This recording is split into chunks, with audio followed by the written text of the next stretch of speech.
say that we have some of the best players in the Ugandan league, on the City Oil.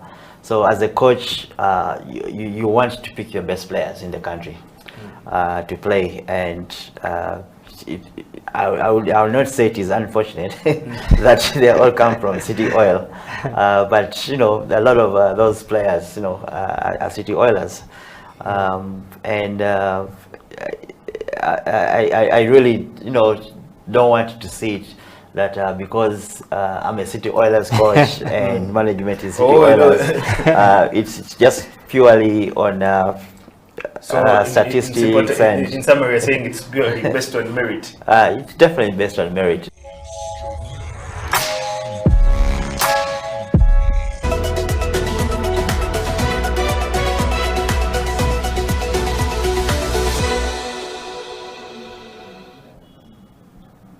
Welcome to the Slam Dunk Basketball Talk on House of Talent Television. My name is Emmanuel Lateng.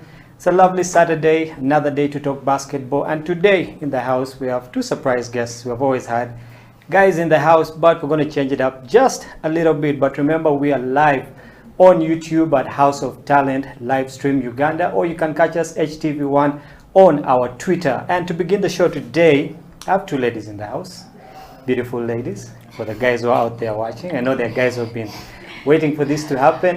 Ladies, you're welcome to the show. Thank you. Esther and Bronny. And surprise, surprise, one of them was actually almost Miss Uganda, but we'll get into that a little bit later. Ladies, you're welcome to the show. Thank you. We've had a lot of guys on the show, and it's a rare thing to have ladies come through. Yeah, so I believe the guys out there have tuned in, so so we have to live up to the hype today, for the show.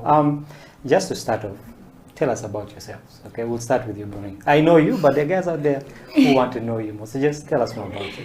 My name is Kusima Bronny Divine. Age, let me keep that. I am at Makerere University pursuing a bachelor's degree in nursing. Yeah. And I'm in my year 2. Basically, that's mainly it, other than the basketball and the modeling bit and family. Yeah. So for how long have you been in year 2? Because we have to be sure, this COVID thing. I am supposed to be a proud year 3 clinical student, but here I am. Still year 2. Second year. Yes. Interesting, good to know you. Esther? Esther Mirembe. I'm in second year as well. Pursuing a bachelor's degree in industrial and organizational psychology, Makerere University. Yeah, so all of you supposed to be third years, but here we are. Yeah, here we are. Well, again, welcome to the show, and today we just want to talk about women's basketball in Uganda. But before we get to that, your coach was here, OJ. All of us didn't know he actually had a full name. Mr. Osito Jacob. Yeah. And before you guys went for the FISU games in Kenya, he was here and he was telling us that his girls are going to win. Okay, and it's good to see that he lived up to the hype. You guys actually walked away with a bronze. You see you taking the gold for that. We just want you to walk us through the whole experience, from training at the main ground to the bus ride, all the way down to the games, and what happened there, what was the experience, how did you guys come up with the bronze instead of the gold, what were those things that, happened along the way? I'll go to you, Esther, first.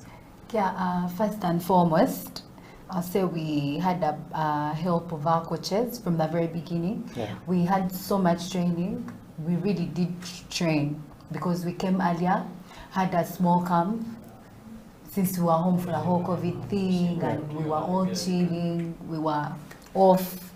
When it comes to we were really off. Yeah. So yeah, we had training, we had a camp, we all came, all of us, the 5. We had a team selected, so they kept on choosing until the final 4 players that were to represent Makerere University. And it was to the whole thing of the traveling and all that. The university made it easy for us. They facilitated everything, actually. Yeah, we recommend them for that. It was a good ride, even help us, even to choose the team. The coaches were there to help. So they made sure at least they would have a team that would bring something back home. Yeah, that is it. Yeah. Brody, do you have a different perspective on what happened? Maybe to supplement and just to say that this was our captain for the travel. We sadly lost Sharina because she had an injury. Yeah, but we traveled with her and we had her support all through. But I would like to just talk about the team select, the togetherness of sports. As much as they chose the 4 people, the others came every single day to train with us and help us get better, push us, and they did not play with us. Those girls were out for blood. And I would remind you every day, like, if you do not make the basket, I'm taking your passport. So it was such a beautiful thing training with them. And I guess the journey was, because it was bad, it was a bit hectic. We were tired. We just wanted to reach. But when we got there, Makere took very good care of us, the facilitation and everything, and I guess having that exposure to look at other teams play and what they do and learn a bit from each and every one of them and our coaches and the support system, it was a beautiful experience. Well, it's exciting to know that Makere took care of you, because you've had complaints about Mook not actually taking care of its players. But I mean, if they took care of you guys this time, I don't complain. Well, that's a good thing then. Esther, going for the games, we had teams that represented Uganda. There was you guys, of course, Makere University. There was the UCU. We had Ndeje coming through. Okay, and there's a particular style of basketball we play in Uganda, which I believe is kind of different from the basketball that is played by the Kenyans or the Zambians or the Senegalese. Okay, what are some of those things that you learned from the other teams going forward? Because I believe that you have a tournament 5-on-5 coming up in July next year. So what are some of those lessons that you learned from playing these other teams that will carry you forward into next year's tournaments? Okay, those the teams that we played gave us a really good challenge from the very beginning. There was no team that came joking. That is number one. All teams came when they are looking at the gold. Whatever the case was, it was the gold that they wanted. So they came prepared. One of the things that we saw, we have teamwork, that is one. But at a point with 3-on-3, it kept on being, there was no shot clock for those games, but somehow the games were running so fast and they were using the easiest way of making the baskets. Is it the shooter on the 3-line, the 3-pointer line? They would like get the ball, dish it out there straight, not think of, okay, now set, do this and all that. It was quick reaction. It was fun. The games were fun. And also we learned different things with the different plays that we usually use in our games that our coaches gave us, even as the ones that we tried to use. We realized a few of those that they were using, tried to play it out. Like because of the quick reaction, gives you it gives you game reading. So your game reading gets faster because now you know they get the ball and it is straight to the shooter and it's a 2-made already. So you have to get your head into the game. You have to be on your toes all the time because for that anything is happening at that time. No time to doze or think or anything. So those are some of the things that we realized because we kept on, after every game, we kept on like sitting and talking and feeling like, okay, what are we doing for this game? You've seen what has happened in the previous game. This and this and this happened. So what are we doing? Because this other team that is coming up, they play like this or they have this kind of thing. What are we doing for it? So you're going in that game already knowing what some of the things you're going to do so that you fail their plays that they want to do on you. So basically, those are some of the things. So it's a good scouting report, basically, for what's coming up. So we know. We know. To Bronny, you guys walked away with the bronze, okay? I know you would have loved to walk away with the gold, okay? It would have been actually historic for Makere University, What are some of those things that you guys as a team failed to do, okay, that didn't enable you to get to where you wanted to? Okay, so I'm going to start with the challenges that we start with here. All right. number one, we're students, so we don't have enough training time. Most of these people were playing have been training for months. They had training camps. When we talk to the other teams, they tell you I've been training for this for like 6 months. Some of us hadn't played ball for like a year. And we're trying to pull each other, come, let's play. Because there isn't like a built system that's catering for sports athletes and athletes in Makerere. So that was a problem. So we had very little training time. We literally had like 3 weeks of very, very strict training. Then after that, when we reach the other side, 5-on-5, you have a whole 10 minutes. You can even use the whole first quarter to warm up. You're in your zone. But 3-on-3, the moment you're on, like it's business from second one to the last second. So I guess given that most of us had not played 3-on-3 a lot, it was taking time for us to adjust at the beginning. Or maybe we'd get lazy in the middle of the game, and yet those 10 minutes are supposed to be strong throughout. You do not stop. And then 3-on-3 needs a lot of shooting, but for us, we had a driver, we had the big man, right? And that's it. And our shooter. Our shooter got issues, and it was her bad day. But I thought Esther was the shooter. Yes. Things happen. Our shooter got 2 bad days, which was understandable. So imagine we don't have another shooter to rely on. When I noticed UCU, everyone can shoot, everyone can drive, and everyone can post at some point. But for us, we had one person that's going to drive, one person that's going to post, and one person that's going to shoot. So it was tricky. We had to fight for every basket. It wasn't easy that I'm going to just shoot and that's it. We had to fight for every basket. We were not taking time to play as a team. We were rushing things. Even when we're in the lead, the teams were supposed to beat. For example, we lost one game, which was such a tough loss. Yes, it was 3-2. Such a painful game. We wanted to die. So that game made us, we beat everyone apart from Kenyatta, 3 to use numbers to table us. And Rwanda had beat Stellenbosch by a very big range. It was 18-3. Then us, we were lazy in that game because it was a sure win. So there were very little and small ranges. So it turns out that we ended up being second, which made us play UCU and not Zambia. So not Zambia. It was Senegal. So those are all things that we're not looking at, because coach told us, had you guys beaten Stellenbosch, the small games are also important. So those small things that mattered. Interesting. You talked about having a bad day as a shooter. So I believe that for every game you go for, every tournament or every training session that you go for, there is a certain kind of preparation that you have to put in. Okay, so you as a shooter, entrusted to shoot for the team, going in and having a bad day, how do you bounce back? In the very beginning, after it was like all out there, the 4 were selected and all that, I won't lie, and on everything from the very beginning to the last, so that you like the whole time that you gave in the very beginning does not all go to waste. Because when I leaned back the last week and I used not to go for the morning shooting and all that,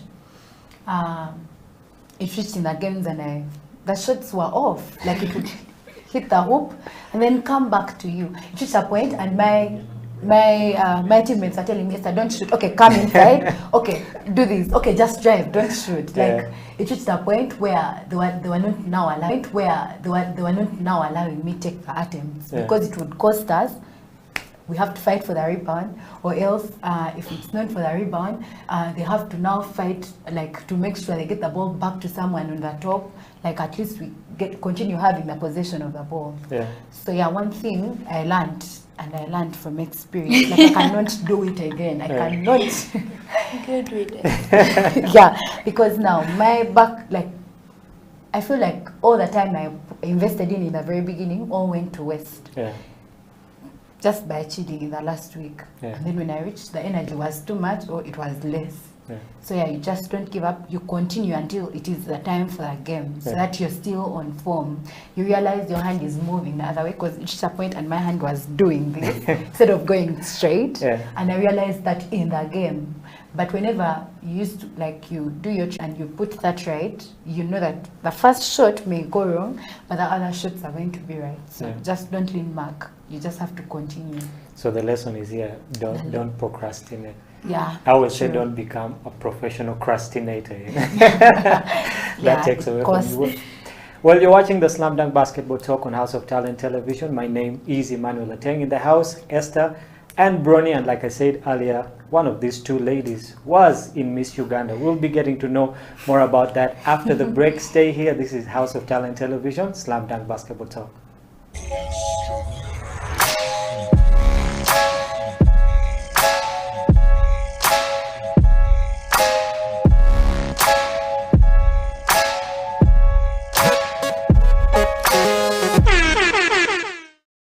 Believe in your skill and your potential to be a good player, because I know there were times when I didn't think I could do it and I wanted to give up, but then my dad, you know, he was there, he pushed me, he would wake me up for training in the morning. When the last day before I had, you know, shots were dropping, you know, you just need to have, and you need to have that self-drive, but you also need to have support. So seek for support from your parents. Don't be shy to bring up the idea of, you know, can I go for training today, or maybe can I get a basketball and be dribbling, because you need to be able to not make excuses for yourself. That's a thing that a lot of people subconsciously do. They're like, well, I don't have a court at home, so I can't do anything. But you can get a basketball and learn to dribble, you know. Then when you actually are able to access a court, you'll have a starting point, you know. And also to, you know, just if you love something, give it your all. Because I know there was a time when I played basketball, but I didn't love it, so I was just, you know, going with the flow, not really, I didn't have any sense of direction, I didn't have any goal. But when I started setting goals for myself and actively trying to reach them, that's when I actually started seeing results, like with the national team. I set that as a goal, and you know, it paid off when I got to play, and also the Kenya camp. Because the second I came back from Cairo, you know, I was sleeping one morning, I had slept, would come back, it was the second day we'd been back. I hear a knock at my door, it's my dad. Get up, coach is coming in 30 minutes, be ready. You know, you have to be able to do that for yourself, or have someone who's willing to do that for you. And you know, just look for opportunities to play. I know there's like a lot of people who can't, you know, it's not as simple as just waking up, you know, getting a driver to take you somewhere, but you know, look around, maybe your area, there's like a place you can go for pickup, maybe you can borrow someone's ball, you know, just, if you want it enough, you'll be able to put in the work, yeah.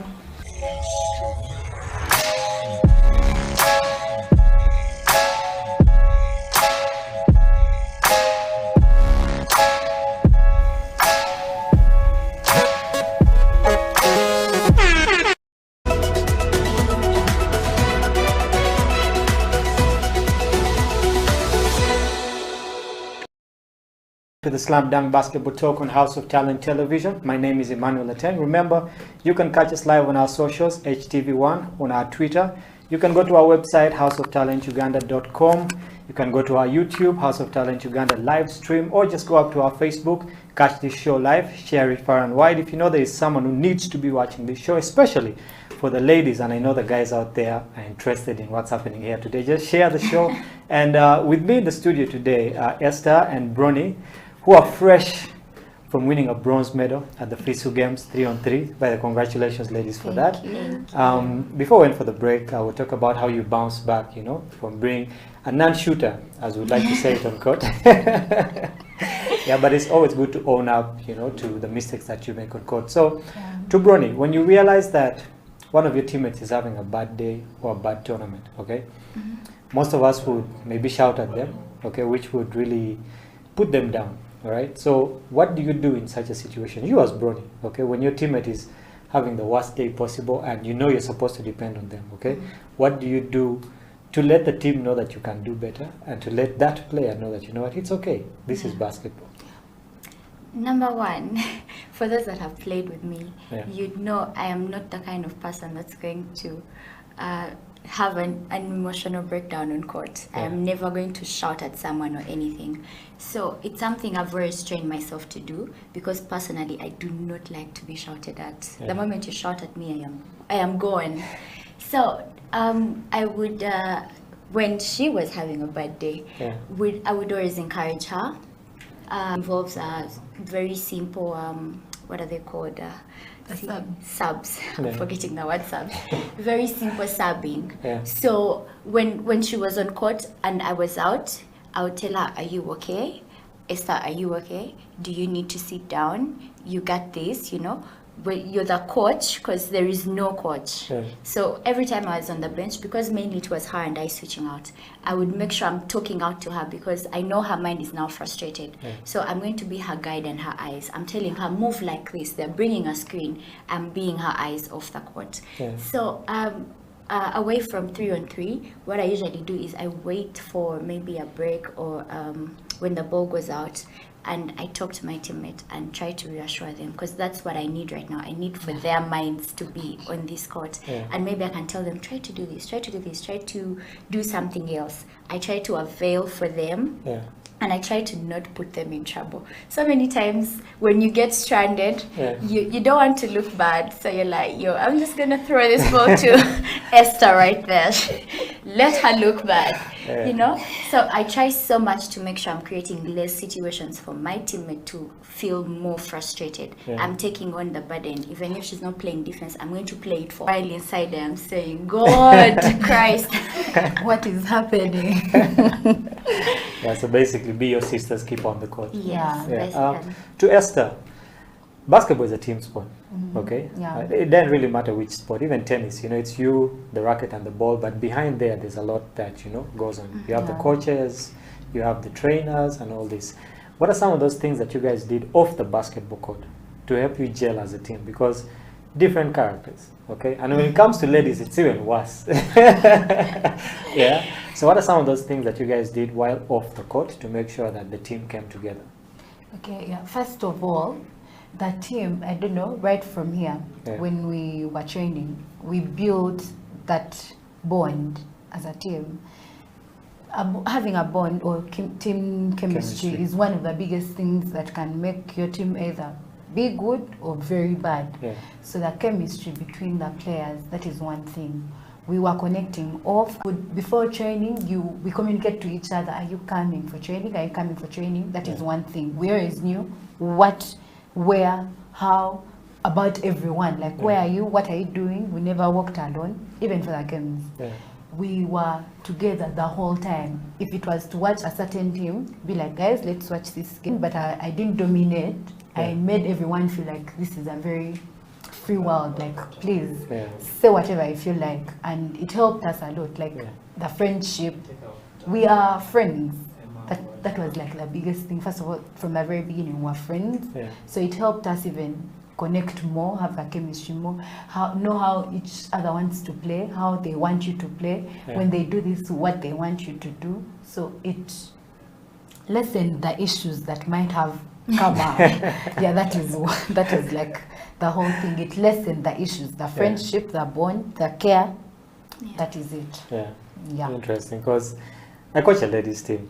And I've coached both of you before. Ladies always have a lot that is happening. Yeah, so for them to bond and come together, I believe that when they actually bond, it's a very strong bond. Okay, but lack of that, you guys are student athletes. Okay, obviously, you have to study and play basketball at the same time. And like Bronny, you're in the medical field. Okay, and most of the people who are in the medical field, be it pharmacy, be it medicine itself, they always disappear. They feel like there's no time. There's no time to do attacked. Yeah. So how do you balance? Okay, you especially being in the medical field. Okay, how do you balance that with basketball time? Well, okay.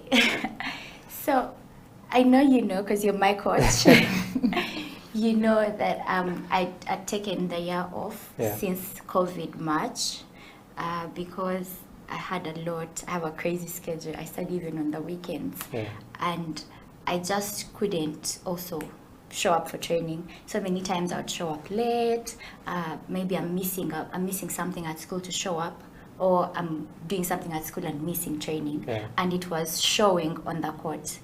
And I do not like to do things half-heartedly. So Yeah. I decided to take a break until I can regather myself and be able to do both of them without losing any of them. Yeah. But how I try to balance, people have always asked me this. Number one, it's grace of God. I wake up in the morning and I'm like, God, I need to go through this day and I need to do all these things. But it takes a lot of discipline. Yeah. The things my friends are going to do, but I'll never do them because I don't have time to do it. So you have to have discipline, prioritize, know what you have to do at what time, have a timetable and follow it. Yeah. No procrastination. I do not get to lay around and say, I'm not in the mood to do this. I either do it at that time or there is no other time to do it. Yeah. So yeah, basically you just have to be committed, be consistent, try to make sure that you're showing up for each, and when you're there 100%. Yeah. I know when I was training I would have only evening times. I'm the kind of person that never had extra time to train Yeah. past high school, so every time I was on court I would give 100, whether my teammates were slacking down or not. When coach said sprint, I would sprint like my life depended on it, because Yeah. it's either now or never. Yeah. So try to give 100, and basically at the end of the day I just trust God for all those things. Yeah. Yeah. Interesting. To Esther, you're doing psychology. Yeah. Okay. One would say that's also not an easy course. All right.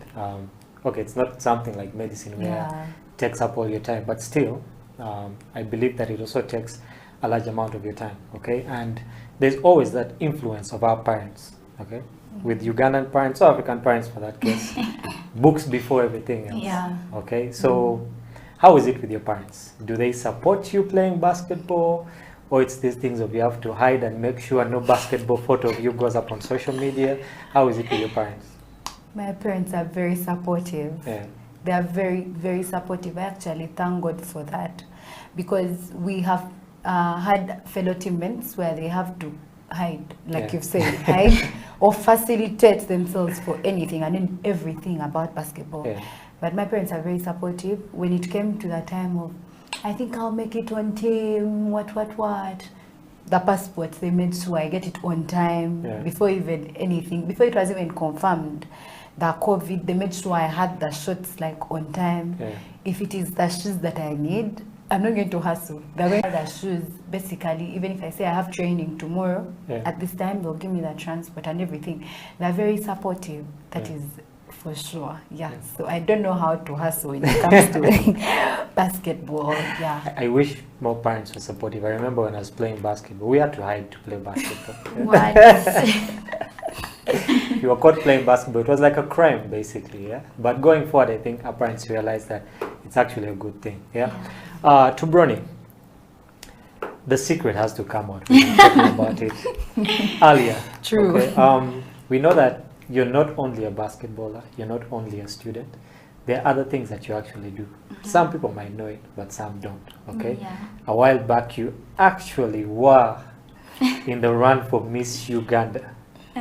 Yeah, and to some people, surprise, surprise, she was. Okay, so how did you move from basketball all the way to Miss Uganda? Because it's like a complete switch. Okay, Yeah. and what was the experience like? Did you involve any basketball while you were in the Miss Uganda run? How was it? Miss Uganda was a beautiful experience, hands down. I learned a lot, I grew a lot. I would never take it back for anything. I would just say I have very many different personas. I have my hands in a bit of everything. Yeah. And I think it's because I believe in being multi-talented, being, what's the word? Diversified. Because when I was in Miss Uganda, my theme was creating a multi-talented youth. and I believe maybe I'll do it through sports and all these other co-curricular activities that are there to do in addition to education. So yeah, it was a beautiful experience, and I'm a kind of person that dreams, and I will move heaven and earth for my dream to come true. So yeah, I reached top 5. I was Miss Sports, Miss Pulse, and when I was there for talent, we have very many different things that we do. There is a beach photo shoot and all that. But for talent competitions, I was doing a poem. But I do want to do other people. So, yeah.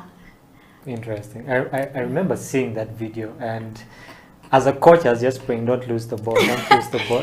Right? I was thinking, okay, I'm doing this, but I can't just do the front dribble. Let me try the between the legs, behind the back. So as I'm doing the third behind the back, I hit my heel, and the ball just goes away. But everyone is like, yeah. So yeah, saved by the scream. You got away with it. I got away with it, but it was beautiful. Yeah. Yeah. So if you're out there, you're a girl, you can do more than basketball, you can do more than studying. There's a lot you can do with your life, and these ladies are here to let you know about that. We're going to take a break right now, but when we come back, we'll be talking more about ladies basketball in Uganda, the challenges, and where do we stand. This is a Slam Dunk Basketball Talk on House of Talent Television. My name is Emmanuel Ateng. We'll be right back after this.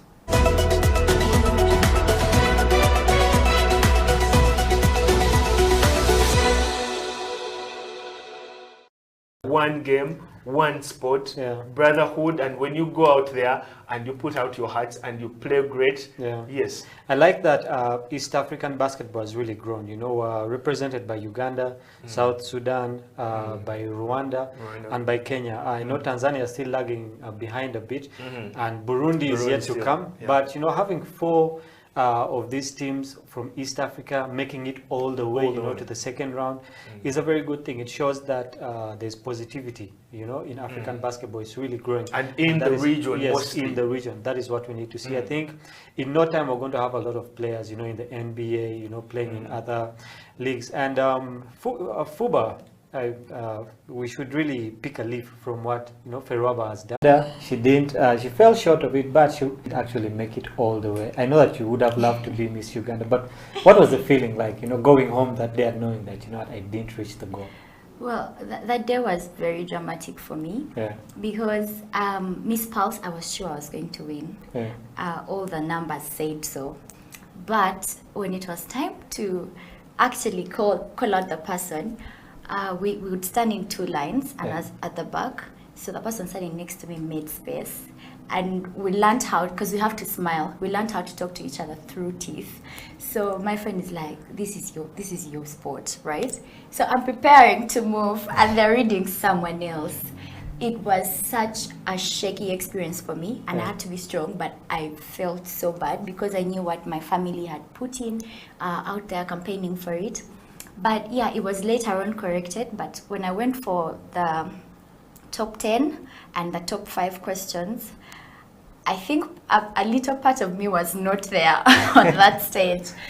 But I felt good. I felt proud of myself because I wanted this and I went for it. And when you go for Miss Uganda, you realize, of course, you go knowing we're 22 girls. Not everyone can win. So I was just really proud of how much I've done and how much I had learned and how much the experience had impacted on me. And I was so happy for the winner because she was my roommate. And as long as the 3 of us got it, we'd all got it. So yeah, I was really proud of myself. Well, congrats again. Thank you. Hopefully you'll run, for another when it comes around. Not a chance. Not a chance? No. All right. Maybe we'll pass it over to Esther. Maybe we'll pass it over to Esther. Yeah, talking about that, Esther, away from basketball and away from psychology, okay? What are some of those things that you do as Esther? We never know, you might be a Rihanna in the making or an Azawi in the making, So what do you do outside basketball and school? First and foremost, I'm a pastor. I'm in the choir ministry. I'm a worshiper. Yeah, that's it. That is most of the time when I'm not doing basketball or campus, you're going to find that I have practice on Tuesday, Wednesday, Thursday, Friday, Saturday, and Sunday, of course. Yeah, so it is church, basketball, books. Yeah. So balancing church and basketball is a tricky experience because the culture of basketball has always been deemed to be one of, guys who are kind of wayward, guys who are basketball. Because if I come and say, what, Esther, we need to go and do this, and your faith says, no. Yeah. So how do you balance, that kind of temptation that comes with the culture around basketball with your faith? I would say it is the grace of God, because you cannot just stand and say, I'm not going for this. Trust me, by your own power, strength, you can't. Because it is fun. When you look at it, it is really fun.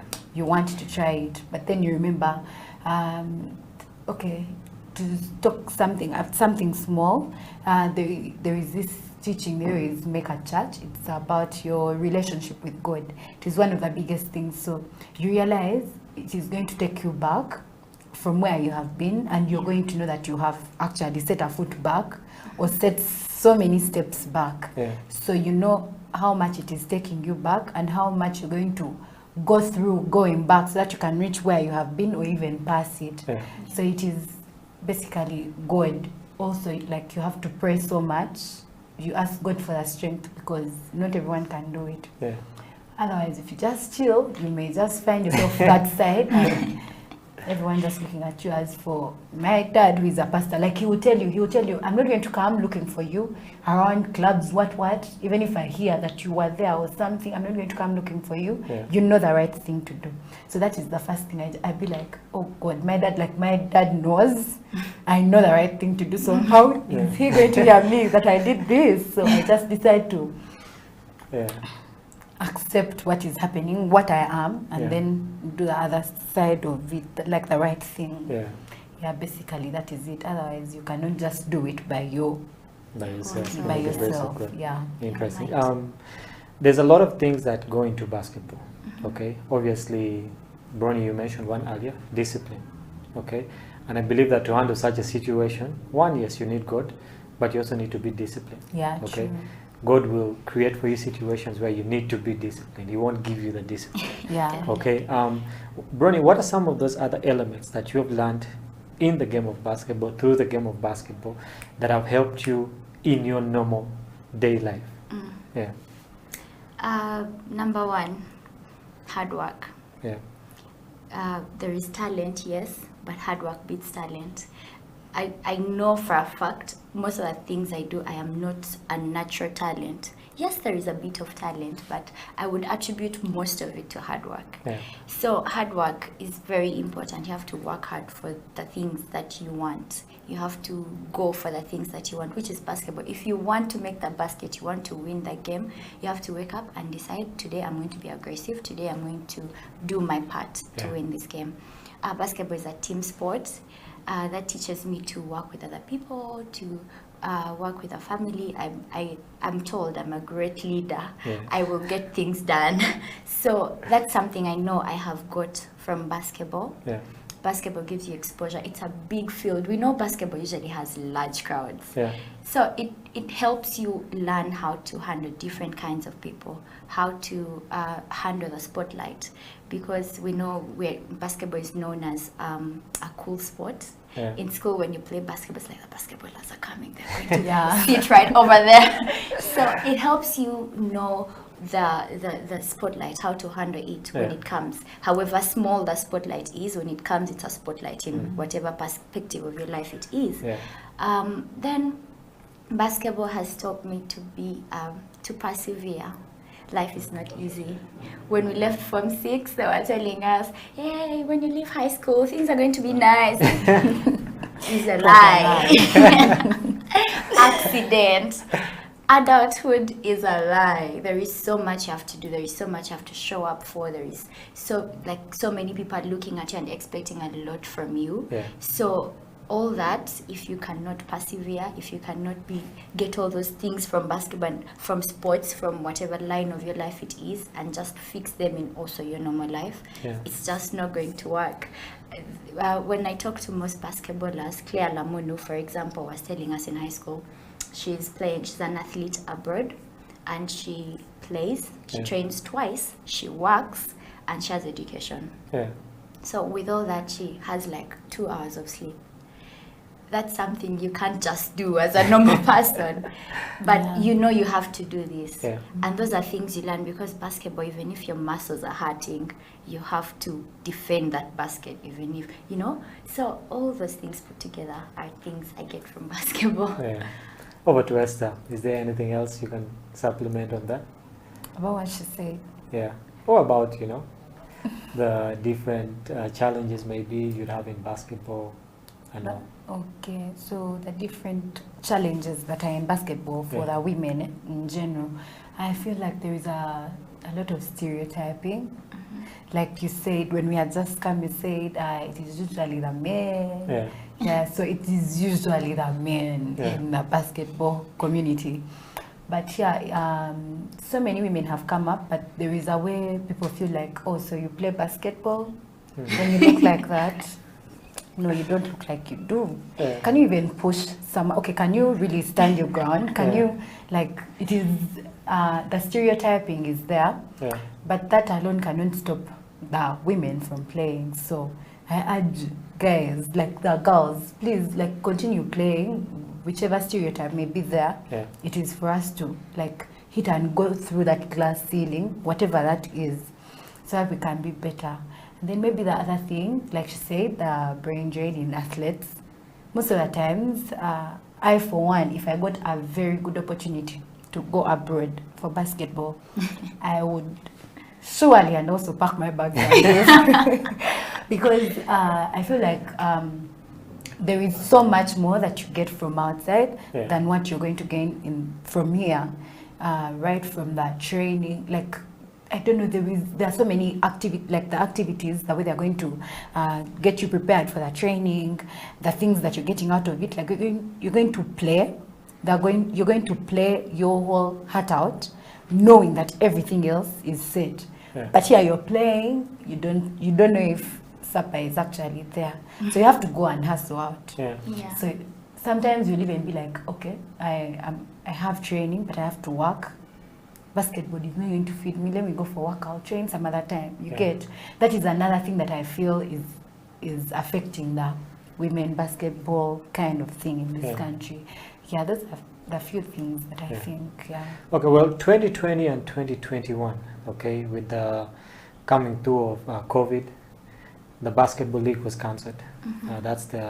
Actually all basketball in Uganda was cancelled. Okay, so basically 2020 no basketball, 2021 no basketball, and we had the men playing the Afro basket.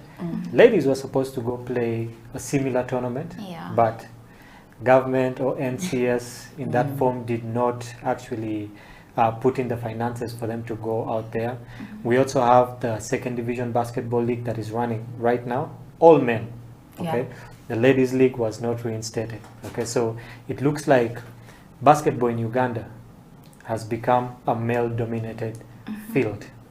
Okay, now how do we get the women up there when it comes to basketball? Because I believe that you guys are looked down upon. Okay, just like you said, when someone looks at you and is like, hey, you also play basketball. Okay, yet when you look at the international scene, okay, look at the WNBA, look at basketball in Europe, okay, it's a situation whereby the ladies might not be that up there, but they're somewhere. Okay, and in Uganda we need to get ladies to that point. Okay, so what can we do to develop women's sports in relation to basketball in Uganda? Number one, before I talk about the we, I need to talk about the I. As women, what are you doing? You know, when we look at the world in general, we've been fighting right from the word get-go. Right? Yeah. Like a girl has to stay home. There are all these things about a girl that a girl has to do. So if you want something, what are you doing to fight for it? Yeah. I remember when I wanted to play basketball, on the court, when the boys had to train, the girls, you either join or leave. But the boys are not going to play you like a girl. They're going to push you around. You know, that basketball is a very contact sport. So at some point, he's going to touch you where you do not want to be touched by mistake. And you're thinking, oh my God. So these challenges start with the I. When all those things happen, what are you doing? Are you crumbling, or are you standing out to fight for yourself? I remember so many people, we started with left because I want to train, but they're getting me off the court. Those that wanted to train would stay and just push through with the boys. I want to train, but I can't run. Basketball is a running sport. So what are you doing when they're cutting off the women's basketball? What are we as women doing about it? You know, people are always raising funds for a lot of things. What are we as the women that want basketball to grow doing? I remember they collected money for the males team sometime. Did we as women come up to say, you know, let's do the same for the women? I'm sure most of us also contributed for the boys as well to go. So what, number one, what are we as women doing? Number two, when we go to the big level, we need more women reinstated in like big places. For example, we need more female umpires. We need more female coaches. That only, if you ask me to state a female coach, in my mind, I know one person. Coach Mavita Ali. That's it. She's the only lady I know and have seen ever since I was a little girl playing basketball. She's the only lady I know that, maybe there are others, but she's the one that I've actively seen do something for the women through what she was doing with Score Beyond. I know there is Angels doing something. The different teams are doing things. There are grassroots programs. What are we doing to bear the girls? Girls do have challenges, so yeah, as much as we preach equality and equity, girls are going to need a little extra attention for them to have to go against all those challenges at home, in their lives, in their bodies, to show up on court and do what they have to do. Then the opportunities that are set for girls. For example, university, there is that four points that are given to the girls, or the scholarship, the sports scholarship. It's giving a girl a bit of a higher chance, you know. Some boys will argue that it's unfair, but it is that those are some of the things I'm seeing that are done. So now when we look at the league, what are they doing to make sure that those young kids are getting in? If it wasn't for my coach, I wouldn't know about NBL and how to get in. So these teams, what are they doing to go to schools and scout the little girls that are playing so well to join their teams? Because I know most teams wait for the girls to come to them. They put it out there, we're waiting for players, and girls go.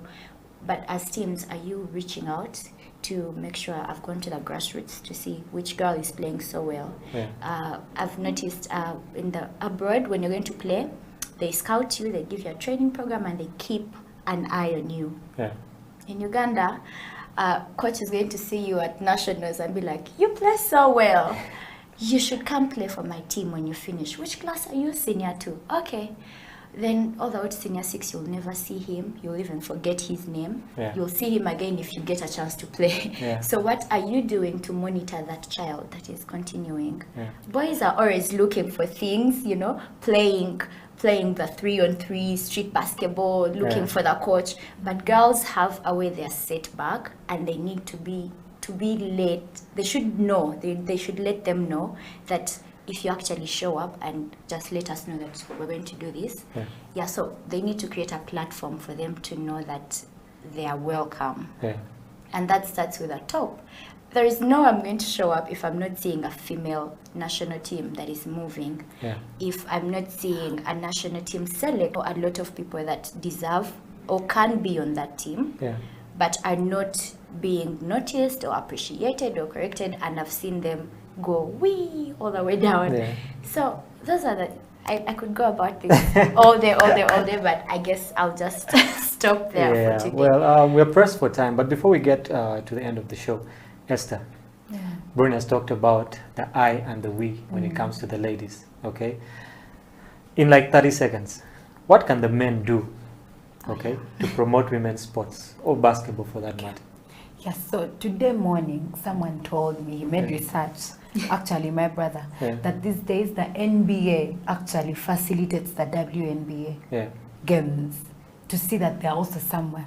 How about the men starts doing something, not totally like investing in and all that, but it can be with the support system. It can be one very good thing, seeing that creating more opportunities for these ladies, putting up different games like, so as like women can be like seen or showing that these guys also like care. It can start with support, and then with time they can also like recommend whoever facilitates them to like partially have his thoughts somewhere on the women's team, so that like they can all go about like together, in solidarity. I think that can work. I don't know, I don't think it's live, laugh, love, take the risk. You know, if you don't do it, what are you going to lose? If you do it, you'll probably get it or not get it. If you don't do it, you're not going to get it. You miss 100% of the shots you don't take, but you have a 50% chance of making the ones that you take. So just go for it, whatever it is. And you can reach out to me on my social media. I have people that I've talked to and maybe helped where I can, and I know we can deep dive into the details of what you want to do. And finally, Esther, there's a girl out there, she thinks, you know what, it's too late for me to start basketball, or it's too late for me to start a singing career, it's too late for me to do A, B, C, D. You know, what would you tell such a girl? It is never too late to start anything, that is for sure. You can start on anything and everything at any time. It is not yet, like, time is not closed. You can do it. Put God first, like Bernie said, put God first.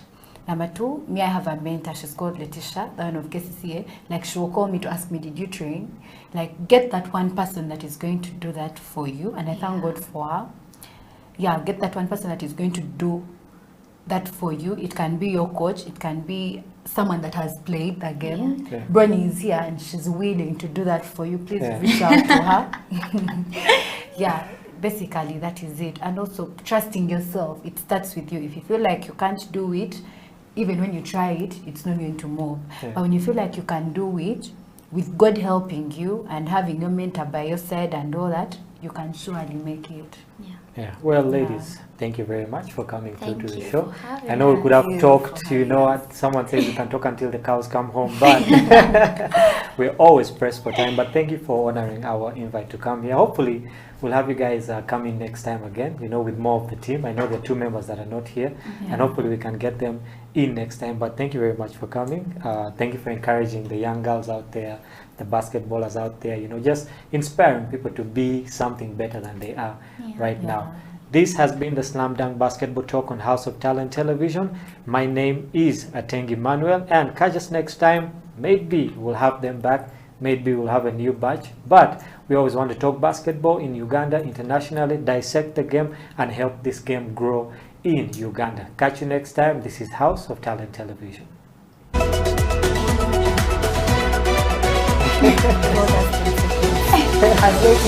Right? I was also counting my 10 seconds. 10 seconds, I think it's like 2. I had, you know, shots weren't dropping. You know, you just need to have, and you need to have that self-drive, but you also need to have support. So seek for support from your parents. Don't be shy to bring up the idea of, you know, can I go for training today? Or maybe can I get a basketball and be dribbling? Because you need to be able to not make excuses for yourself. That's a thing that a lot of people subconsciously do. They're like, well, I don't have a court at home, so I can't do anything. But you can get a basketball and learn to dribble, you know.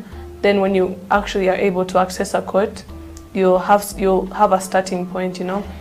And also to, you know, just if you love something, give it your all. Because I know there was a time when I played basketball, but I didn't love it, so I was just, you know, going with the flow, not really, I didn't have any sense of direction, I didn't have any goal. But when I started setting goals for myself and actively trying to reach them, that's when I actually started seeing results, like with the national team. I set that as a goal, and you know, it paid off when I got to play, and also the Kenya camp. Because the second I came back from Cairo, you know, I was sleeping one morning, I had slept, would come back, it was the second day we'd been back. I hear a knock at my door, it's my dad. Get up, coach is coming in 30 minutes, be ready. You know, you have to be able to do that for yourself, or have someone who's willing to do that for you. And you know, just look for opportunities to play. I know there's like a lot of people who can't, you know, it's not as simple as just waking up, you know, getting a driver to take you somewhere. But you know, look around, maybe your area, there's like a place you can go for pickup. Maybe you can borrow someone's ball, you know, just if you want it enough, you'll be able to put in the work. Yeah.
So that committee is doing a good job. Of course, we have challenges. Our biggest challenge is finances.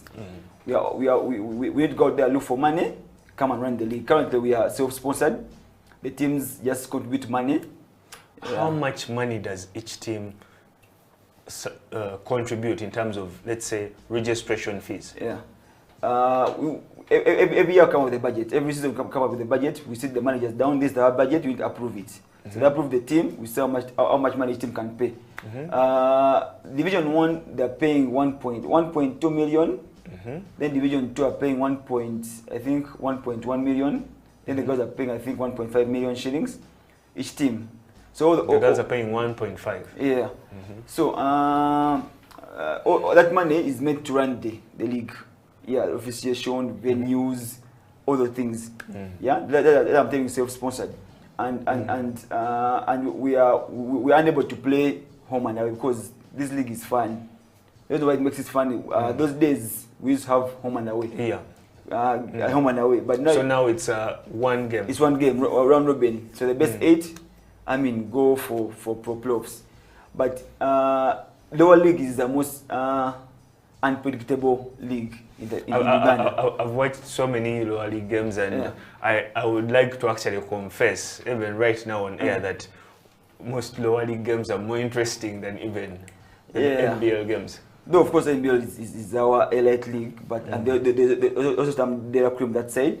But when it comes to competition, you gotta know that number 8 at the end of the season will make it to the finals. But then you get surprised and you find absolutely. The season Falcons got relegated in I think 2017, and they came down. They were number 7. but later on match to be a finalist. That's how competitive it is, and that's what brings the vibe in the lower league. The fan base is very, very big, but as I've told you, the challenge is just finances. The moment you have money, some people come and support the league. I mean, we should have those things happening. Home and away games, you know, accolades be given away. And then you create a more vibe in the players.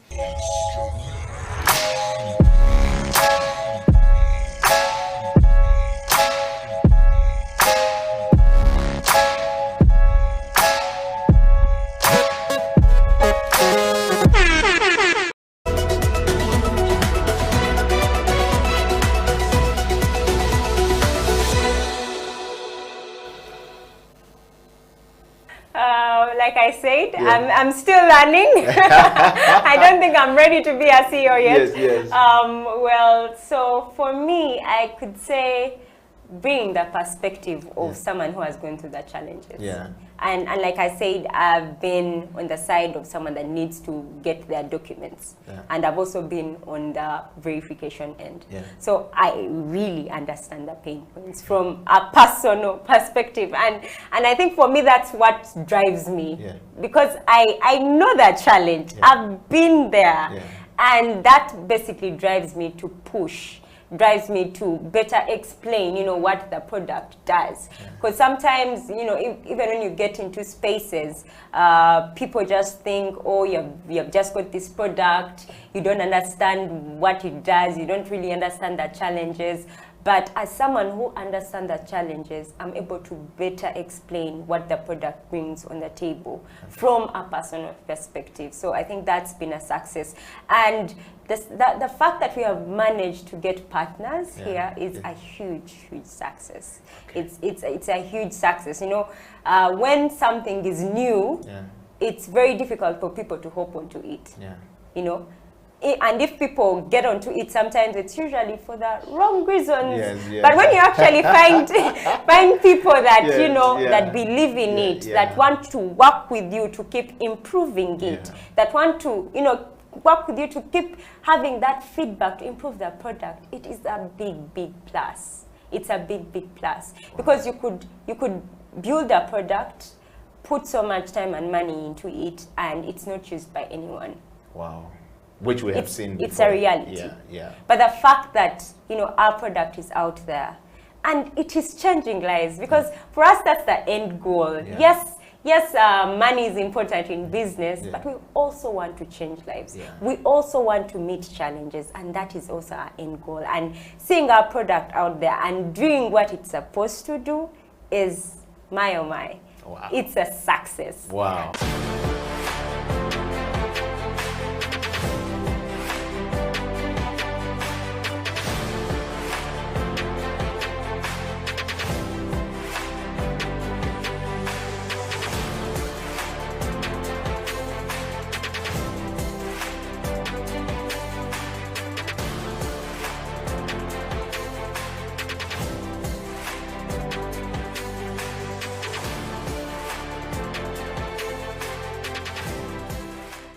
You have to know each equipment. You have to know the brew ratio. Actually, brew ratio is very important. The most important. Brew ratio now most people may not understand. It is the ratio of the coffee powder to water, and the yield. Water in this article will bring us into the yield. If I put 10 grams of coffee into my portafilter, how much of it am I exactly? So if you don't master the brew ratio, oh, everything is going to turn out a mess. You understand? Even if you know that knowledge and you don't master the brew ratio.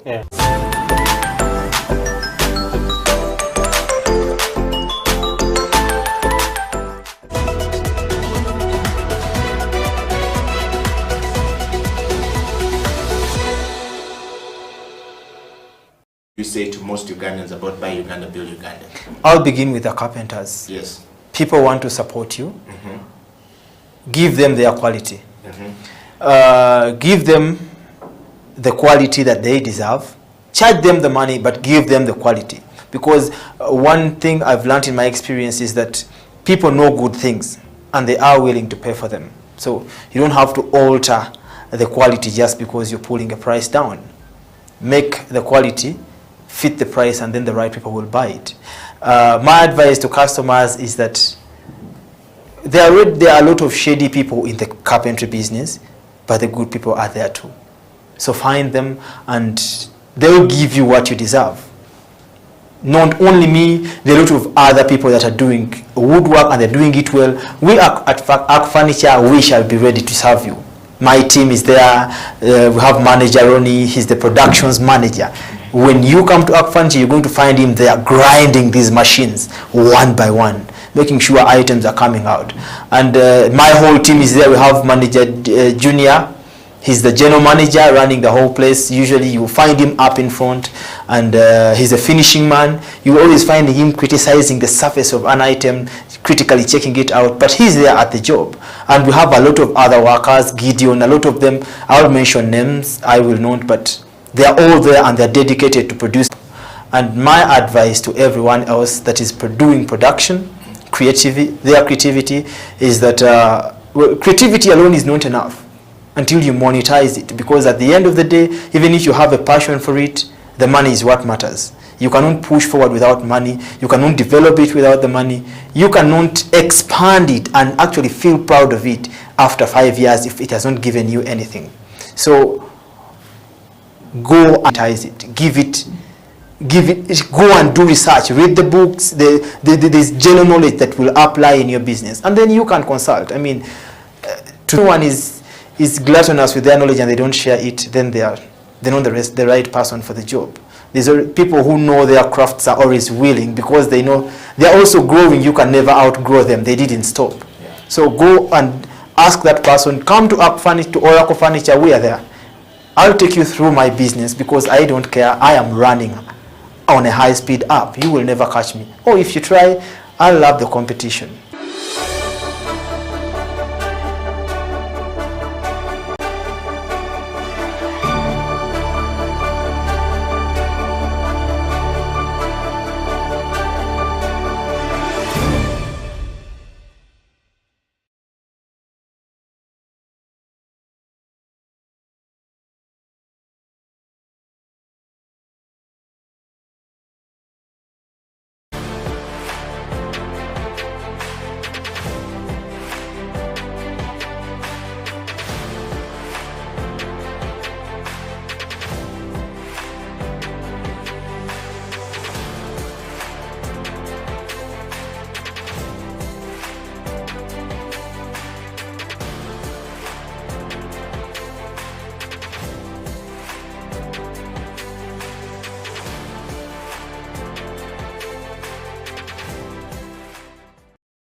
It is a CEO bench on a Friday here in Kampala, straight out of the capital city of Uganda to the rest of the world, is when we bring you the CEOs who are on the rise, or those who are already on the top, or those who are leaving the hot seat, coming down. What's next for a leader is what the CEO bench is all about.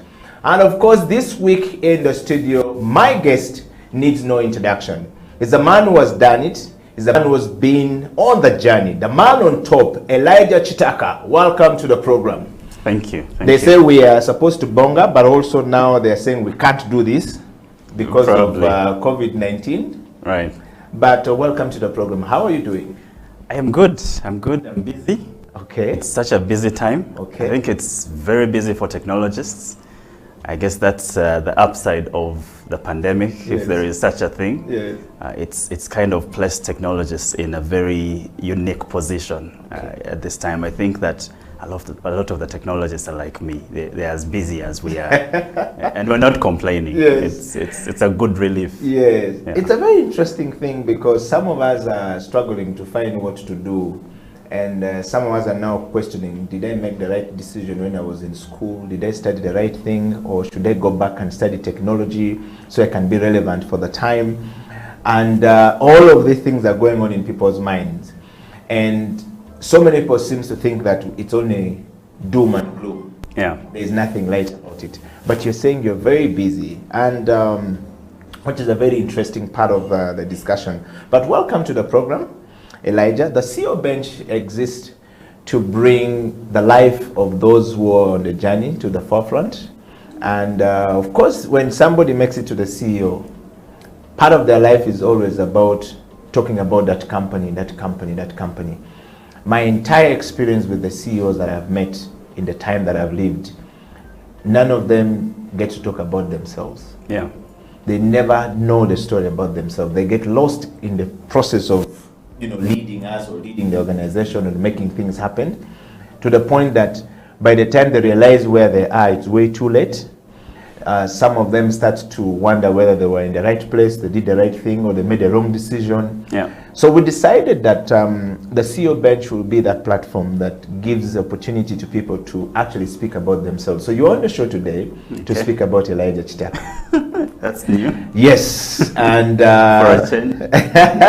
yes, because you're always speaking about Feza, you always talk about the organization that you have worked for before, and many of them. I was reading one of your interviews and listening to them, and you're talking about Google, you're talking about Barclays Bank, you're talking about the journey is about other people, places, but not about Elijah Chitaka. So we want to start from a very lighter note. Okay. Who is Elijah Chitaka? I'm Ugandan, first of all. I think that's important to clarify. A lot of people get confused for whatever reason. I think it used to be worse when I had when I was young and I had dreadlocks. Yes. And I was still traveling around Africa quite often. and people always assumed I wasn't Ugandan. But I'm Ugandan. I was born and raised here. I studied here. I'm a computer science grad from a famous school, computer science at Makerere University. I consider myself a music enthusiast. I call myself a music industry entrepreneur. I've started many companies that target musicians because I believe that's my who. That's who I'm here to serve, in this world to serve. But I've also done many things in music. I've been on radio for 16 years. Long as that sounds, I've been on Radio 1 for a very long time.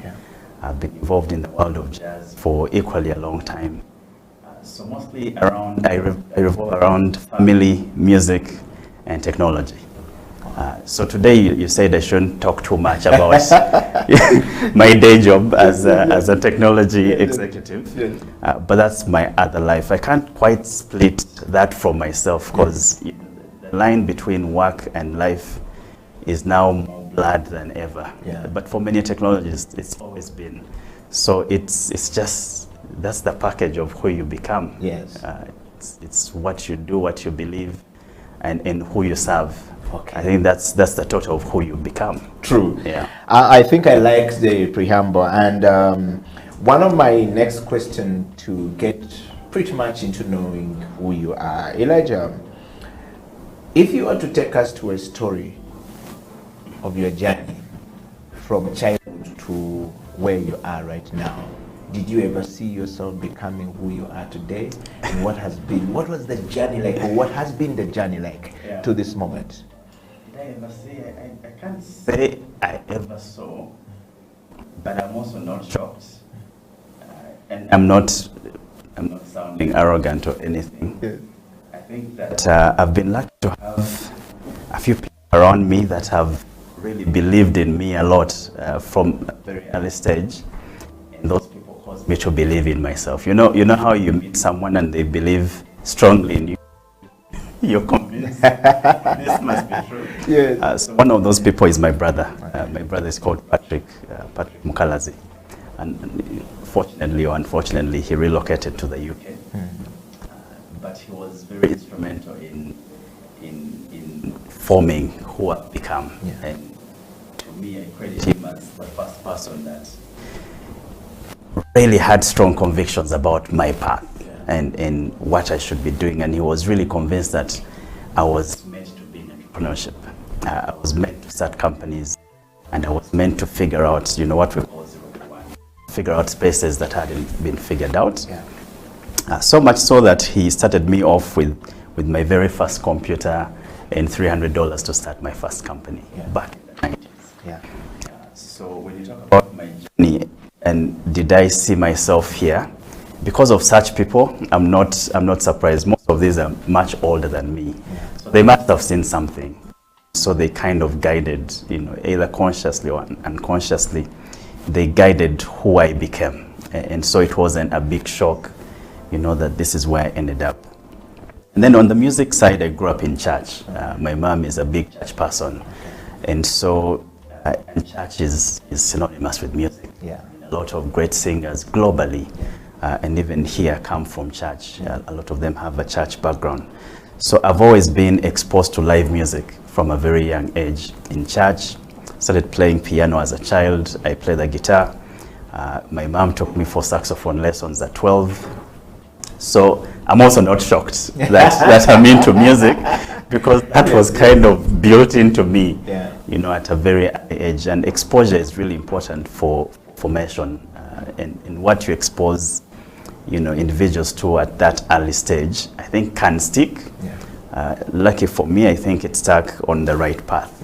So I don't have major regrets. Okay. It is said that what is modeled before people has got to do a lot with what is molded in people when they're growing up. And you rightly put that together. So growing up, Elijah, what did you want to be in life? What did I want to be in life? I wanted to be impactful. That's the honest truth. Yes. I don't think I can say I wanted to be a doctor. Yes. I wanted to be a pilot. Not really. Yes. I think that the people I admired all were very innovative people that were bold enough to start, to start executing on new ideas. And that's what I was attracted to from, a very early stage, when I started figuring out, what do people do with their lives as they grow up. I never quite thought I would be, a corporate executive. And in fact, I haven't really. I consider my corporate stints missions or assignments, and I consider entrepreneurship my home. So I think that's what I wanted to be, and lucky for me, that's what I've become. That's still what I want to be. Now, that's what I want to be. I want to be someone that is bold enough to see new spaces and be able to take that first step if no one has taken that step. Wow. Yeah, I guess that makes sense. Well, I guess those who nominated you, Mr. Chitaka, knew exactly what they were looking for. Okay. And I'm seeing some very interesting comments here on WhatsApp, and people sending comments here on WhatsApp. So Elijah Chitaka is here. Elijah Chitaka is the CEO and the co-founder of Phaser. Phaser is a technology company, an entertainment company, to say the least. Born out of Uganda, I think 4 or 5 years now. 5 years now. Living, and it's said that when a company goes beyond 4 years, crossing to 5, chances of them succeeding are very high and staying alive very high, because the world says that Uganda is the most entrepreneurial country in the world. Yeah. But also the rate at which our companies don't see the first birthdays are very high. True. And so Harvard University and I think Virgin studied quite a bit to try and understand why this doesn't happen. And I think they zeroed down to say they still didn't have an answer to why our entrepreneurship or entrepreneurial businesses failed in their stage. But you are 5 years into this thing, Mr. Elijah. I wanted to ask you a question. What are you looking for in life? Okay, so let me first try and unpack the high failure rate. Yes. So at the the famous traditional, factors of production. Yes. So there is a big lack of capital, and capital is important if companies are to survive and grow. There is a big lack of, I won't say labor, because labor is very retrospective. Yeah. So you're looking really at contemporary skill sets. I would almost say like future-ready skill sets. Yeah. That's low in supply. Good talent is hard Uganda. Across the board, Across the actually, world, but Uganda as well. Yeah. It's very hard to make good hires and to keep good hires, because they're few and many people are after them, and most of them might be bigger than your budget. So talent is really important. I think the other factor I see is commitment and resilience. Entrepreneurship is hard. Starting companies is hard business. I've started 3 companies. My first company was, back in the early 2000s, True African. When companies succeed, it looks like they manage to do it overnight. But the truth is that there is a long journey, that they went through when you didn't know about them, when they didn't matter. And a lot of people don't make it through that season. It's really, really tough. It's been the same every time I've started companies. It was the same with True African. And when True African became successful, most people thought, oh, this was an overnight success. But well, literally at the brink of bankruptcy. That company was about to close before we raised money, before we met, the people that invested into True African, and then gave it a new lease on life. So that resilience, most people don't have. And so you don't make it out of that cycle because it's rough. And Feza has been the same. Feza has been rough for the first, couple of years until we found product market fit. So I think those are really important, and if you trace back why they're failing, you'll find that that's one of those things is playing a big role. Yeah. What do I look for in life? I look for peace. I usually say that I'm not young anymore. Yeah. I've been around for a long time. I mean, I've been in industry for over 20 years. Yeah. And the more you grow, the more you realize peace of mind is really important. Yeah. And I look for that. So I'm very deliberate on what I introduce into my environment and the bearing it has on my state of mind. Yeah. Because if you don't have peace in your mind, you can't focus. Yeah. And without clarity, without focus, you can't move forward. So I look for peace. That's really important to me.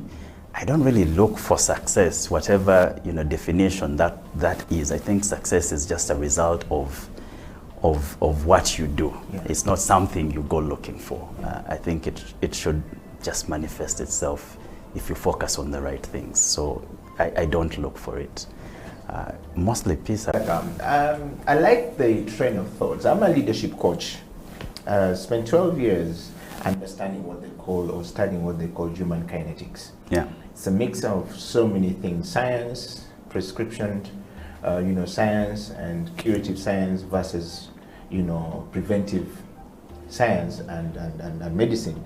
And along the way, I have discovered so many things that people miss in life. One of them being, I never find people who are looking for peace of mind.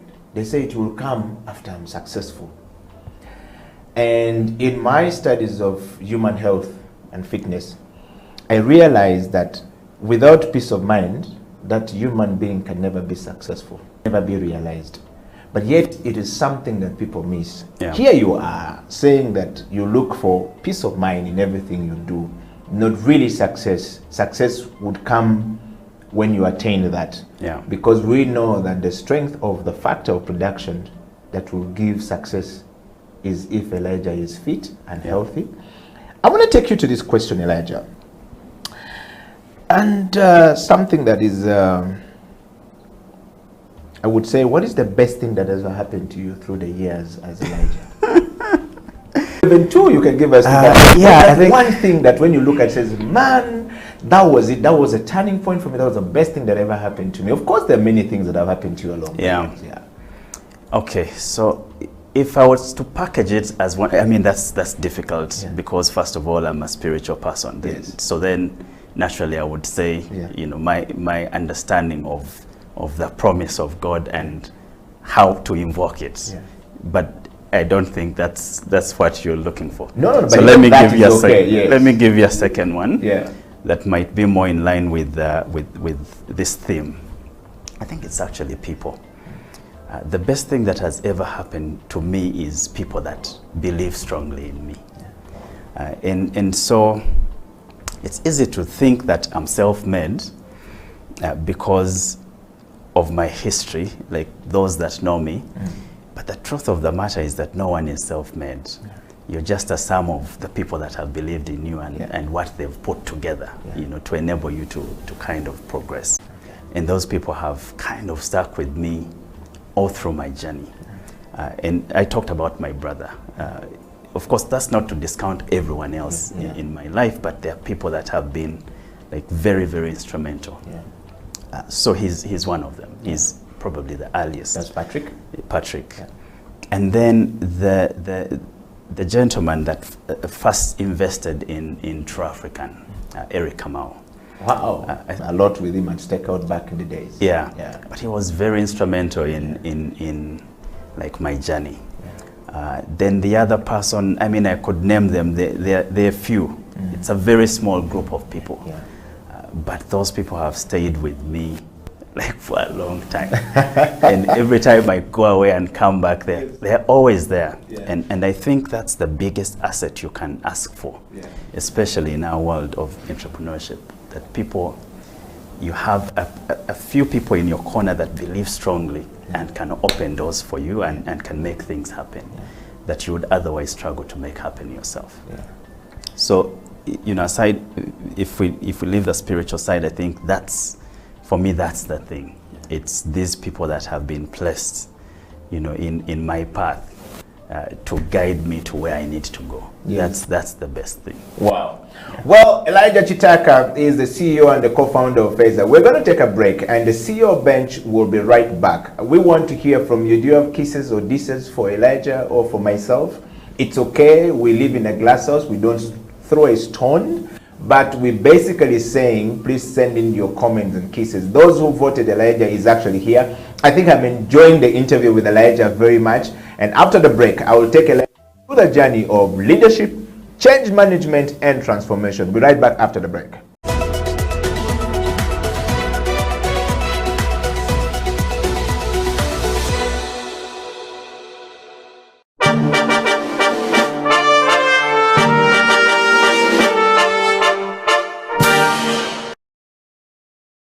An army of sheep led by a lion will beat an army of lions led by a sheep. That's a fair. So let's be very honest about this thing and really understand that you need to understand where you lie and where you fall. So it's very important for us to understand that leadership has to be definitive. You can't be laissez-faire. It has to be definitive. You have to be strong, just like a lion. When a lion meets an elephant or a buffalo or whatever, the buffalo and all these animals run away, and yet, by the way, they are stronger than the lion, they are heavier than the lion, they are more intelligent than the lion, they are taller than the lion. They run away. The lion, because of its attitude, it sees lunch. That is a leader. Mr. Tenatra, thank you very much for coming to the CEO bench. And I want to ask you, so if you were elected the President of the Republic of Uganda today, what would be your first State of Nation address? Now, as you look into the camera and close the show. I think my first State of the Nation address would first of all to... I think I'll just close it down.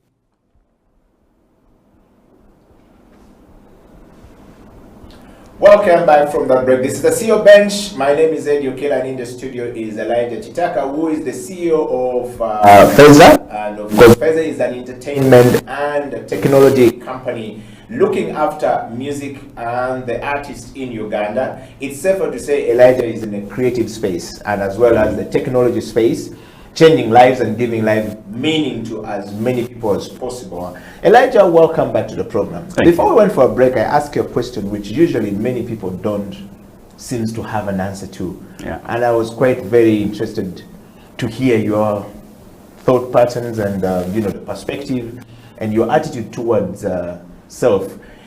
I actually believe that you have a lot of self-actualization. And I'm a strong student of leadership.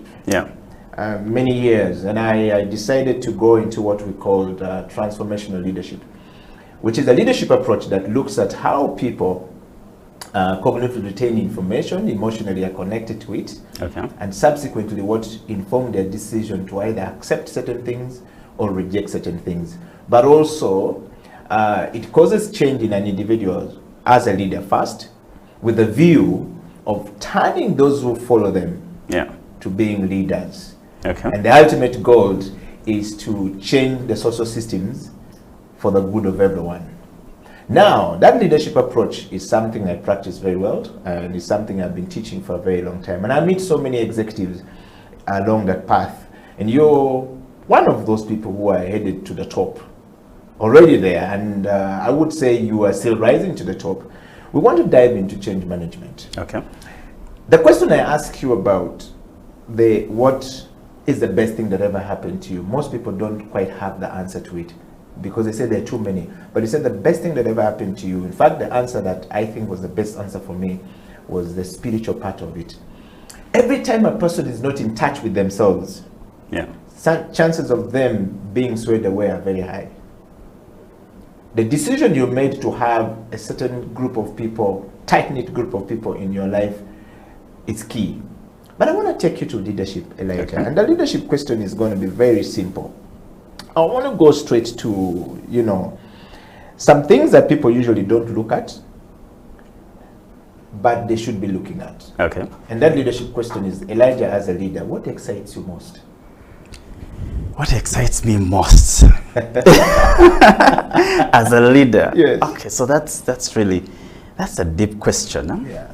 So that's a deep question. What's the ultimate objective? I think the ultimate objective of being, I don't want to sound too abstract. Yes. But I'll try. Let me start from here. Then I'll come back to a level that maybe others will connect with. Huh? Yeah. So I think that we're here to touch people. Yeah.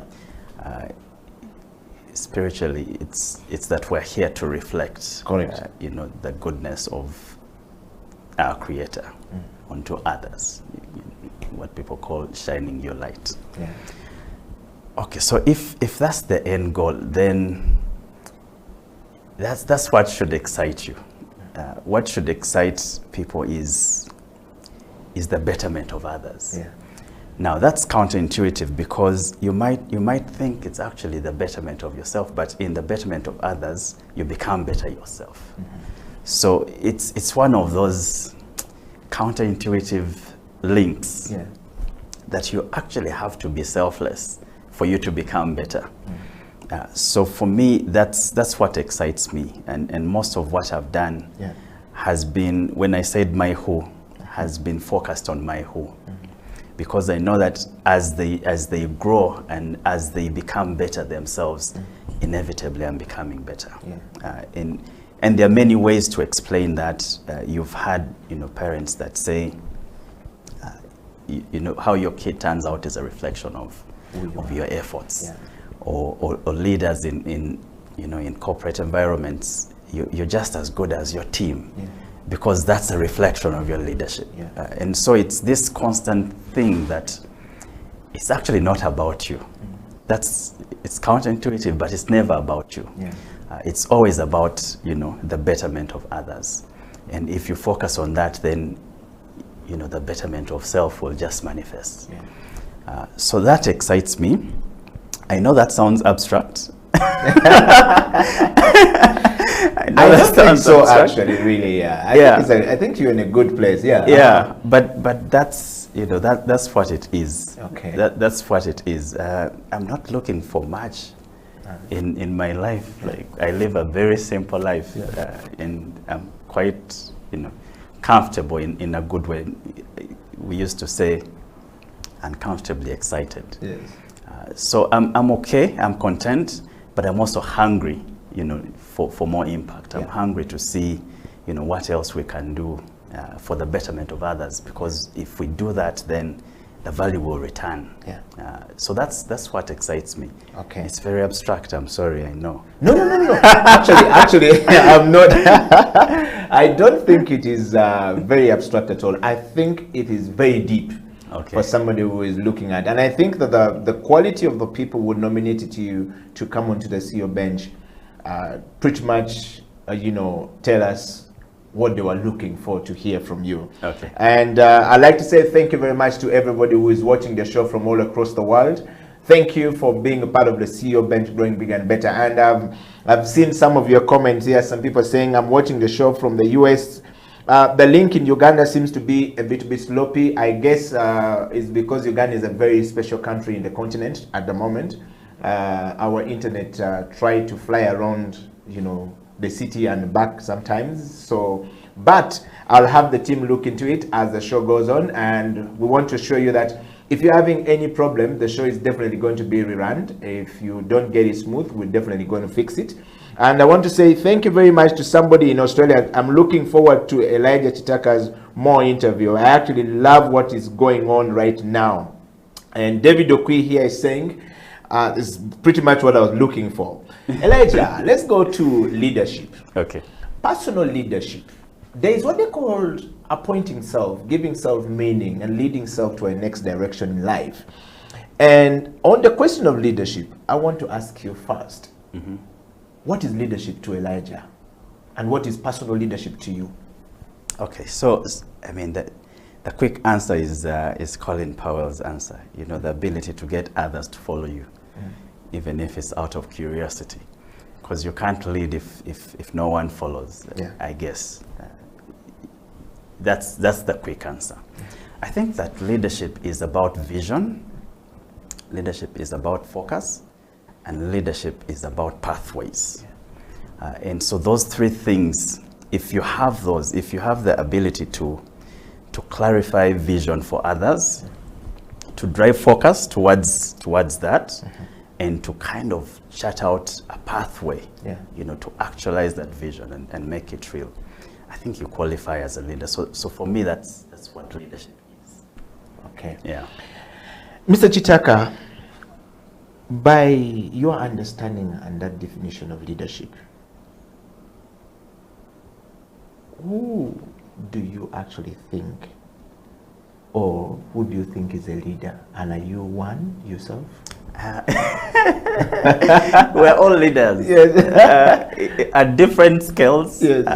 You know, at different levels, yes. And at different stages. Yes. But the strange thing about life is the lack of this, you know, binary situations. And I know that people love, you know, binary situations because it's yes or no, or it's black or white. But the truth of the matter is that it's more complex. And you know, you could be led at a specific moment in time, but also have others that you lead. And that's why I'm saying that, you know, we're all leaders. At the bare minimum, you're leading yourself. You know, so I am a leader because of that. Now, in the context of, you know, mainstream leadership, you know, kind of themes, yes, I would say yes, because again, this is the CEO bench, and CEO is, you know, certainly in the leadership position. But I think what I would want the people to take away is that we're all leaders, and that's not to dilute leadership. It's just that it's at a different stage, it's at a different scale. But if you don't realize that, then you kind of deflect a lot, and you go into this mode where you make no decisions.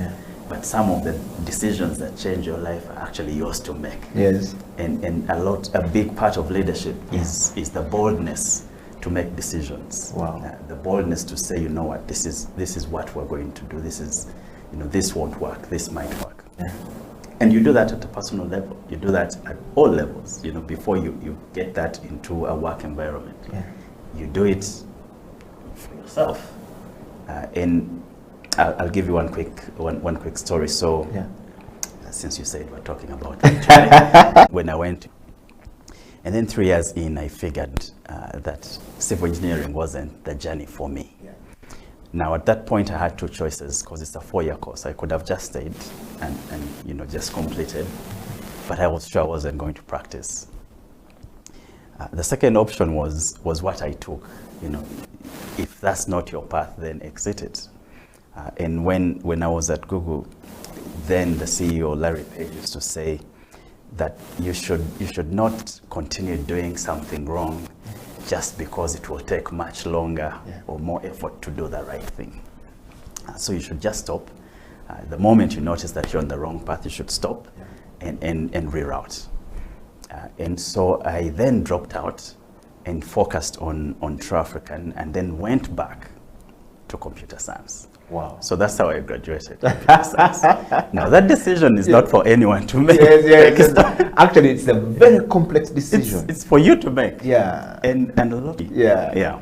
Wow. Well, I think that's one very key to chart the course. And from what I've just understood from your journey of leadership and for your definition of who a leader is and what a leader is, and if you are actually a leader, is that you have to pick yourself, select yourself, give yourself meaning, and stick the path of where you want to go. And if you're not adding value and it's not adding value to you, drop it. Yeah. Is that correct? Yeah. And that's a very good lesson for leadership on this program, because we want to make sure that people understand where they are, where they're going, and if you're not adding value, then stop. Yeah. Some of us are stuck in one place and not willing to go, and we're fearing change. Thank you very much for that, Elijah. I want to take you straight, Elijah, to the next question on this leadership path. Okay. And that next question is, what is your understanding of leadership at the personal level, family level, society level, and corporation level, as well as the national level? Yeah, I think we've talked about that. Yeah. So the things I say, if you would summarize one it, is vision. Yeah. Because without vision, so where are you leading people to? Where there has to be some kind of promised land. Yes. So that sense of conviction. Yes. That this thing that is not here today. Yeah. Is possible. Yeah. And we can make our way towards it. Yeah. I think that's a big component. The second is this thing of focus. Yeah. Because the truth of the matter, especially in today's world, is we're filled with a lot of information. So your ability to sustain focus, especially when you're pursuing vision, because in most times it's not there. Yeah. Right? You have to work towards it. Yeah. Now, for you to remain focused on that, and also to bring along people that you can focus, and then that would make up leadership for me. It will play out at all levels. Okay. Now, of course, at country level, you impact far more people, so the decisions you make are heavier. At family level, it's fewer people, but it's actually closer to you. So, you know, you might be affecting just one person, but if that person is your daughter, they are your world. Yeah. Right? So it doesn't really dilute it just because, you know, at a family unit, you have such small numbers, and then at a national or corporate, you know, level, you have such huge number, one that you deeply care about, and I hope you deeply care about everyone you lead, or you're actually impacting them at scale, you know, which is like, you know, governance and country leadership. Yeah. Well, thank you very much, Elijah. We're going to take another break, just a coffee break, to allow the viewer to have a cup of coffee. And the CEO bench will be back. And then when we come back, Elijah will dive on change management. Several steps of movement and steps of Elijah climbing into the ladder to the bigger place. And that requires that he had to manage change at every stage. He's been around the banking sector, I think, twice, and gone to Google, come back, True Africa, and then later on to several other places, and now into Feza, and I'm seeing that he's still doing consultancy in and out around technology. That means that you have to manage change. Some people are not good at managing change. Yeah. And change, when it's not managed very well, can destroy people. What lessons can we pick from Elijah going forward? If you're stuck in that place, Elijah probably would be the right person to talk to you about change management. That requires that it's communicated, it's understood, and you can go back to the same place and draw wisdom from there if the other place where you're going failed. Stay right there, I'll be right back after the break.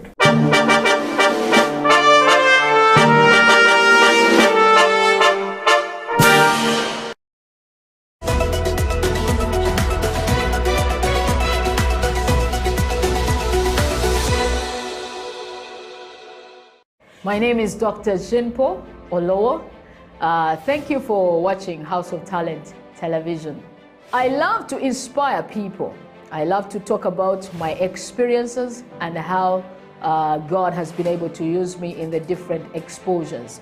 And through the leadership, through change management and transformation, I've been able to do a couple of things in my life. Now, are you a kind of person who is tired of your status quo? Do you want your situation to change? Are you tired of what is going on in your life? You know, change is a fact of life. We've all been through experiences in the last couple of months that have taken us to a place where we need to do something about our lives. We need to change whatever is going on. So if you have not piled up investment for yourself, you need to do that. If you've not done businesses to hold your family in future, you need to do that. Are you thinking of full-time employment? You need to be thinking about your life after employment or your business in the next couple of years. So if you want us to chat, if you want us to talk about this, please get in touch with us at SEAL Uganda on number 0772443085 or check our website www.sealuganda.com, or on all the social media handles. You can hook me up or Facebook, that is Jinpo Olowo, on Instagram, Jinpo Olowo, and on Twitter and LinkedIn. Then we can chat a way forward with you. We can help you, we can coach you, we can walk with you this journey of financial freedom.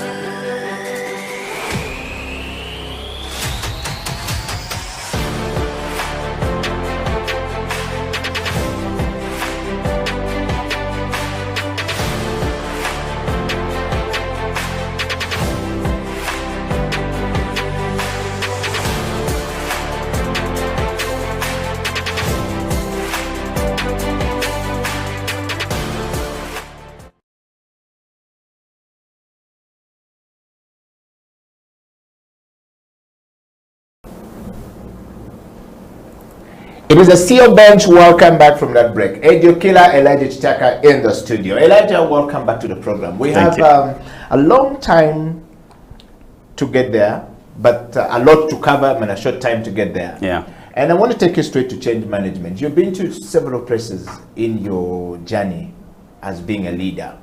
And I want to take you first to change. How do you manage change? Change management requires a lot of things. It requires that you communicate, requires that you prepare for it, requires you prepare people mentally, physically, and emotionally. Yeah. And if they are not, it's a problem. You're moving from one place where people have invested a lot of emotions and time in you, and you have to go to the next place. And I understand that because you probably have outgrown the place where you are, and you have to go to the next one. And we're always looking for greater aspirations in life when we grow. I want to take you through to this path of change management, and I want to hear from you. What is your understanding of change management, and which principles do you always apply when you're moving from one place to the next, and how do you communicate it as well as manage where you're going? Yeah, I'm laughing because yeah, that's in today's world, that's too much to hope for. Yes, it's a very volatile world. That's the truth. I think that my attitude to change is you should disrupt yourself before others disrupt you, because it's just a matter of time. So disrupt yourself and build the capability to be agile. That's really it. That's really it. Because change cannot be elaborately planned. If it was that way, everything would be predictable. Yeah. I think what differentiates, great leadership, especially in times of volatility, is your ability to adapt, your ability to morph to what is required. Now, a lot of the time, that cannot be, premeditated. I think you work on certain capabilities and say, okay, what makes change intimidating?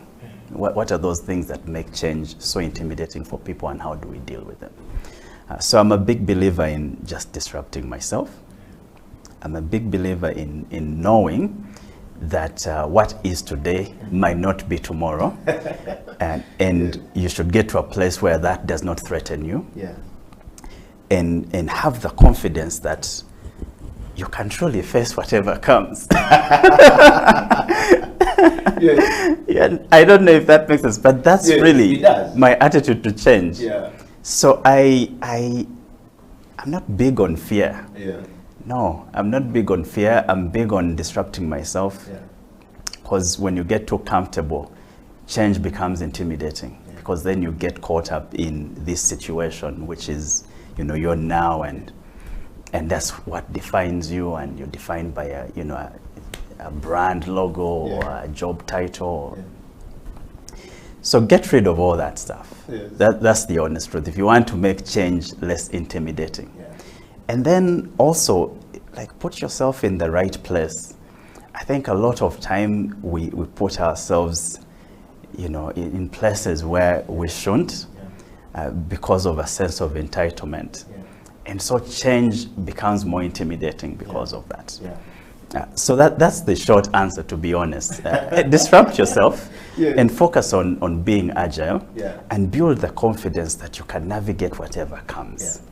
That's the honest truth. Yeah. And the truth is you can. Yeah. You just need to have the right, you know, skill set and the right mindset. Yeah. And then change won't be intimidating. Yes. Yeah. Elijah, not everyone finds this part easy at all when we're talking about change management. Yeah. And what are your secrets of doing this? I know you said that you should be very disruptive, you should not be comfortable, but would you like to share some of the principles that you have had to use along the way? I know those could be your trade secrets, or your movement secrets. Like, but there is a person somewhere there who is stuck in that job. And I think right now, with the situation of COVID-19 and the foray into the change of the world where we're headed to, so many people are going to find themselves very stuck to move. And yet, if they move from one place, they could be very impactful somewhere else, and they could even change more in their life going forward and impact many people around themselves, you know, around them, if they decide to make the decision. So it's not easy for everyone. I know people in the corporate jobs who have been there 15, 20 years, and you tell them to go, they don't know how much a pen costs. They don't know how much a ream of paper costs, because the company was providing everything, and now it's their time to move and they don't know what to do. And they says, time has come, we're moving, you're not moving with us anymore, and they're stuck. Yeah. What would be, can you share with us just a little bit of how you manage the things you do, the secrets? Let's start with that. So it is true that I've done many things. Yes. It seems that way. Yeah. The truth of the matter is that I didn't set out to do many things. One thing leads to the other, and you know, I am led. By your actions. I am led. Yes. Well, not even by my actions, and that's a big, like, that's a whole other discussion on my attitude to my corporate life. Yeah. I feel like all these opportunities that come my way have been placed in my path for a reason, but also for just a season. And so I should not lose sight of my who, the people I'm here to impact. So, I mean, the secrets are what I've shared, to be honest. One is be agile. Now, agility, it's multifaceted. I know that in the corporate world, it's a buzzword. It might be abused. Correct. But agility on a personal level could mean that if you notice that your situation is changing, you need to make adjustments, you know, before the impact, you know, hits you. And not many people are willing to make those adjustments. Really. Because a lot of time you kind of wrap your personality and you into these things. And it really becomes very difficult to let them go, or to make, you know, to make some adjustments. But I think you really need to figure out how to be agile. That's one. That's a big part of change. Two is the confidence. Eddie, that's the biggest thing, actually. The biggest friction to change is fear. Of the unknown. Fear of the unknown, fear of what will happen. So you have this, figure out how to give yourself, if you don't believe in anyone else that can give you that confidence, that you have what it takes to face situations and figure them out. And you really do. And people do. any situation that you face, you can figure it out. And so move with that confidence, and then change will become less intimidating. I think to me, the people that are very, threatened by change, it's one of those things. It's either they're not agile enough, so they can't make quick adjustments in a very volatile world, and now it's even worse. So you have to move faster, you have to try and anticipate, but even if you don't, you have to really try to, respond quickly. But also, face it with this confidence that really, like, all things are possible. That's the truth. It's true, yes. That's the truth. Like, you can figure it out. If you put your mind to it, wow, you will figure it out. Wow. Well, I thank you very much, everyone. First of all, we won't be able to answer or to allow Elijah to, sort of like respond to everybody's question, but we will highlight a few of them because of time, and we know that is a bit for making decision, creating the path, thinking for businesses, providing solution for where we are supposed to go. Elijah, I want to read for you one from Frank Chugumi. Says, blessed to be watching the show. It says, if it is not your path, then exit. I'm also glad to hear that I am also a computer science student, because he said he's glad to hear that coming from you because the computer science. Nice. Yes, so I guess now this gentleman, Frank, he's gone on to say, man, Ugandans have not yet adapted to technology. Who do you survive? I think he's saying, how do you survive in the industry? Just asking Elijah, how does one survive now that Ugandans have not adapted to technology and change that are coming with technology?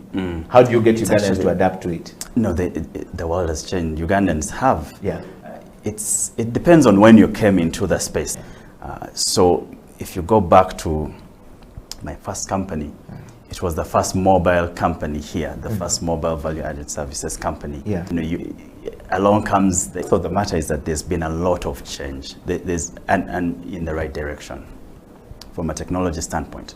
Maybe we're not keeping the pace because we're basically benchmarking against the world. We're not living in isolation. So maybe most parts of the world are moving faster than us. Advantage in Uganda. And in my plan actually this year was to relocate, to be honest with you. Wow. Because I think that we're making many decisions as a country that are not empowering that ecosystem to grow. And that's really tough. That puts tech entrepreneurs in a very, very tough situation. And countries are moving fast.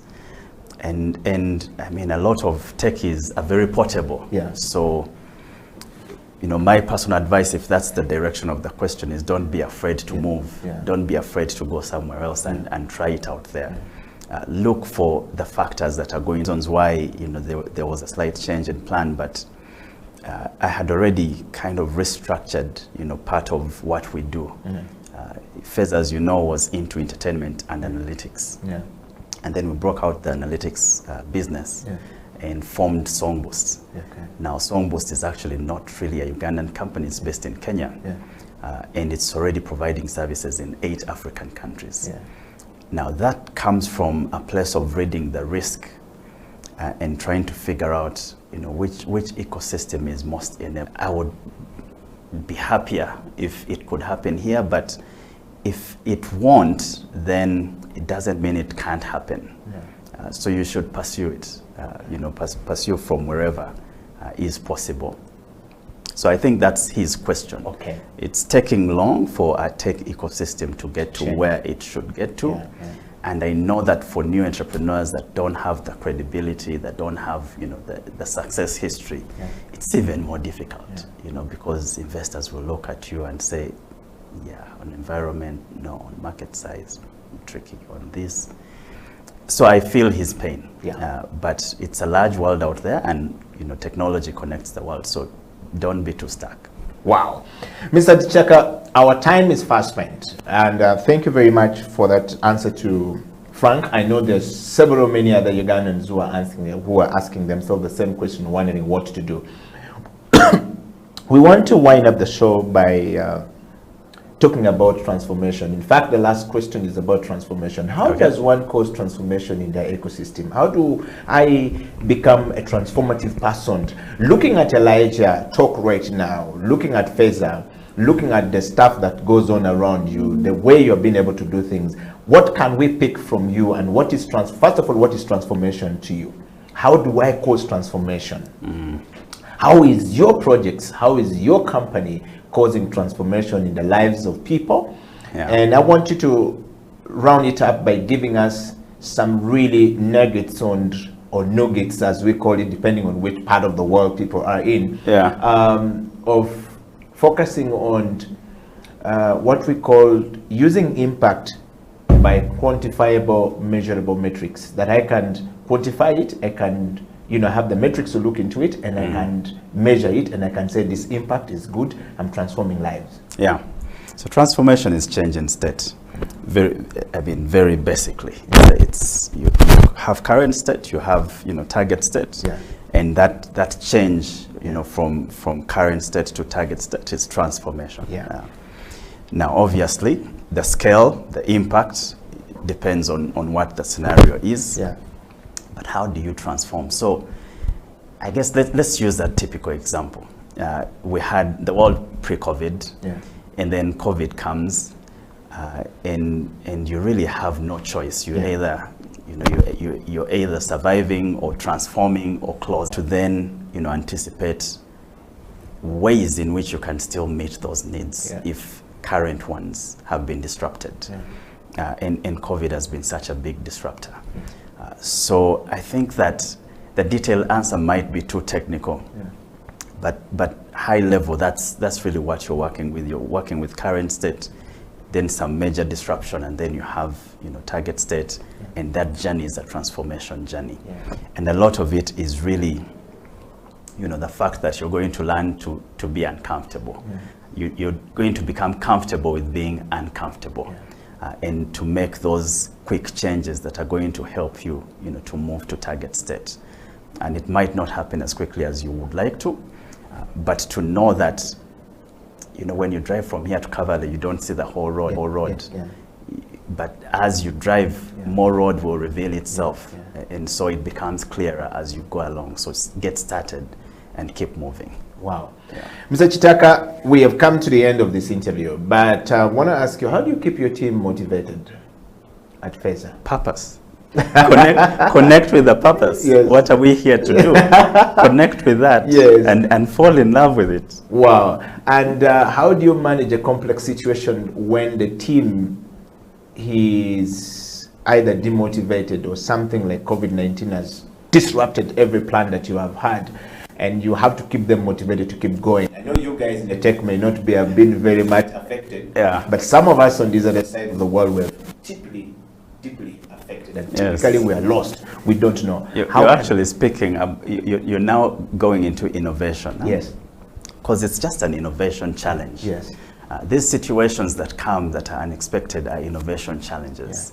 And so for me, I'm always in that mode of, okay, so this is what needs to be figured out. So you should, problem solving and solution finding mode, because that's the truth. It's just an innovation challenge. Maybe it's a huge competitor that comes into your market. Maybe it's a huge disruptor like COVID that then lands and disrupts your entire plan for the year. At the end of the day, it's still just an innovation challenge. So these are the cards that you have. Make the most with them. Wow. And then let the clock start. Wow. Thank you very much, Elijah, for coming to the program. We know we need to let you go. And 3 things that you want us to take from this interview today from the CEO. First of all, what is it like being a CEO on the top? I guess it's tough. It's tough. Yeah, it's tough. It's too much pressure. But that's the job. That's the job, and it's your decision to take the job. So you buckle up and jump in. I want you to look into this camera and just tell us, what are the 3 things you want to sum up today in this show and this program, that when I watch you any part of the world, I'll wake up and do that one thing and my journey will start? The one thing I would say is just that confidence that you can do anything, that you can face any situation and figure it out. Like that, to me, that's really, really critical. Because if you doubt yourself, it becomes very difficult to even motivate yourself. So if it was one thing, is that you actually have what it takes to figure out complex situations. Wow. Yeah. Thank you very much, Elijah, for coming to the show. We want to say thank you for accepting our invitation, and to all those people who voted Elijah. We hope that we've been able to give you the best answer that you've been looking for from Elijah. We hope to bring Elijah back to the show. I've seen a lot of requests. Some people in Australia. I've seen somebody in Sweden. JB Atina, I think, is into technology, saying, great person, we need to have more of our people in this space. And yes, we would like to bring Elijah back at some point when he's not, things have settled and COVID is coming down. Elijah will be back on the show. But thank you very much for coming to the show. And as you go, assuming you are elected the President of the Republic of Uganda, what will be the first step? I would not be. I would not be. No, so let's say the Minister of Technology. No, I would not be either. It's a wrap from us here. Until next week, keep it a CEO band. Elijah Chitaka, Edio Killer, we're signing out.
Working. Yeah. But first of all, if you're passionate about what you're going to do, I believe in all work we do mistakes. So my first experience at work was when I reached at work. You have to be confident when you're doing something. Even if it's wrong, in our industry you have to be confident. Once you're confident, you give support of it. So my first cup to make was for a customer, and I made a mistake on it because the waitress came and gave me a cappuccino single. I made it and gave it to her. Then she told me, no, the guest wanted a flower on it. I could not make a flower. So I said, what I've given you is what is supposed to go. I cannot make another cup of coffee. Please take. If he calls me, I'll explain why. So that's how I started.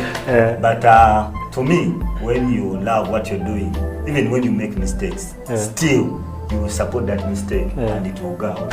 So I have love for the coffee, for the industry. I have love for what I'm doing, and when I'm on the station, trust me, I don't want anyone to disturb me. Even if you are the boss, once I'm in my bar, it is my turn. It's your area. Wait for my shift to get done, then you can bring your coffee. Interesting. If you're watching us, this is House of Talent, the coffee break. We are having some fun with Isaac and Charles here. Charles telling us about his first experience, and you're supposed to make a certain cup of coffee, which he did not do, but these are the different experiences that we have. So if you're a barista and it's your first day on the job, relax. You got this. Have some confidence. We have you here at the coffee break, and we're going to take a break right now. But when we return, we still have that part of we're going to brew a cup of coffee, which I believe is going to be very tasty.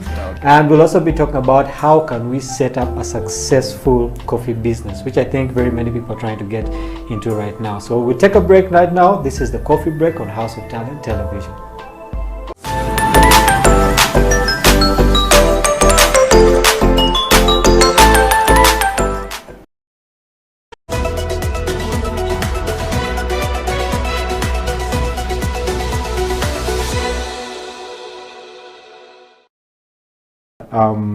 For the teams out there, okay, we have very many teams in the NBL. What is City Oil doing right that these other teams are not doing? because we need to see more teams actually, give you guys competition and also get to that international level. All right. So what are other teams not doing that they should emulate? Yeah. Okay. Interesting. There's so many things. Definitely, as a club, we are very ambitious. Okay. When we had just started this club, we said we wanted to be in Africa competition 5 years later. Yeah. But when we came in immediately, we won the league, and we changed our mind that we don't want to think 5 years later. 5 years. We want to start now, and because of that mindset that we want to be playing at the top level in Africa, that means you have to do so many things back here at home to be at that level. So we are very ambitious. Of course, to play at international level there, you have to be a powerhouse at home. Yeah. That's why we have to win for us to be able to play international, because those are the rules. If you're playing ball, you have to be a champion. At home. Yeah. If you're not, then you can't play ball. Yeah. So we want to keep winning at home because we want to be in ball. Yeah. People say, "Oh, we win because we have money and all that." I really don't think it's about money. I can tell you that there are some clubs that play players better than City Oilers. That's not the perception.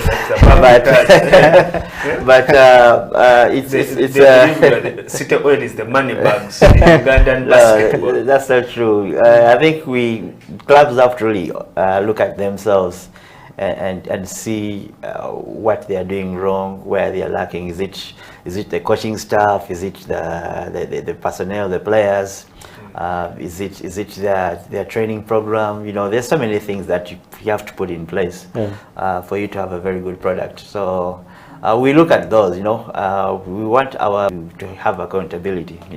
Yeah. If you're not training, you've got to have a very good star players who don't show up for training. We can't have that in City Oil. However big you are, we'll let you out. Yeah. We want our players to account for everything that they do on court. Yeah. Okay. If you are a player, is it because of we want to check everything and see that everything is accounted for, and the coaches, if we lose a game, I can tell you that there are meetings that happen, and we have. And what is the nature of those meetings? The management has to know why. Why did we lose? So you have to have reasons why, and they have to be good reasons. To always improve and progress. Yeah. So basically, teams have to be more that you do on court. Sometimes we sit with management and we ask, all departments.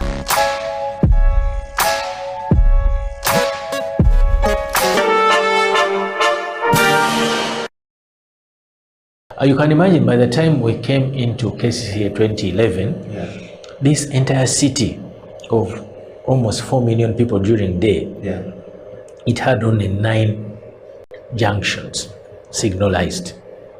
So how much control do you have over traffic with just 9 junctions? Some of them not even working properly. I've been to a number of cities when we were preparing that project for the junctions. We went to quite a number of Japanese cities to look at the model that best suits Kampala. And we went to a city like Tokyo. The traffic control center of Tokyo is so huge that they control maybe about 18,000 junctions in the city. And it was clearly way beyond our capacity. We don't need it yet. We went to another city of, I think it was Nagoya, very huge. And we had to find a city which had similar characteristics to Kampala. And then that is the kind of control center we are prepared to manage in the city, and that is what is being designed. So the level of control of traffic that we had in Kampala was so low for the number of vehicles that we have. Even the infrastructure was of very low grade. So how many traffic police will you deploy at all those junctions without signals? You can't have that manpower. So we need to automate these things. These things are coming. I agree that that was Mr. Okwi. Dennis in Australia. Okay, yes. I agree that things are taking quite long. Yeah. But I think it would help if KCCA publicized all these programs and gave to the public the timelines under which they are going to happen. They are surely going to happen. Okay. Yeah.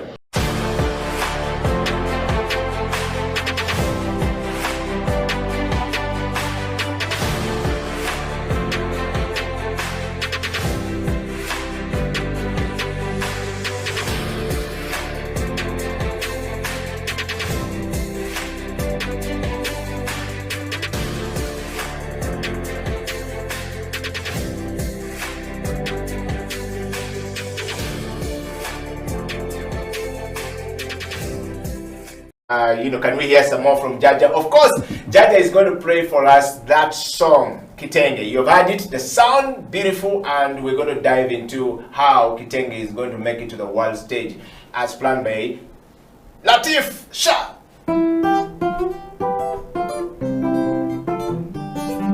Abamina bakyala mwena naddala bali erudde eri mu North London yembakutira kiri kimu butekuwagiza wadde embeera za korona bangi zatutagula kakati tuve mu mayumba kitengi pate yine ensonze bumale ate nga tetusaanidde ddala kugisuwa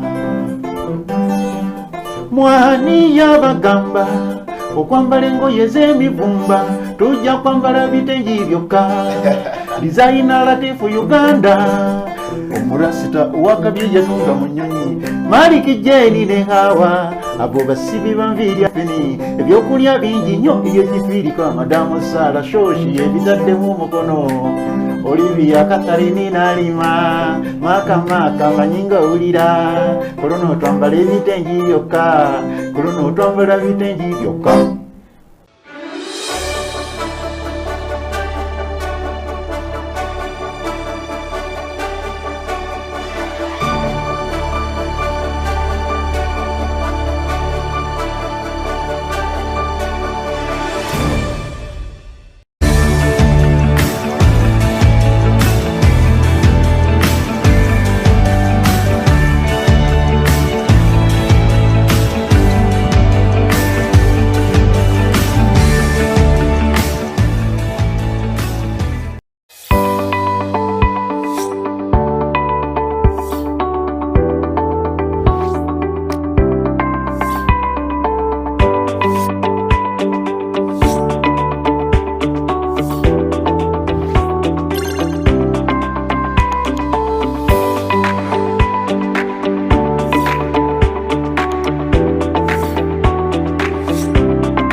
An army of sheep led by a lion will beat an army of lions led by a sheep. That's a fake. Yes. So let's be very honest about this thing, and really understand that you need to understand where you lie and where you fall. So it's very important for us to understand that leadership has to be definitive. You can't be laissez-faire. It has to be definitive.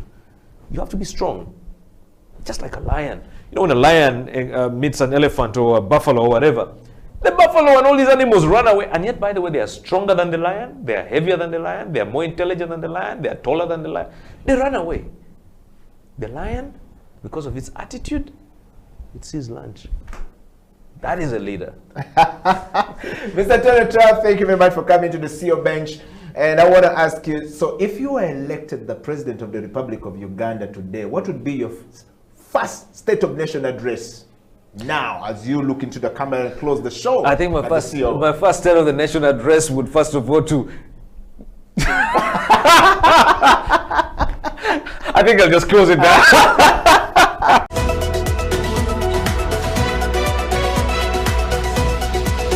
Which is the French Development Agency. They brought in Organization of Francophonie countries. Yeah. They brought in Institut Français.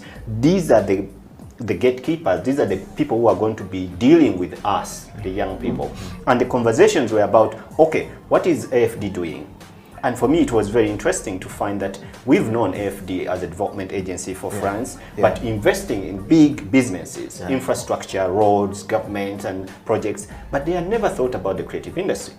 And for them to have this conversation, influenced by the French policies on how to engage with the new Africa, and also realizing that their politics has not worked, but the many young people now are taking over in Mali, in Gambia, they are realizing that these young people, they don't know what's going on with them. They need to get to tap into their knowledge and see what's going on in their head so that they can also understand them as well as support them.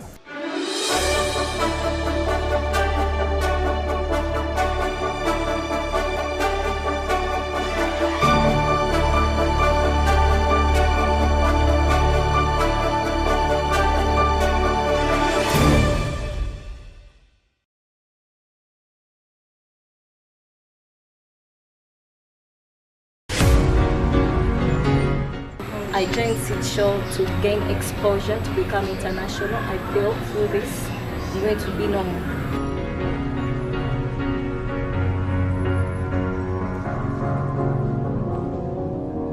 Cause you're a sky full of stars. I'm gonna give you my heart. Cause you're a sky full of stars. Cause you light up the path. I don't care, go on and tear me apart. I don't care if you do. My biggest reason why I started the CD show was the force and the lack of an identity in Uganda, and also a community that can bring the designers together. It all started from these good designers I always meet, and they don't have support. You look at someone is so excellent, but imagine working from home. Others are working from boys' quarters. Others are working from garages. So basically, when I add up all these creative people I see, we have no reason why still Uganda is recognized by Amini's regime. If we have these creative people, why don't we promote them for the country to grow? We need to celebrate our own talent. So when I bumped into this American embassy diplomat, I pitched her and she loved the idea. That's how the partnership started. Though the biggest challenge we're having now, we lack space. Sometimes the embassy provides us with space. Our vision basically is to create a community of designers and to identify Uganda's fashion. We need to see a generation where designers look at the environment and turn it into garments so that anywhere in the world someone can recognize that this fashion is from Uganda. We started by a small number in 2014. We're looking up to a bigger number because we have so many designers, but the facilitations we have can't manage us to accommodate the biggest number. We started by hosting our event at US Ambassador's residence. Then after we welcomed the Kampala Fashion Week on board. And then for the third year, we welcomed Bayimba International Music Festival. Though now we're looking up to having our dream event and get all the networks in the industry. We've been working with some local volunteers from the industry, but since the number grows, we again need more trainers to help the designers. Our dream is to discover new designers and give them fashion and design skills. We also dream to have a fashion curriculum and a structure where these designers could meet for knowledge, which they can also pass on to the next generation.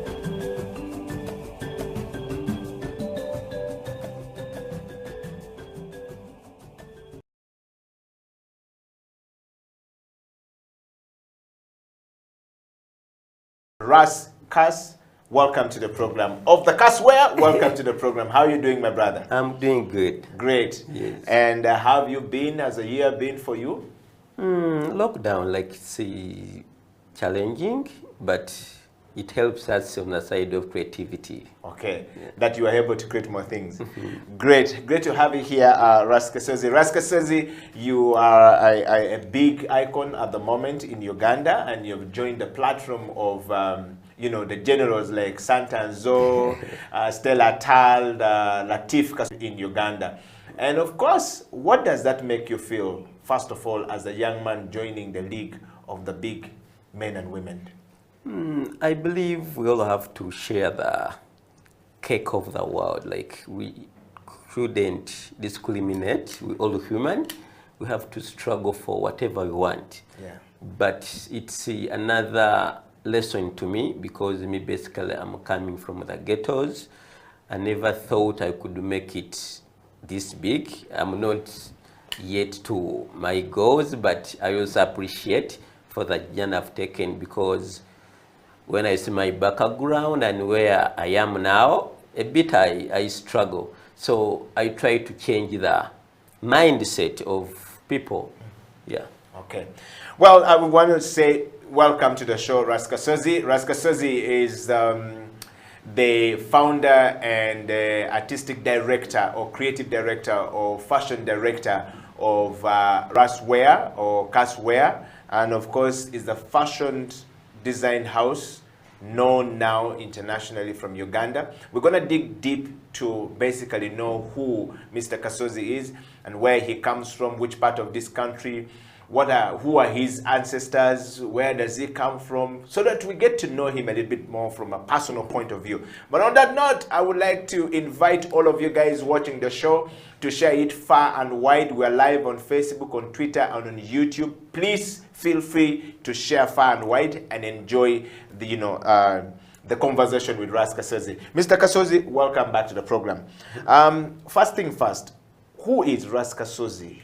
And what is the meaning behind your name? If I'm watching the show from New York, from Vancouver, or from Egypt, and I don't know you, or even from the northern part of Uganda, from Barara, from Tungamu, from Kasese, I don't know you. Who are you? And what are the values that define you as a person? Basically, I'm an African. Like, Ras, R-A-S, to me is African, and then Kasozi is my indigenous name, meaning I'm from Ngabi clan. Yes, so I'm typical African. Yes, from the Kamwe Uganda, basically. Yeah. And which part of Buganda? Oh, yes. I come from Muduma. Yes, Muduma. That's the Pigi side. Okay. Yeah. So with the purpose of... Is that in the central part of Uganda? Yes, central part of Uganda. Yeah, please go on.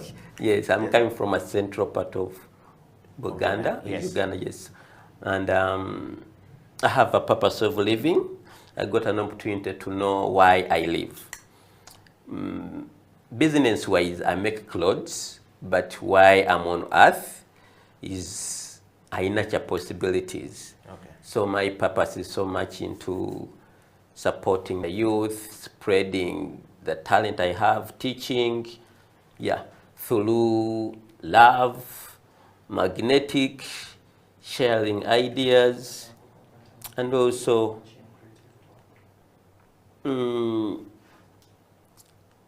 self-confidence. Okay. Yeah.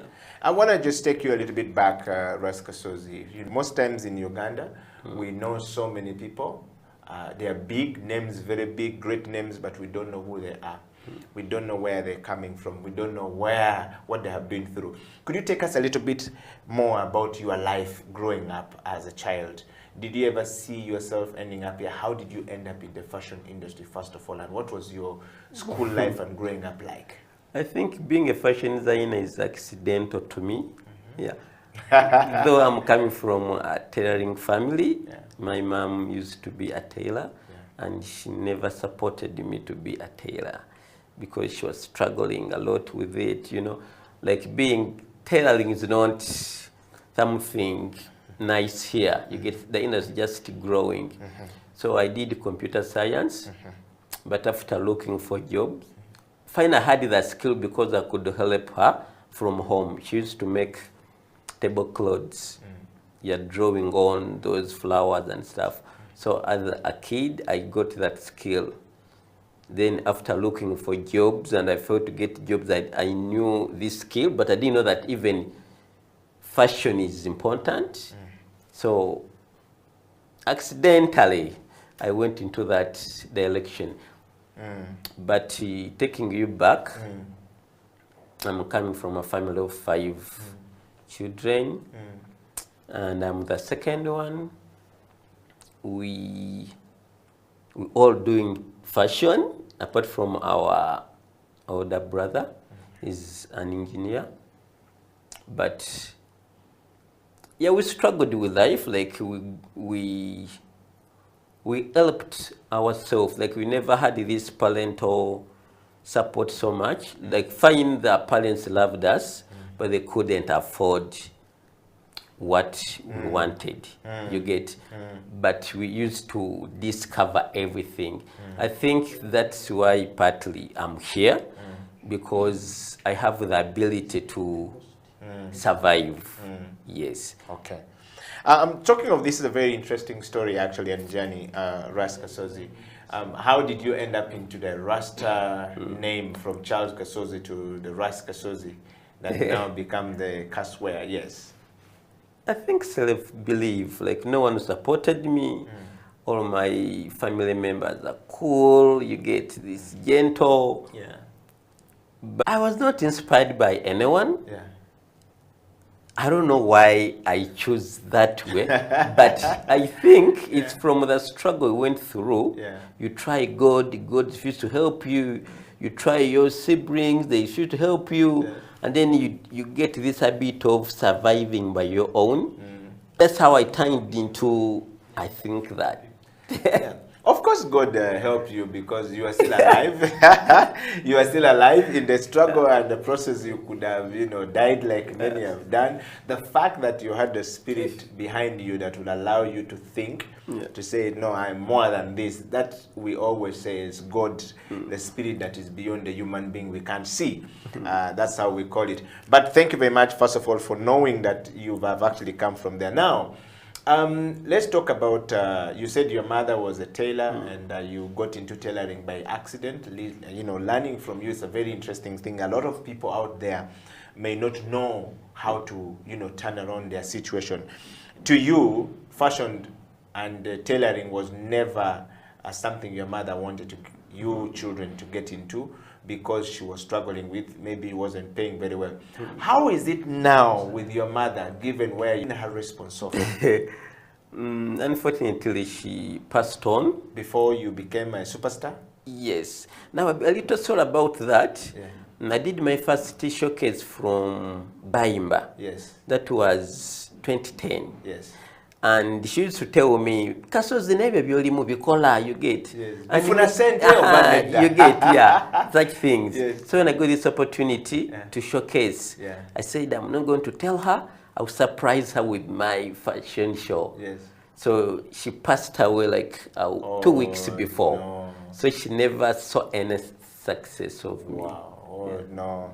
That's sad. I mean, for parents should have been able to see what you're doing. Let's talk about a little bit about your father. We boys always have some father figure in our lives, and if they're there, was he a fashionista? Was he also a tailor? What was your father like? Oh, my father is a cobra. Okay. Yes, so he's also an artist. Yes, makes shoes. Yes. So I think I share the talent from both sides. Okay. Both my parents are artists. Okay. Yes. And did your father ever supported you in your journey of becoming an artist? Yes, he did. After school, as I told you, I was in a journey of looking for a job. Yeah.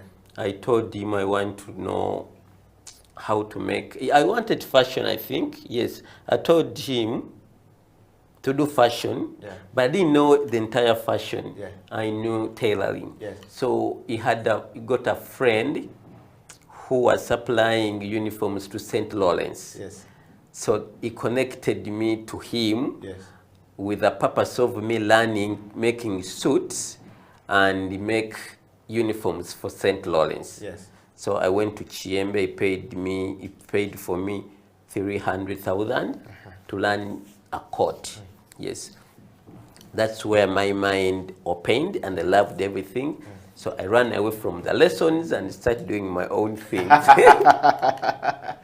Oh, so wow, his dream didn't happen. Yes. I never made even a single uniform for St. Lawrence. Yes. So what did you do with the 300,000 he gave you, Uganda? I went and learned like 1 month that the basic knowledge I got for suits was enough for me to know how to make everything, bra, pants, hats and everything. So I started doing like online books and stuff. Yeah. Wow. Well, we're talking to Ras Kasozi here. Charles Kasozi is Kaswear, if you know him, a fashion house springing out of Uganda locally here to the international fashion scene and stages all across the world. And we're going to be sharing a little bit more about Kasozi and his work. And of course, I want you to share this video far and wide. If you're a fan of Kasozi, please make sure it reaches far and wide. We're live on YouTube, House of Talent UG, of course. And, you know, go to our Twitter. It's live for those who are driving and for the upscale people to follow, you know, a story of a Ugandan man who is going around the world changing life. Kasozi, before we take a break, we want to talk about a very fascinating story you talk about here. Quite a lot of times when we're young and we're looking for money to do stuff, parents sometimes may not have the money to give us. We don't have uncles to give us. Our story in Africa is a bit different from the stories of people across the, you know, other continents in the world. Yeah. I want to know from you, you know, and of course somebody who's watching this show either from here or a child watching in Myanmar or wherever they're watching, or in Congo where we're watched very much, would want to know, if I don't have the money and I have the passion and I have the zeal and I have the drive, but money is also needed to start it, how do I start? Where do I go? At least for you, your father gave you 300,000 to go and do a course. We don't know whether you spent the whole school fees or you only spent 1 month, took part of the school fees. What happened? How did you start, you know, your fashion? Did you get money from somewhere? How should one start if I want to start? And I was like, Kasozi. I think we should try to be close to people who love what we do, basically. Because even me, I managed to skip from that low level to another level because I had the networks. Yes. Just me and Mia meeting Gloria Wavamuno changed my mind. Because I used to be Muyayo on the street. So someone introduced me to Gloria Wavamuno, that I'm good, me I didn't know. Then, I lost my phone like over 2 months. So surprisingly, I got a text from Gloria. Kasozi, I've been looking for you over the last 3 months. Then my mind was like, the daughter of a tycoon is looking for me. I was even moving on Loom Street. So that changed my mind and started respecting myself a bit. Like somehow I'm important. If someone important is looking for me, that's opened my mind and start to know that I need to be serious, have a skill, have a business, and also work more with my fashion, because by then I was still an amateur. Yeah. So I never had money to go to buy books, and no designer could invite me, So I got to know basically all the knowledge through Aristotle, but I couldn't afford any book. I could go open and feed the mind. I move out, I make notes before I forget. Yes. Yeah. Wow. Kasozi, I mean, right there's an art of creativity when you're talking about this thing. It's not everybody gets to that point. Ladies and gentlemen out there, we are talking to Kasozi of the, Kaswear, and he's a Ugandan fashion designer. Now you've had the first background story of Kasozi and where he comes from. We're going to take a break, and when we come back, creative industry will continue talking to Kasozi, and we'll be able to ask Kasozi to tell a little bit more about the things he's doing now and how he ended up, the first plane out of Uganda. What happened? Where did he go? And how did it feel like, from the suburbs of Kampala, PG, to the rest of the world? We're going to get to know that in just a minute. Stay right there. Creative Industry Talk. We'll be right back after this break.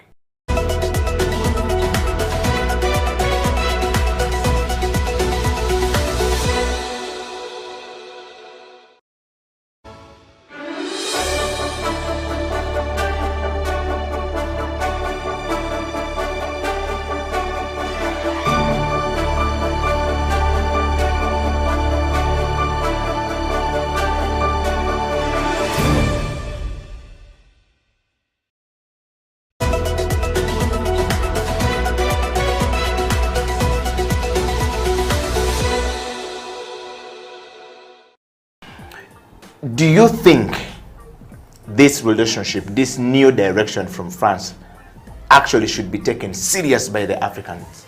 Definitely. I think if the French were not really engaged and ready to, to create this new paradigm with all the young people in Africa, they wouldn't have invested so much into this whole conversation. I think what is important is really to recognize the fact that France has had a lot of trouble in Africa, given its Francophone territory in West Africa.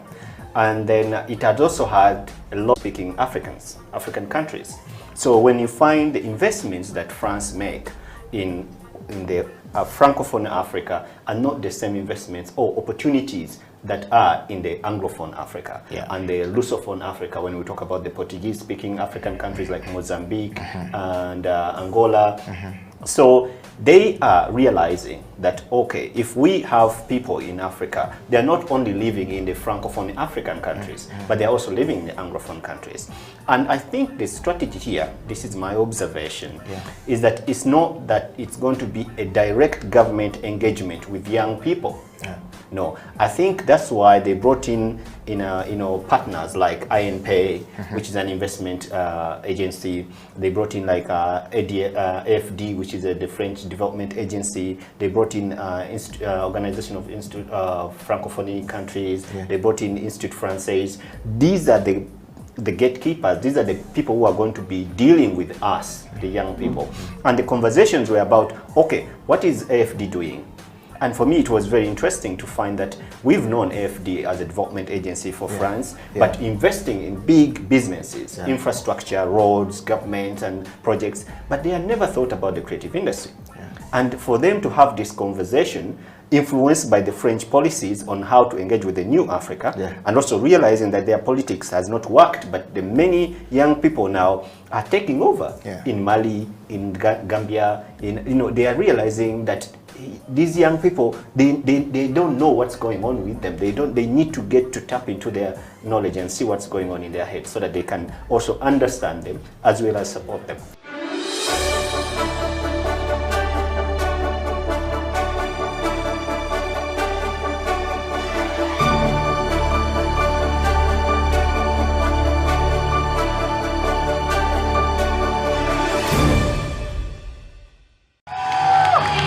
My biggest reason why I started the CD show was the force and the lack of an identity in Uganda, and also a community that can bring the designers together. It all started from these good designers I always meet, and they don't have support. You look at someone is so excellent, but imagine working from home. Others are working from boys' quarters. Others are working from garages. So basically, when I add up all these creative people I see, we have no reason why still Uganda is recognized by Amini's regime. If we have these creative people, why don't we promote them for the country to grow? We need to celebrate our own talent. So when I bumped into this American embassy diplomat, I pitched her and she loved the idea. That's how the partnership started. Though the biggest challenge we're having now, we lack space. Sometimes the embassy provides us with space. Our vision basically is to create a community of designers and to identify Uganda's fashion. We need to see a generation where designers look at the environment and turn it into garments, so that anywhere in the world someone can recognize that this fashion is from Uganda. We started by a small number in 2014. We're looking up to a bigger number because we have so many designers, but the facilitations we have can't manage us to accommodate the biggest number. We started by hosting our event at US Ambassador's residence. Then after, we welcomed the Kampala Fashion Week on board. And then for the third year, we welcomed Bayimba International Music Festival. Though now we're looking up to having our dream event and get all the networks in the industry. We've been working with some local volunteers from the industry, but since the number grows, we again need more trainers to help the designers. Our dream is to discover new designers and give them fashion and design skills. We also dream to have a fashion curriculum and a structure where these designers could meet for knowledge, which they can also pass on to the next generation.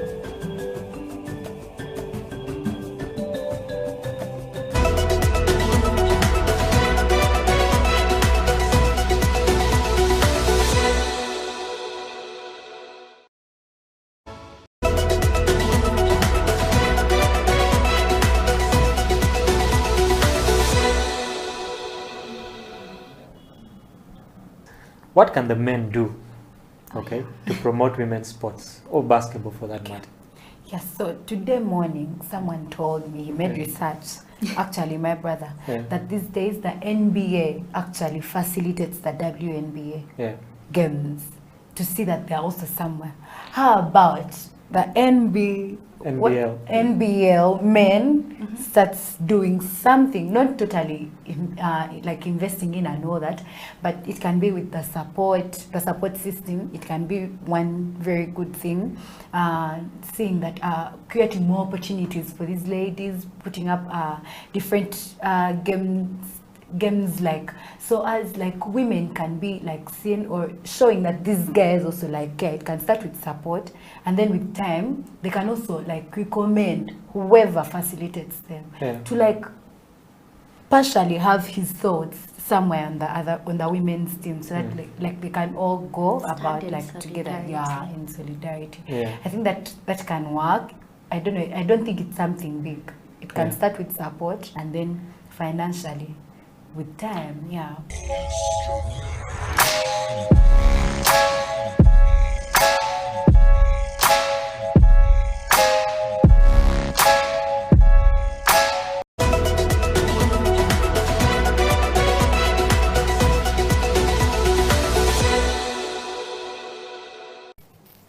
now I'm going to talk to my people. Yes. Because I like what, as we are saying, vive la France, vive la francophonie. So, le leadership, c'est quoi? Le leadership, ce n'est pas le fait d'intimider les gens ou bien de dominer les gens, non. Le leadership, c'est le fait d'aider les gens à suivre le bon chemin. Parce qu'il y a des gens qui sont là, ils ne savent même pas par quel chemin emprunter. Il y a des gens qui ont même étudié, mais ils ne savent pas quel business ils doivent faire. Maintenant, l'idée, quand tu rencontres une personne pareille, tu vas l'orienter. Non, tu peux faire mieux que ce que tu fais. Non, la peur que tu as là ne va pas te tuer. Tu peux aller au-delà de la peur. L'idée, c'est comme j'avais donné l'exemple, j'avais donné l'exemple ici en français, en anglais, pardon. La vidéo que j'avais vue à propos de chiens, il y avait un groupe de chiens au niveau du Canada et il n'y avait pas de l'eau. Pourquoi? Parce qu'il y avait, la neige, il n'y avait pas la place pour que tout le monde puisse boire de l'eau. Mais il y avait seulement une petite place pour le boss que je vais appeler. Et il ne voulait pas que les autres puissent venir boire de l'eau comme il était boss. Il intimidait les gens. Mais il y avait un petit garçon, un petit chien qui était là à côté. Il a eu l'idée de briser la glace là où il y avait pas, parce que l'eau était en dessous et il n'y avait pas moyen de boire. Mais le petit chien a brisé et tout le monde a vu ce qu'il faisait. Ils sont venus, ils ont commencé à briser et tous ont profité avec l'eau potable. Et le boss était laissé comme un vaurien. Personne ne lui faisait confiance parce qu'il n'était pas là pour les aider. Il était là pour le faire peur, les intimider. Mais l'idée, c'est quelqu'un qui est là pour aider quelqu'un à avancer jusqu'à son destin, à sa vision. Parce que nous avons tous nos visions, mais c'est la peur des fois qui nous arrête. Merci mon ami.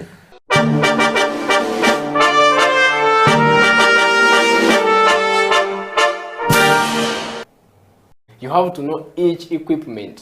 You have to know the brew ratio. Actually, the brew ratio is I think the most important. Yeah. Brew ratio now most people may not understand. It is the ratio of the coffee powder to water, and the yield. Water in this article will bring us into the yield. If I put 10 grams of coffee into my portafilter, how much of it am I exactly? So if you don't master the brew ratio, oh, everything is going to turn out a mess. Yeah. You understand? Even if you know that knowledge and you don't master the brew ratio. Yeah.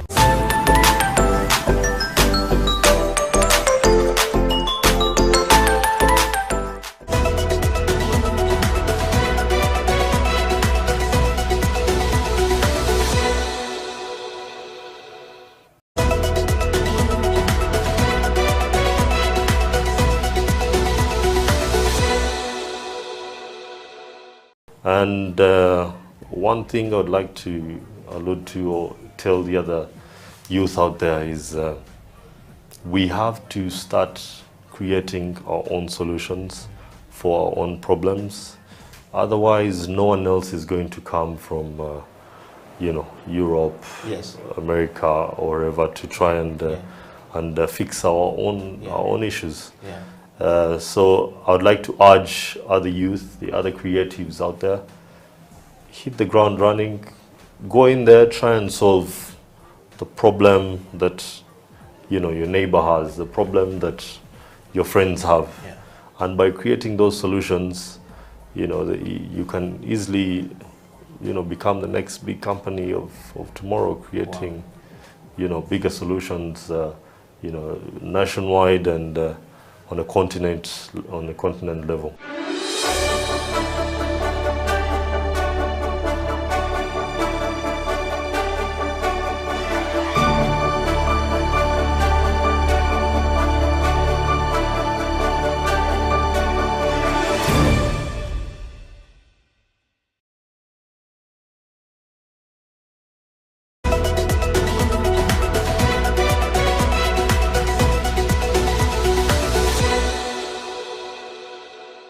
First and foremost, thank you very much for hosting me. I'm really, really humbled and I'm blessed to be here. Yeah, surely. Talking about basketball, personally, my journey of basketball started from far, very, very far. That was in high school and in a situation whereby we did not have a enough exposure. We didn't have coaches. We didn't have the facilities like we do have them right now. Yeah. Although I'm saying this like there are so many years ago, there are not so many. That was about, I began knowing basketball in 2007. That was at KPC when I was in P7 vacation. That is end of 2007 actually, that KPC North. That's when I first touched the basketball. Then 2008 when I joined Namibyango in Senior 1. I saw people playing. Actually, the people whom I saw there playing and inspired me were Sally of, he played for Chambogo Warriors, if you remember him. The left-handed. Yes, and Omongin. Omongin, last I saw him playing for City Oil. Those were the guys whom I found in Namibyango. I was in Senior 1. These guys were playing basketball at another level.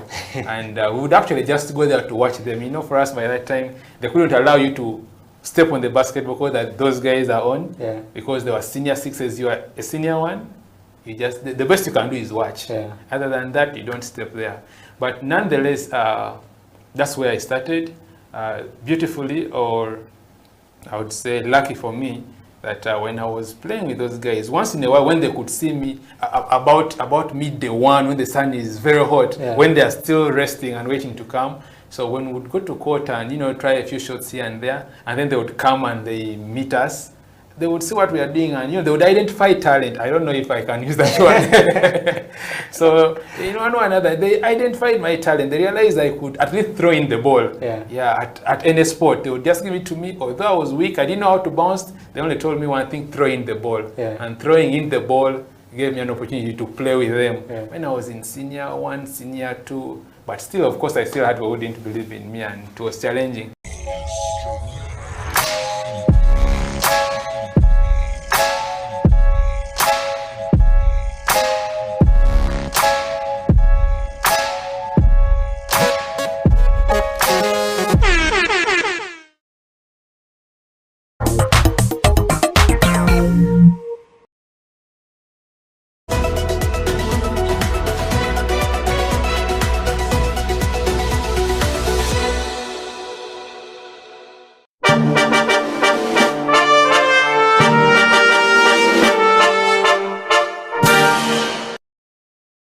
It's a CEO bench, so usually people want to assume that all CEOs are over-learned and stuff like that. So I will change the script this time round. I consider myself a certified hustler. If I'm looking to know who you are you Ugandan? If yes, what are the values that define you as Ugandan?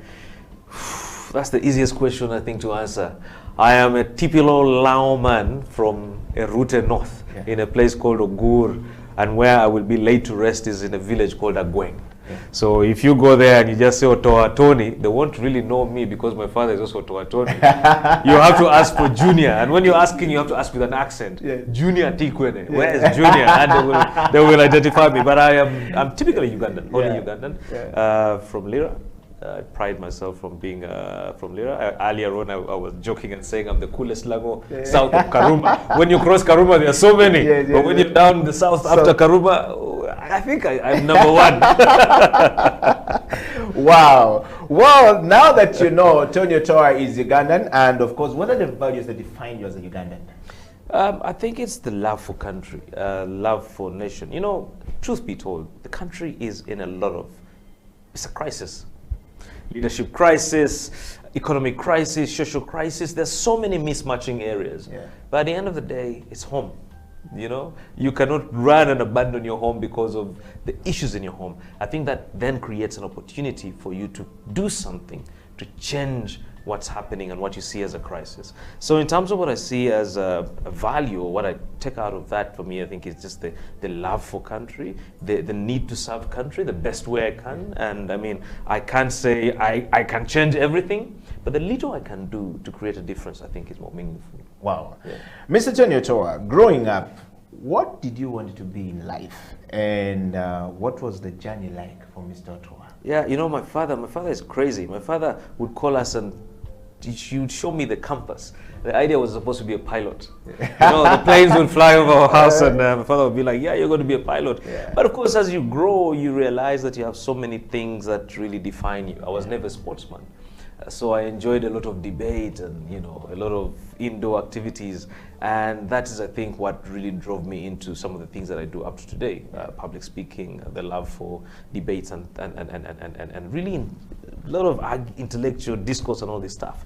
But besides that, I think it's also the fact that I won't lie. I did not know what I wanted to be.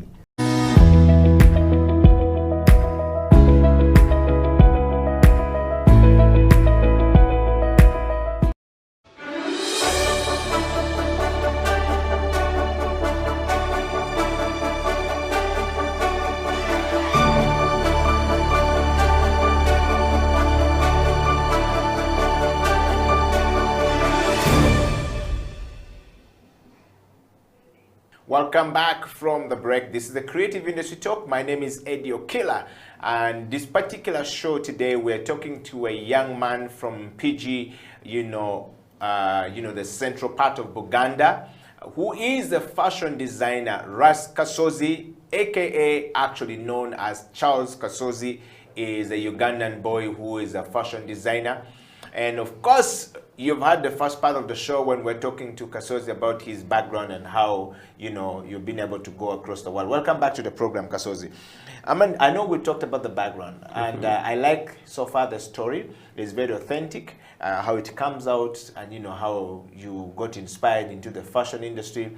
The story with Wavamuno's daughter is quite a very amazing story right there, that somebody texts you and then you're able to realize, oh wait, I'm actually important. If Gloria Wavamuno is looking for it, means that there's certain value that she gives me which you are not giving to yourself. That in itself is a plus, going forward. Mr. Kasozi, would you tell us a little bit more about the journey from the local scene of fashion design here to the international stages that you've been able to go, It's been quite challenging, but it takes self-confidence. Yes, from the start you need to know what you want. Like me, I've been an artist, like I'm born an artist, though not knowing which direction. I've tried all kind of art. Yes, and I always apply too much art in my fashion. Though as we grow, meet different people, and they tell you more about what you do. That's why I always say we need to be close to people who understand our vision.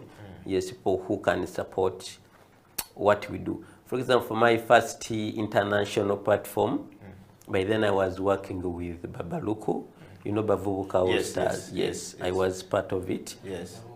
And for him, is from this international scene.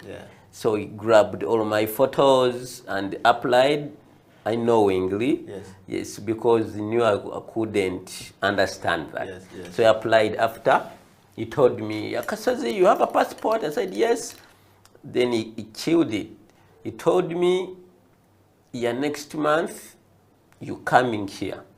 I couldn't believe that, of course. Yes, I know he was just encouraging me to work hard because I couldn't know that I deserve that, or I can be part of that, because I was even the first African to be to Vancouver Fashion Week, and Ugandan, you get coming from the ghettos. I was working from this corner. You get like a smaller place, paying 50K a month. You get so. That wasn't my platform. When it reached to 2 weeks, after working on all the papers, told me, you go to Canadian consulate and ask for visa fee. There, I got that I think it was a month before, I started to panic that it was serious. And with that month, I had to spend 2 months from Kenya processing the visa. In our mindset, too many visa tebazigabaye, and with art, you work with motivation. So every time I could try to get a piece of paper to sketch, I could get nervous, think of a visa, I failed. Till after the 2 weeks, I got my visa and I started sketching. I remember I did my sketches even from the bus as I was coming back from Kenya. When I reached home, I started sleepless nights, you get. I made my collection in two weeks. That was 48 pieces. Yeah. One person. Wow. And a miracle happened to me. I had to fly 3 days before the fashion show. And I planned to finish on that exact day. So accidentally, I didn't know, I left here the same date. I spent 18 hours on the way, and I reached the same hours I left here. Yeah. You get, so yes. I advanced like 24 hours. Yes. Yes. So I got that extra day. Yeah. To finish my stuff. Okay. But that changed my mind so much because I reached to Vancouver, and they always go through your work. If it doesn't reach that standard, you don't showcase. Yeah. I was in a big panic. But models showed me that I've passed that. Models were grabbing, fighting for my pieces. I never even wait for from the the director. local stage in Uganda here. Yes. Yes. To now model fighting for you, and this was your Yes. biggest stage. How many stages have you been in Uganda before this opportunity to go to Vancouver by then I think I'd done two. I'd showcased to Silk and Bayimba. Yeah. So yes. first was Bayimba and then Silk. Yes. Yes. Then my third was international. Wow. Yeah. And on that show, I tend to be among the top 3 designers. Yeah. Yes. And I was showcasing with Michael Kors, you know. So yes. after that, people loved my collection so much. Yeah. And I got another opportunity to showcase my collection again. Yeah. I remember they were launching some electric car. Yeah. Yes, they had produced. So I was their entertainer. So I loved the tour so much, and it changed my mindset because the love I got there, I never had it here. You get. So I was like, why my home people are convincing me? You get. So I came back very tough with another mindset. Yes. You get, fighting for myself. Yeah. I want to know from you, this is a very compelling story. If you're following the show, it's a Creative Industry Talk right here on House of Talent Television. My name is Edio Killer, and Kaz Kasozi is in the studio, or Kasozi Charles, who is Ras Kasozi, is on the program. And of course, we're talking about his journey to the national, from the national here, from the local stages in Uganda to the international platform in Vancouver, Canada. And that's a very fascinating story right there. Again, earlier on you talked about we need to surround ourselves with people who will inspire us. I want you to take us back. You are now in Canada. You have been, loved, and you came back with a different mindset altogether. Did you earn money, or money wasn't a biggest motivator at that point? For them, it's automatic. It's the system. It's not about me. Yes. It's about the system. Yes. It's like however much you want to travel to Uganda without paying, the system is, they need your ticket in a bus, you get. Yes. So for them, they know the system, that fashion is a business. Yes. After showcase, for example, what happened to me after showcase, I thought, as usual in Uganda, after showcase, you pack your stuff in a suitcase, you go home. Yes. But for them, after showcasing, they had to announce my pop-up shop. Yes. Yeah, they got a big shop. I got a day. They put everything they had aside and display my stuff. Yes. So people came and purchased everything. And I love the way they did it. They were asking me, like I had a manager that time. Yes. She was called Christine. Yeah. She asked me how much this jacket, and then she had to teach me, now, in Canada, you can't sell something from the runway, $300. That's very cheap. Yes. Yeah, like expenses are here high, and also the platform, you get. Yeah. So she helped me to price. Know the pricing. Yes. Yeah. She did that, so I gave her the authority to do everything for me. And people were even booking before, they were testing us. Yes. I'm coming for this jacket. I'm coming for this skirt. Yes. You get. So it was really, really nice, and I sold everything. You know, when you're flying, you always have your shopping list. Yes, yes. I had my budget here, sewing machine, camera, you get. I got everything I wanted. Yes. And so you came back from one chance given to you by the one and only philosopher. We call him the hip hop philosopher, Baba Luko. You came back with this money back to Uganda and you had everything you needed. Kasozi, let's talk about how did you meet Baba Luko, by the way?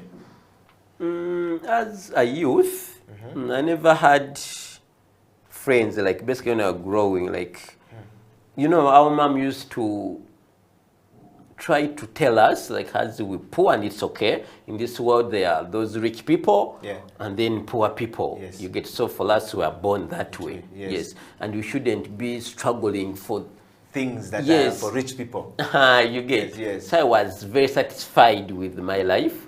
And I used to spend a lot of my time from home, within the house, working with a machine. But accidentally, I went to Laba. No, there was a festival at Kololo. I don't remember the name. WAP used to be called WAP. Yes, WAPI, yes. WAPI by the British Council, yes. And I met these creative people, kids. But look, had those kids rapping, painters, you get. And I said, I need to be part of this. So I met the team leader. Team leader told me, come to Machinje. He was there. So I went to Machinje. I met him. I think I used to go there every week. I went there for a month. And I was just doing nothing. Kids were rapping. Painters were doing painting. Me, I didn't know that I have even a talent. Till I said, I think this was going to chase me away. Every time I come, I just sit here. One day, I said, I think let me try to make a jacket. I didn't know that's even important or what. I started to make I went to a window. I got a very cheap jacket and stitched his face here. Like I have the ability to do portraits using a sewing machine. When I reached to the... You stitched Baba Luko's face? On a jacket I'd made. Everyone was very happy and amazed about what I did. So that's how I got also... From the background of being there, just waiting. I didn't know that... Yes. I know how to do repairs and making some small things, but didn't know that. And I saw what? So, you know, as a creative person, Babaluku, so he will come to me, now, you know, I've done this, you can do this. And everyone was coming, other youth. That's how even I got even my brand name from there. So we used to have someone doing graphics came and say, Kasozi, now, you can swear. And let me make for you a logo. You get. And I got a brand name. Rappers used to come and tell me, you got to make for me shorts and stuff. You get. So I got the love and to know that, yes, fashion is good, and now let me settle to this. Wow. Well, if you're following the creative industry talk anywhere across the world, Edio Killer, Ras Kasozi here. We're talking about Ugandan fashion to the international fashion stage. What a story right there coming from Ras Kasozi. Charles Kasozi is his real name, as a Ugandan born, a Muganda by tribe, from the central part of Uganda. Your story is very fascinating, Kasozi. I'm enjoying the show with you today, and this is a very interesting creative industry talk. I want to just encourage everyone out there, go on there and share the story of Ras Kasozi far and wide, and make sure that there is so much love coming to this brother, and go and buy. And of course, I want to give a big shout out to my brother from another mother, Baba Luko. This is like the coolest story I've had from Baba today of changing the life of Mr. Ras Kasozi. Rasta, let's talk about this, learning from the international. You are now in Vancouver. You have learned something. Did you learn something from there? What did you pick from Vancouver when you came back to Uganda? You were able to say, you know what? I've learned this. I want to do A, B, C, D. And so my question to you is, did you learn from the international fashion stages? And what were the challenges that when you came back, you were able to fix? Basically, I was different. I think by the time I came back, my name was everywhere. Yeah, everywhere. So by the time I landed here, I had to to do so many interviews, and I never had experience into that. So my life started to change a bit, and I don't like the celebrity life. You get my life. Because you were told you were poor, you should stay this side. Now you are being yeah, you have to dress this, do this, and it's not my thing. You get. So I love to keep a low profile, but I got to know the value of fashion because they took me around so many shops and so many designers, international designers. Everything was different. So I was like, why at home they're not doing this? So what came into my mind was to focus much on the international platform because I'm loved there more, and I have a lot of clients outside Uganda than you are in Uganda. Yes, so so to me, I'm so much into developing youth's talent in Uganda and getting money from outside. Yes, so I learned that in Uganda, maybe fashion is still starting, is still young, yes. The way we take fashion is not the way it's taken outside there. It's a big business, and here it's about talent. You get?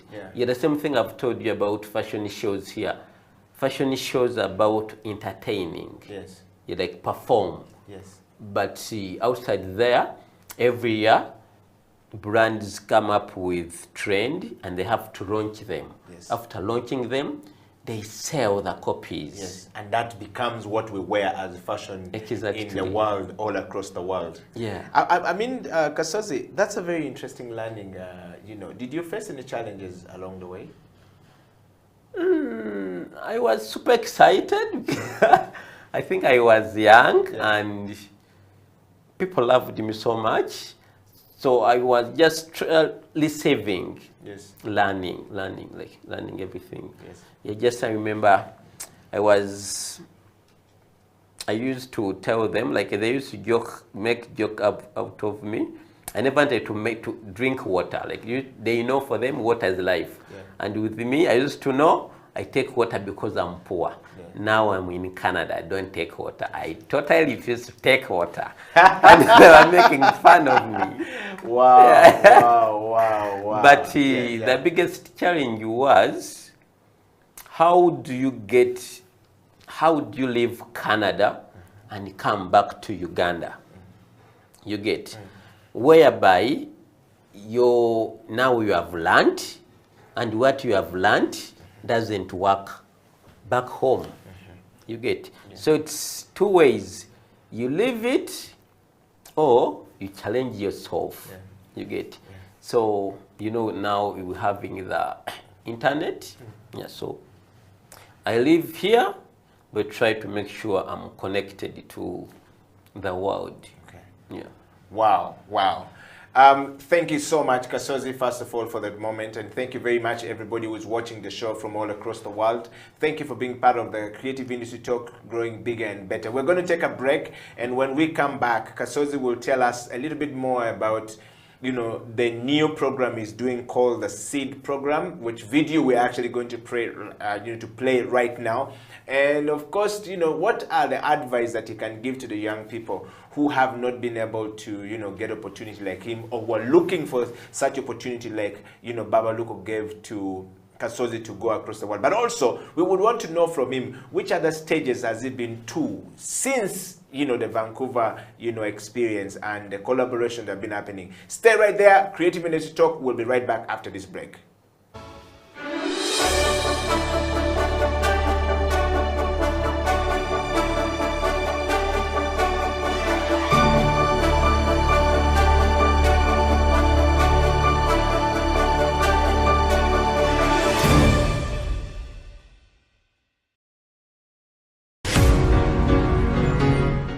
I joined Seed Show to gain exposure, to become international. I feel through this, I'm going to be normal.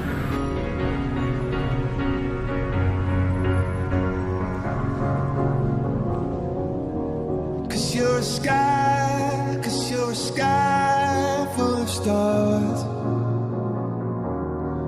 I'm gonna give you my heart. 'Cause you're a sky, 'cause you're a sky full of stars. 'Cause you light up the path. I don't care, go on and tear me apart. I don't care if you do.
itara nto.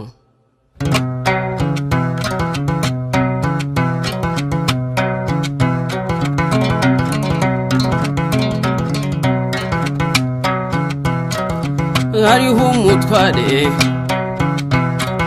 yaratunze cyane afite n'abagaragu kera kabaye agira uruzinduko mu kindi gihugu ahamagara abagaragu be maze abasigira ubutunzi bwe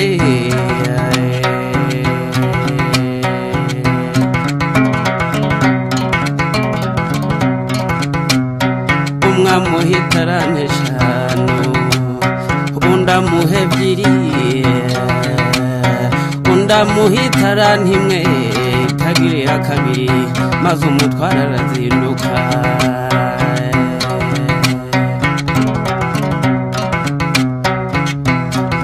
maze babagaragu batangira gukoresha za carano nk'uko shebuja yazibasigiye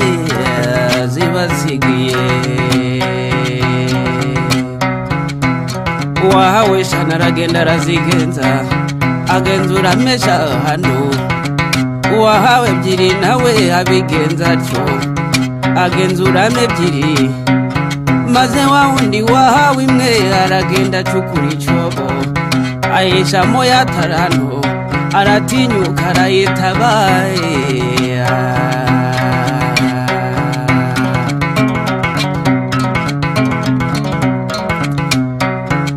nuko iminsi irahitindira ataha maze shebuja mu kuzindukuruka abarana nabo ibyo yabasigiye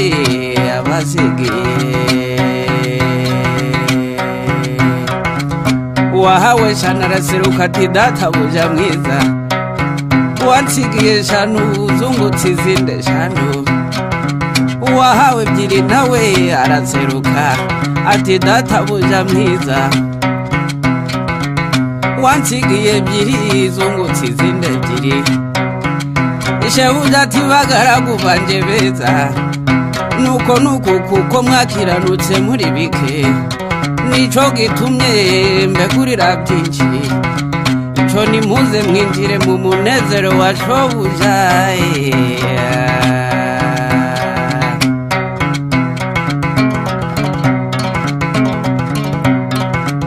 maze wa wundi wahawe itarani imwe itagiriye kabiri adatera hejuru azayibovota cyane ati databuja narinzi kuri umunyamwaga usarura utabibye na munagane itaranto narayitabye mu butaka dore ngiyo ufata ibyawe maze shebuja aramusubiza ati mbe mugaragu mubi niko wamunyabutewe ese ni wari ukwiye kuyiha abagenza maze nkasangaho inyungu yayo nuko shebuja arayimwambura ayigabira wa wundi wungutse itarani 10 igiye mu zindi agira 11 kuko ufite wese azongererwa ariko udafite azanyagwa n'utwo yari afite maze wa mugaragu mubi baramuboha bamujugunya mu mwijima hanze azize ubupfapfa mbega agahinda we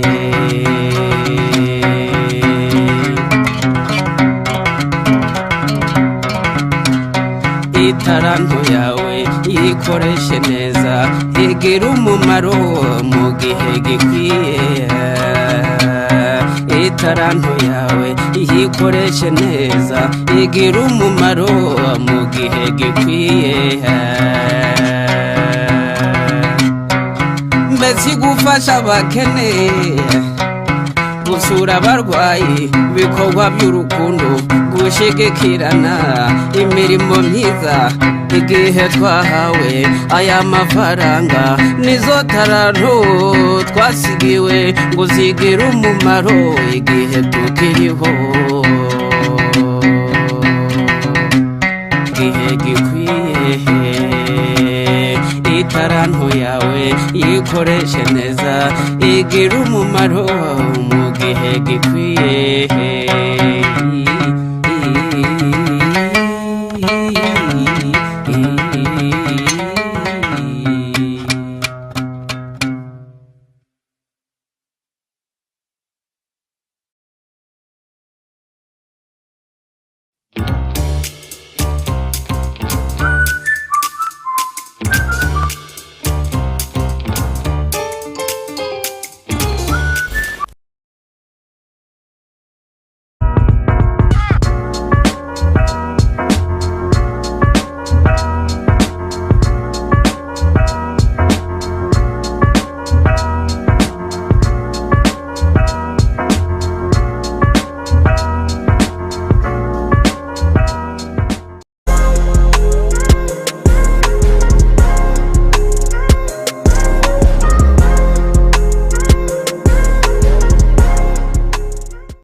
It is a Creative Industry Talk. Welcome back to the program. My name is Eddie Okila, and in the studio we're talking to Ras Kass of the Kass Wear. His name is actually Charles Kasozi. He's a Ugandan fashion designer who has been able to leap out of Uganda to the international world. What a story right there, Kasozi. Welcome back to the program.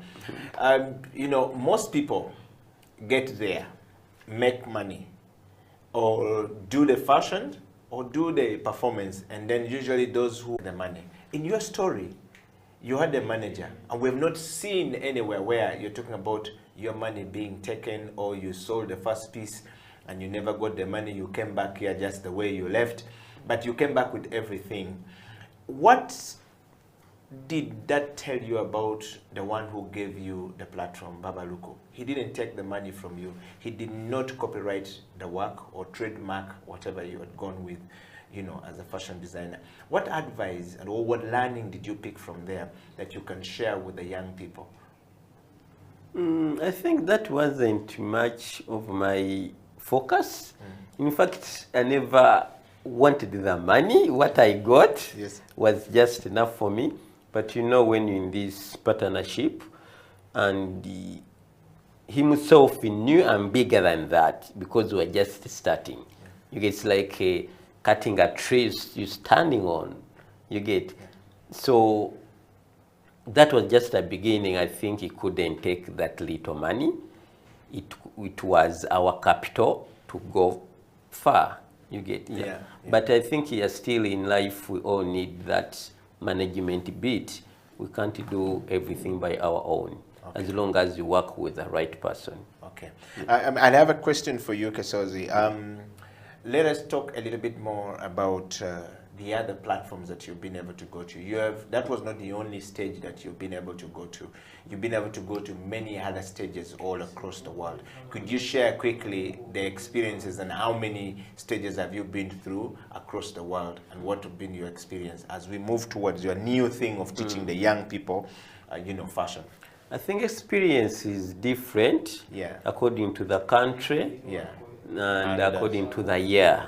You get, I used to be excited, but now it's more of work. You get, I travel for work. But last time years back, I used to also be excited, playing, and then meet so and so. I post so much on Facebook. They need to know, now I'm in America. They need to know. Now I'm not so much into that. I'm so much about... Let's talk about this picture here. Where was this? Yeah, that was Kampala Fashion Week. Okay. Those were my students on the fashion show. Okay. Yes. And let's put on other pictures and you just take us through some of these pictures. So you said you are not about now taking photos and posting pictures. Where was this?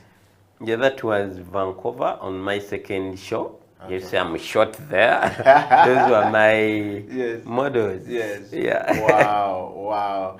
And this one here? Yeah, that was at American Embassy, our first seed show project with Ambassador. Very excited. So.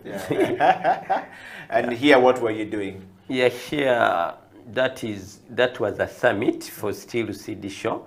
They meet Bryans, a very influential individual in the fashion industry. So I try to expose these younger designers to the industry because I know it's not about knowledge, you feed them, but also they need that exposure to change their mindset.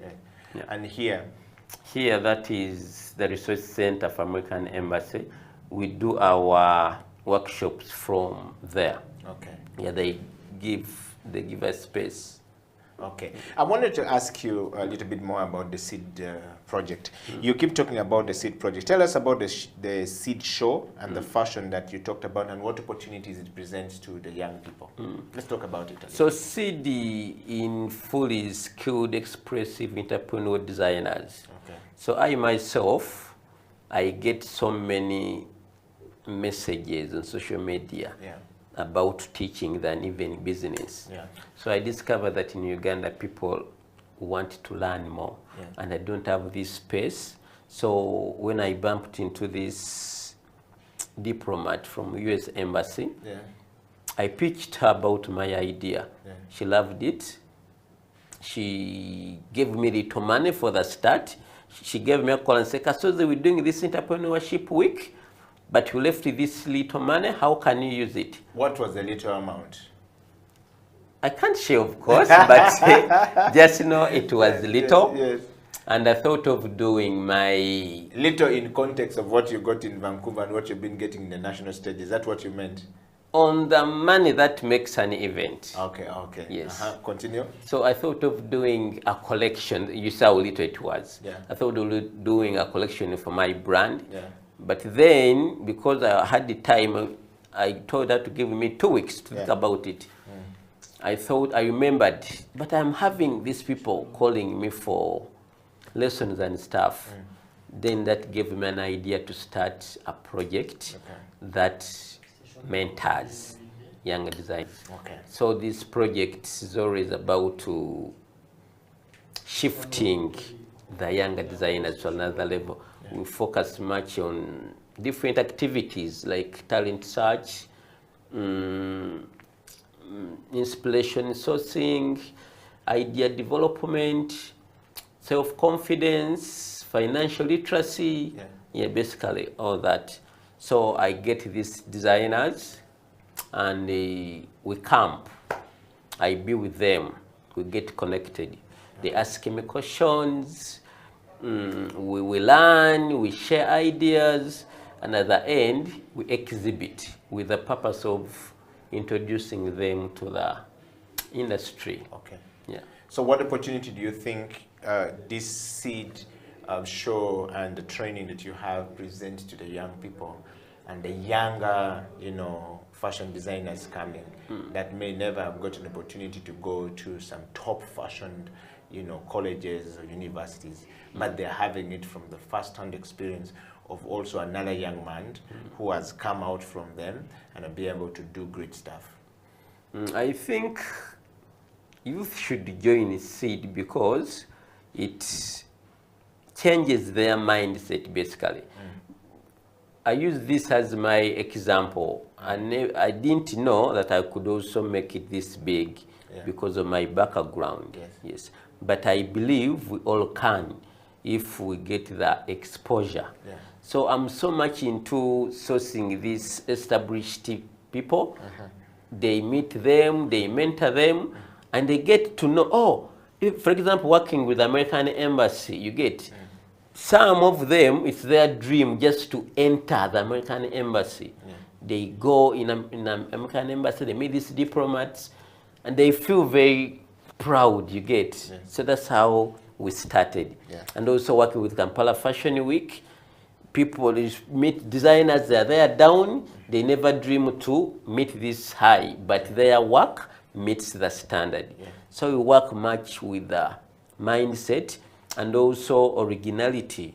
You know, in Uganda, most of the ideas designers get are sourced from the internet, and they kill their ability to develop concepts. So I'm so much into teaching them, how do you look at this coffee and make a garment? How do you listen to this sound and make a garment?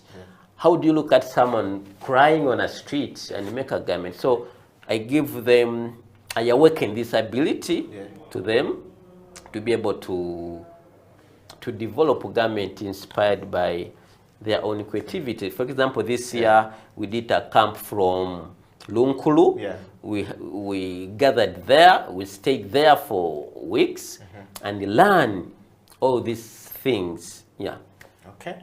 Wow, wow. So you've had it there from Kasozi about the opportunities that the Seed Show project that is running with American Embassy presents to you. If you're a designer out there, a young designer out there, or a creative mind out there, Creative Industry Talk program exists for people like you, to bring people like Kasozi to share their experiences with us, but also to expose our works to different, markets that can allow us to be able to sell to them, and a platform that is given to every creative mind to come in and meet people like Kasozi, meet people who are policy makers, and we have a collaborative ideas as we expose our work out there. That's what this program is all about. Kasozi, thank you very much. We've got into the last part of the show where we're gonna have to wind up. Our time is fast spent, but I want to talk to you about any advice that you can leave us with to the young people. Yeah, a little before that, like right now, I'm working with the Baimba. I started with American Embassy, but now I'm working with Baimba, and we're having something very exciting for next year. We're building a curriculum and a serious course for these young designers, whereby we're going to be focusing on a certain group for 3 years. We go in stages, like semester 1, semester 2, semester 3. By the time you go out of the project, you're already established, or you're ready to hit the industry. Because we want now to track everyone's success in this project. Now going back to your question, you wanted any advice? Yes. I think it starts with ourselves. We need to know what we want, and again we need to look for opportunity. We need to look for people who can support us. Most people think it's money, but they can give you money and spend it all. It's about the networks. You need to be surrounded by those very important people. That's the advice I give them, because you can't be surrounded with rich people and be poor. You can't be surrounded by knowledgeable people and you start full, you get. You can't be surrounded by creative people and you fail to be creative. So let's get surrounded by the people we dream to be like. Wow. Thank you very much, Kasozi, for coming to the program today, and thank you very much, everyone. We want to say we always do this on the Creative Industry Talk, where we have to bonga. So we do this, and we appreciate you, and we're looking forward to having a moment with you in coming days ahead, and also with your project with Baimba. We're definitely going to pay a visit and see how that is going to work. I'm very much excited to hear that it is coming out as something that you're going to take people through in this partnership, that by the time I've come out of that place, I'm an accomplished fashion designer ready to go to the market. Thank you very much for that and for opportunity, and we're wishing you the very best in your journey of of making the world a better place with your fashion and with your dreams, and of course with your partnership with great people. Now, to all the people out there, we have come to the end of the show. Ediokila Ras Kasozi or Charles Kasozi, aka Ras Kasozi of the Caswear, a Ugandan fashion designer from the local scene to the national to the international stages. I've been on the program here, and we're signing out. Until next week, Creative Industry Talk has come to an end. Ediokila and Ras Kasozi signing out. To all our people who make these pictures look very good, and people who make the sound come out very good, and to all of you guys who send us your kisses and disses, thank you. Until next week.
mbakomboze igitaramo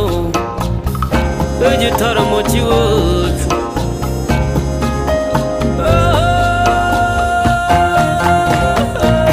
iwacu turatarama ngwino urare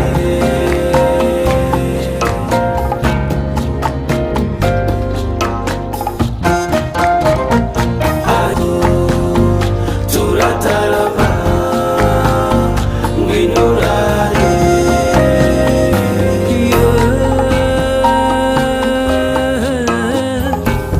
iyo dukoze ku nyamirya izubuhuha n'inkomangano biratwizihira cyane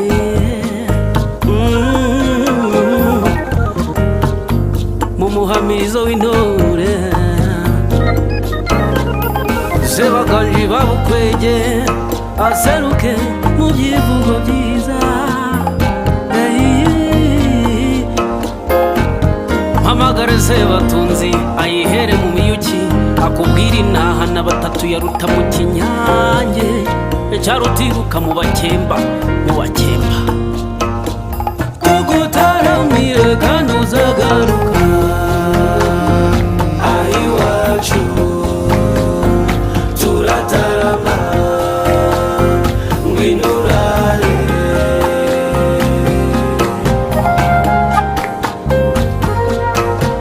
kugutaramire kandi uzagaruka turatarama ngwino urare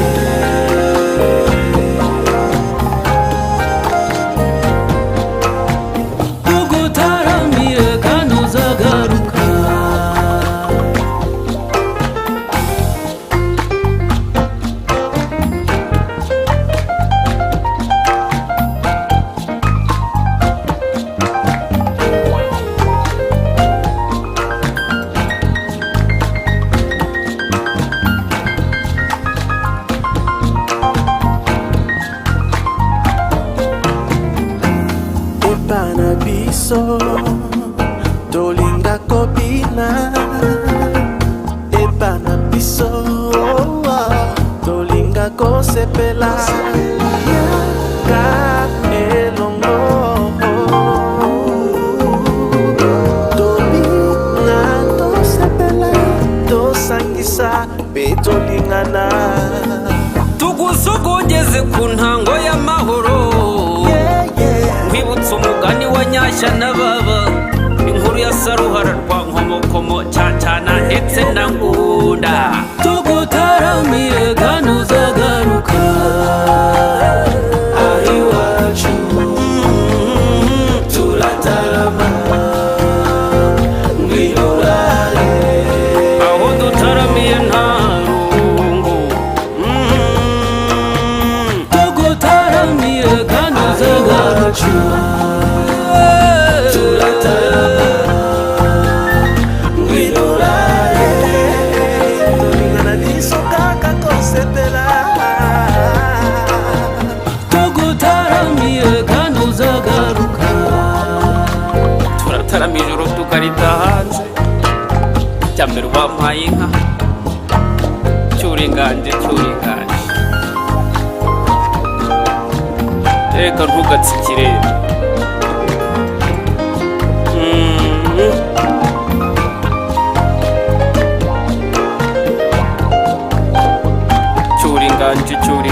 cyuringanje nuko umuco wacu ntugacindishe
C'est l'Alliance française.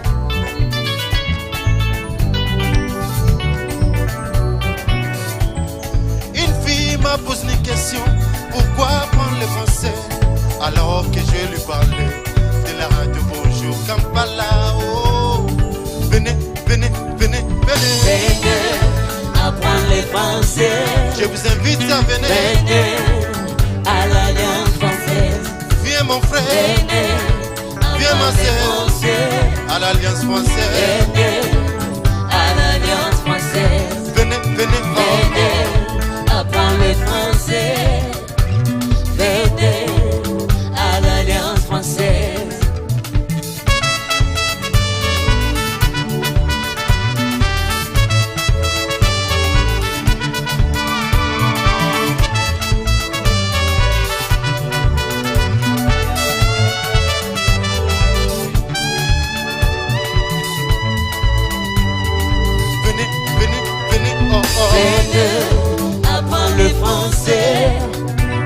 venez à l'Alliance française. Je vous invite à venir. Venez apprendre le français. Venez à l'Alliance française.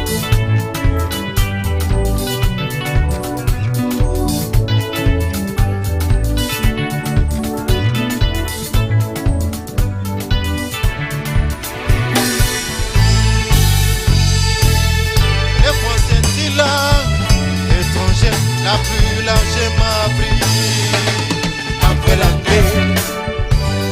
Le français est langue étrangère la plus largement apprise après l'anglais.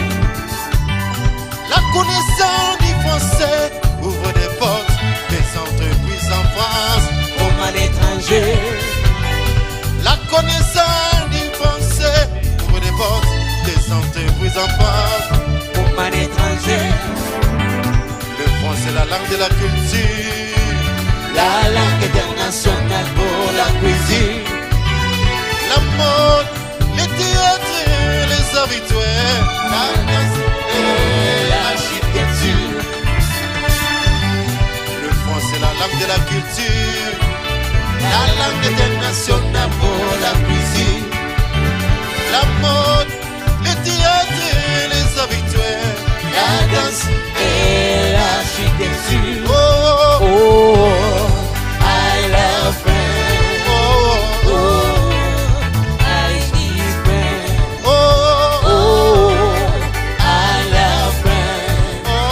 Oh, I speak French. I love French. Oh, I love French. I love French. I speak French. Oh, I speak French. I speak French. I love French. Oh, I love French. I love French. I speak French. Oh, I speak I French. speak French.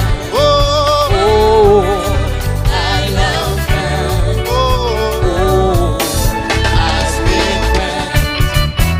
Venez apprendre le français. Venez à l'Alliance française. Venez apprendre le français. venez, venez, Venez à l'Alliance française. venez à Kamocha. Venez apprendre le français. Blood Secondé. Venez à l'Alliance française. Venez dans la grande famille. Venez, apprendre le français. venez mes amis. Venez à l'Alliance française.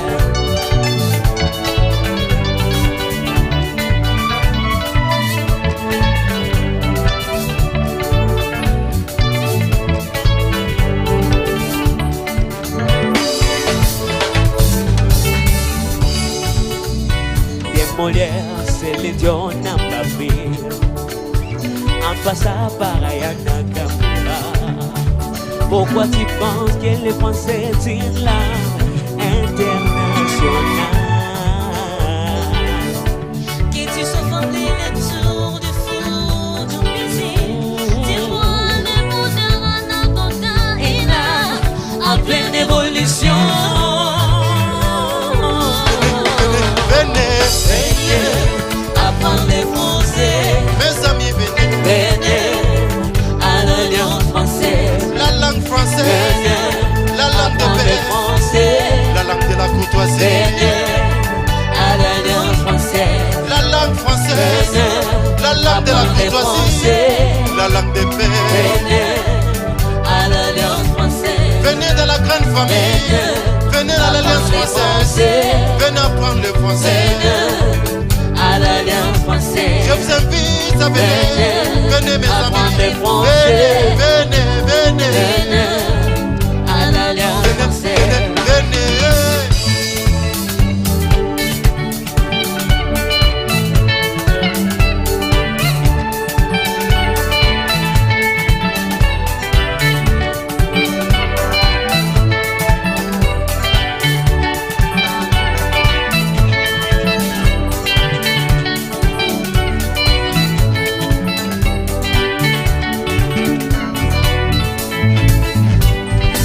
Parlez français.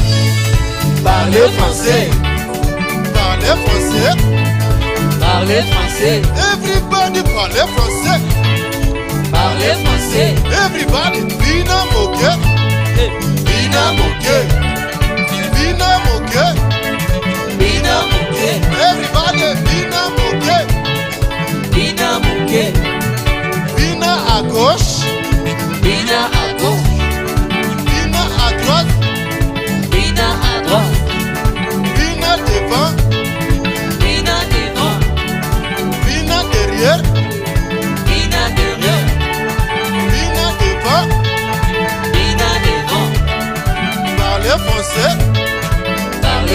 français. Parlez français. Parlez français. Parlez français. Venez, venez. Venez apprendre le français. Venez à l'Alliance française. Je vous invite à venir. Venez apprendre le français. À Kamochao. Venez à l'Alliance française. À Bukoto Street. Venez apprendre le français. Venez, venez, venez. Venez à l'Alliance française. Si tu veux parler français, viens à l'Alliance. Apprendre français. Si tu veux parler, venez à l'Alliance française. Si tu veux entrer dans la famille, viens, viens, français. Viens, viens, viens. Venez à l'Alliance française.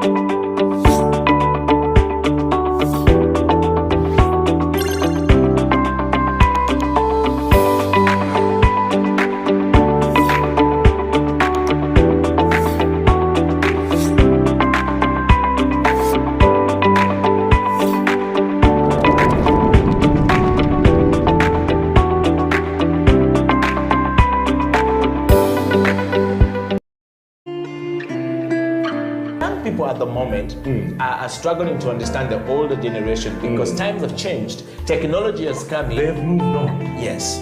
We're the ones sitting back and wondering, what is my child on to? TikTok has surpassed WhatsApp. The other one I call, I never call it Facebook, it's Bookface. Why are you on Bookface? Dad, it's Facebook. Yes.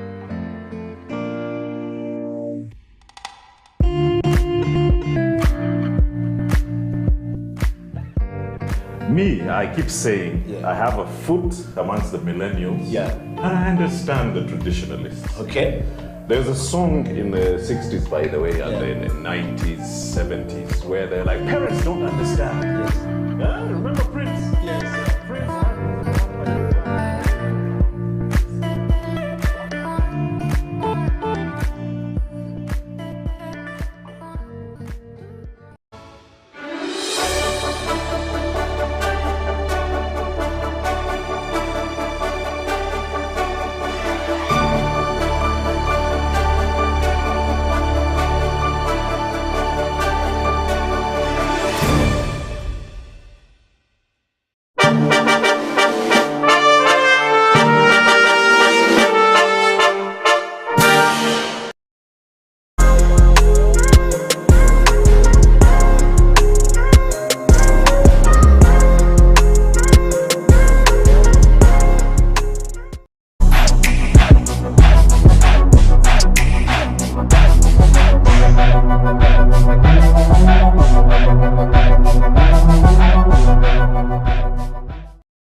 You see, I think there's been a lot of growth and transformation.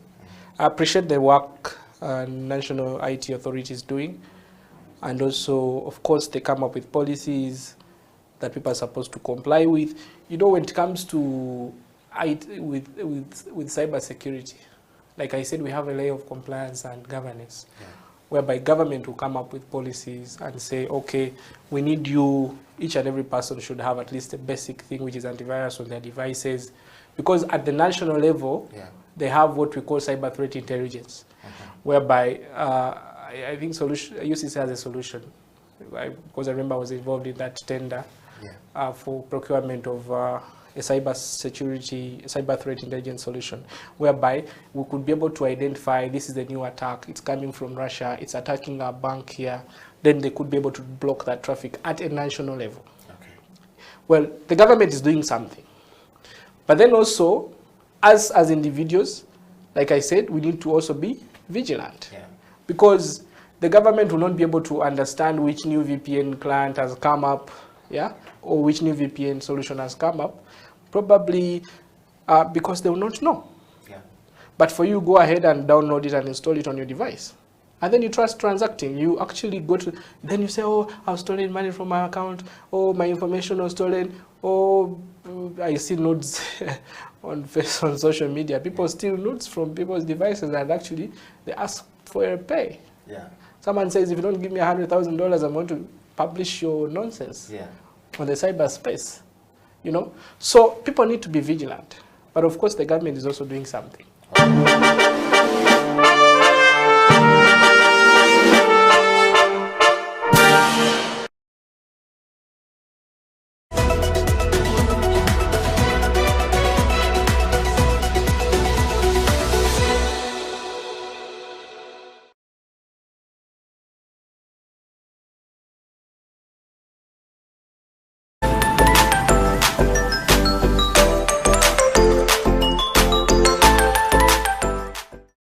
That's when I started learning that, this is how coffee is.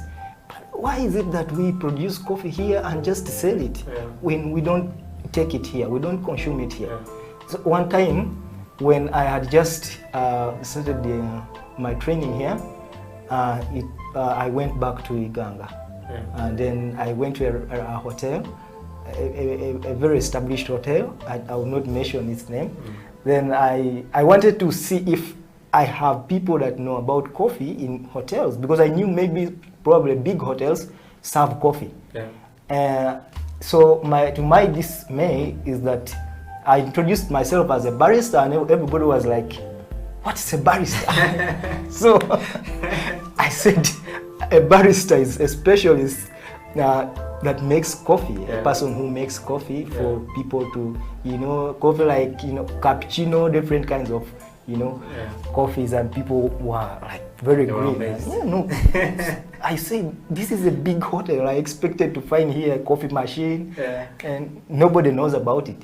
So it's, I think, incumbent of us to really transform this entire community, the entire country to, coffee, to learn about coffee, and also to, give them the advantages of coffee, teach them about coffee, and then later on they maybe consume it, rather than just selling it.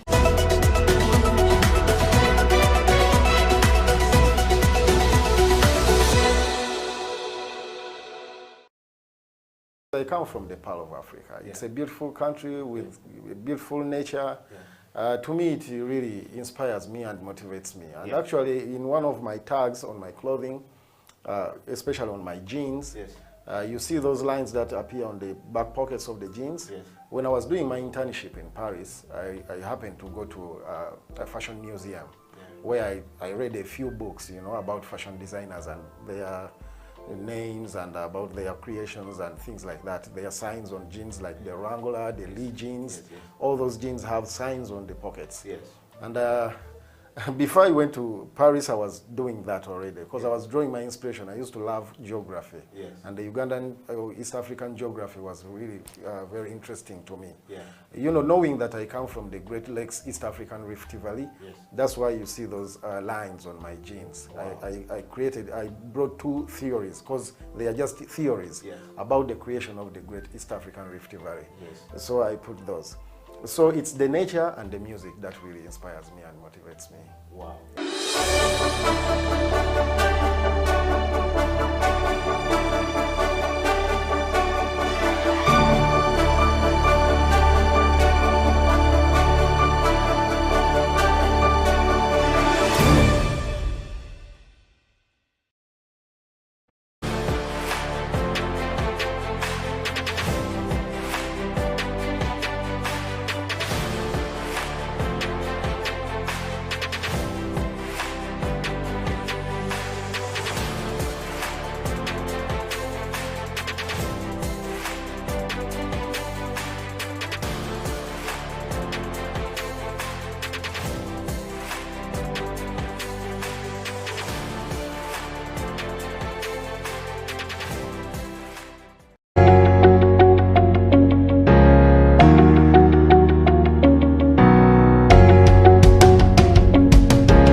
It's a CEO bench, so usually people want to assume that all CEOs are over-learned and stuff like that. So I will change the script this time around. I consider myself a certified hustler. If I'm looking to know who you are you Ugandan? If yes, what are the values that define you as Ugandan? That's the easiest question, I think, to answer. I am a typical Lao man from a Rute North, in a place called Ogur, and where I will be laid to rest is in a village called Agweng. So if you go there and you just say Otoa Tony, they won't really know me because my father is also Otoa Tony. You have to ask for Junior, and when you're asking, you have to ask with an accent. Junior Tikwene, where is Junior? And they will identify me. But I'm typically Ugandan, only Ugandan, from Lira. I pride myself from being from Lira. Earlier on, I was joking and saying I'm the coolest Lago south of Karuma. When you cross Karuma, there are so many. But when you're down the south after Karuma, I think I'm number one.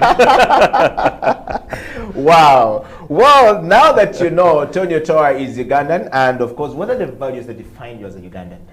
I think it's the love for country, love for nation. You know, truth be told, the country is in a lot of, it's a crisis. Leadership crisis, economic crisis, social crisis. There's so many mismatching areas. But at the end of the day, it's home. You know, you cannot run and abandon your home because of the issues in your home. I think that then creates an opportunity for you to do something to change what's happening and what you see as a crisis. So in terms of what I see as a value, or what I take out of that for me, I think is just the love for country, the need to serve country the best way I can. And I mean, I can't say I can change everything, but the little I can do to create a difference, I think is more meaningful. Wow. Mr. Tonyo Toa, growing up, what did you want to be in life? And what was the journey like for Mr. Toa? Yeah, you know, my father is crazy. My father would call us and he would show me the compass. The idea was supposed to be a pilot. You know, the planes would fly over our house and my father would be like, yeah, you're going to be a pilot. But of course, as you grow, you realize that you have so many things that really define you. I was never a sportsman. So I enjoyed a lot of debate and, you know, a lot of indoor activities. And that is, I think, what really drove me into some of the things that I do up to today. Public speaking, the love for debates and really a lot of intellectual discourse and all this stuff. But besides that, I think it's also the fact that I won't lie. I did not know what I wanted to be.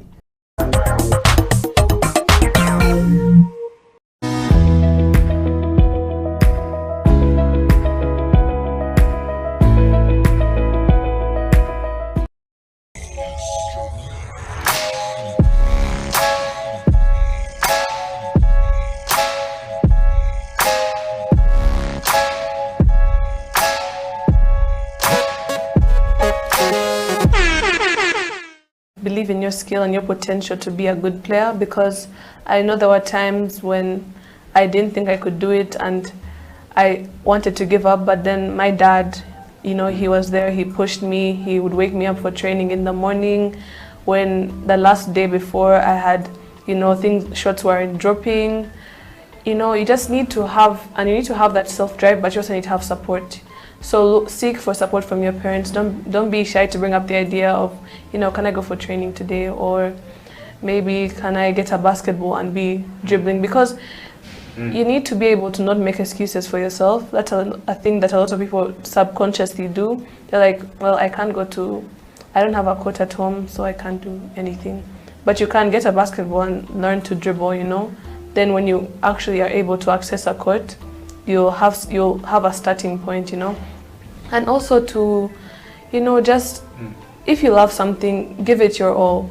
Because I know there was a time when I played basketball, but I didn't love it, so I was just, you know, going with the flow, not really, I didn't have any sense of direction, I didn't have any goal. But when I started setting goals for myself and actively trying to reach them, that's when I actually started seeing results, like with the national team. I set that as a goal, and you know, it paid off when I got to play, and also the Kenya camp. Because the second I came back from Cairo, you know, I was sleeping one morning, I had slept, would come back, it was the second day we'd been back. I hear a knock at my door, it's my dad. Get up, coach is coming in 30 minutes, be ready. You know, you have to be able to do that for yourself, or have someone who's willing to do that for you. And you know, just look for opportunities to play. I know there's like a lot of people who can't, you know, it's not as simple as just waking up, you know, getting a driver to take you somewhere. But you know, look around, maybe your area, there's like a place you can go for pickup. Maybe you can borrow someone's ball, you know, just if you want it enough, you'll be able to put in the work. Yeah.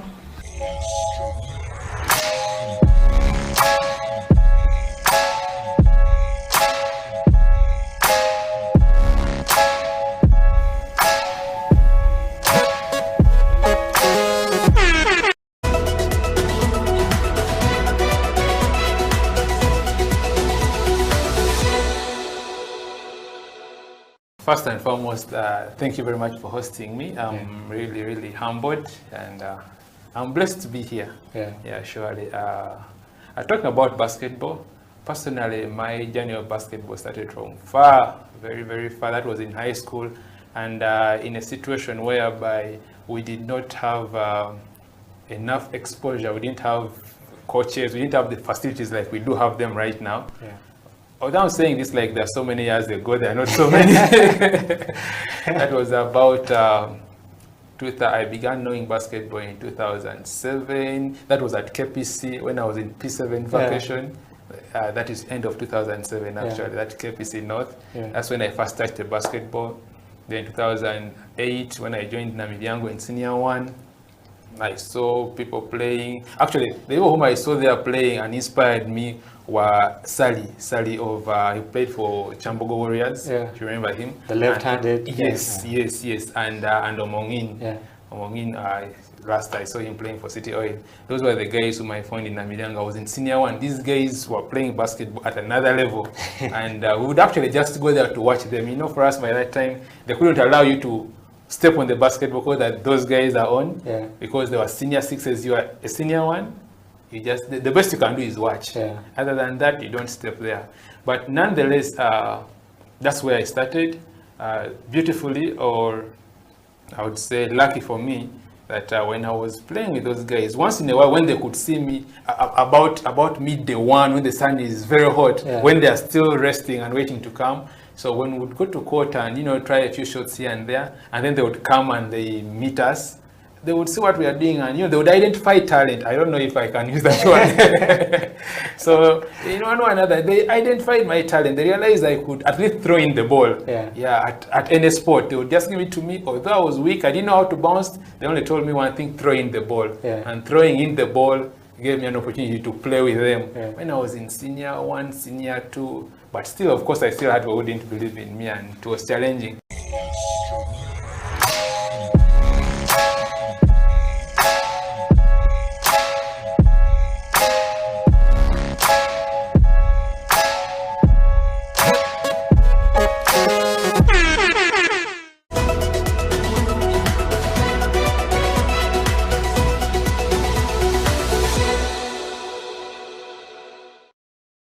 if you look at City Oilers, I mean, we've been, you know, champions for the last, you know, 7 years, and I can tell you that it's because of you know, the players that we have on the team, and I would say that we have, you know, some of the best players in the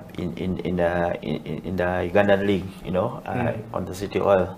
So as a coach, you want to pick your best players in the country to play, and I will not say it is unfortunate that they all come from City Oil, but you know, a lot of those players, you know, are City Oilers, and I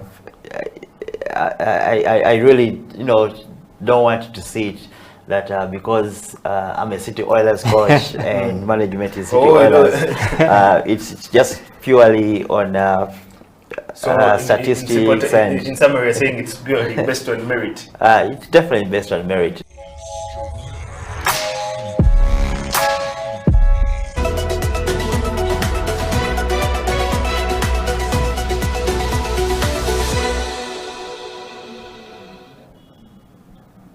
Welcome to the Slam Dunk Basketball Talk on House of Talent Television. My name is Emmanuel Lateng.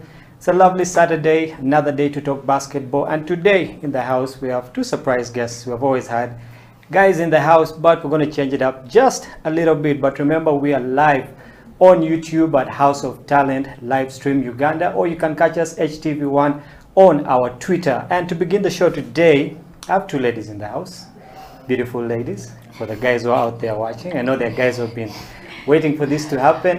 Ladies, you're welcome to the show. Thank you. Esther and Bronny, and surprise, surprise, one of them was actually almost Miss Uganda, but we'll get into that a little bit later. Ladies, you're welcome to the show. Thank you. We've had a lot of guys on the show, and it's a rare thing to have ladies come through. Yeah, so I believe the guys out there have tuned in, you know. So, so we have to live up to the hype today, you know, for the show. Just to start off, tell us about yourselves. Okay, we'll start with you, Bronny. I know you, but the guys out there who want to know you more, so just tell us more about you. My name is Kusima Bronny Divine. Age, let me keep that. I am at Makerere University pursuing a bachelor's degree in nursing. Yeah. And I'm in my year 2. Basically, that's mainly it, other than the basketball and the modeling bit and family. Yeah. So for how long have you been in year 2? Because this, we have to be sure, this COVID thing. I am supposed to be a proud year 3 clinical student, but here I am. Still year in 2. second year. Yes. Interesting, good to know you. Esther? Esther Mirembe. I'm in second year as well. Pursuing a bachelor's degree in industrial and organizational psychology, Makerere University. Yeah, so all of you supposed to be third years, but here we are. Yeah, here we are. Well, again, welcome to the show, and today we just want to talk about women's basketball in Uganda. You know, but before we get to that, your coach was here. OJ. All of us didn't know he actually had a full name. Mr. Osito Jacob. And before you guys went for the FISU games in Kenya, he was here and he was telling us that his girls are going to win. Okay, and it's good to see that he lived up to the hype. You guys actually walked away with a bronze. You see you taking the gold for that. We just want you to walk us through the whole experience, you know, from training at the main ground to the bus ride, all the way down to the games, and what happened there, what was the experience, how did you guys come up with the bronze instead of the gold, you know, what were those things that, you know, happened along the way? I'll go to you, Esther, first. Yeah, first and foremost, I'll say we had the help of our coaches from the very beginning. Yeah. We had so much training. We really did train because we came earlier, had a small camp, since we were home for the whole COVID thing, and we were all chilling, we were off. When it comes to, we were really off. Yeah. So yeah, we had training, we had a camp, we all came, all of us, the 5. We had a team selected, so they kept on choosing and choosing until the final 4 players that were to represent Makerere University.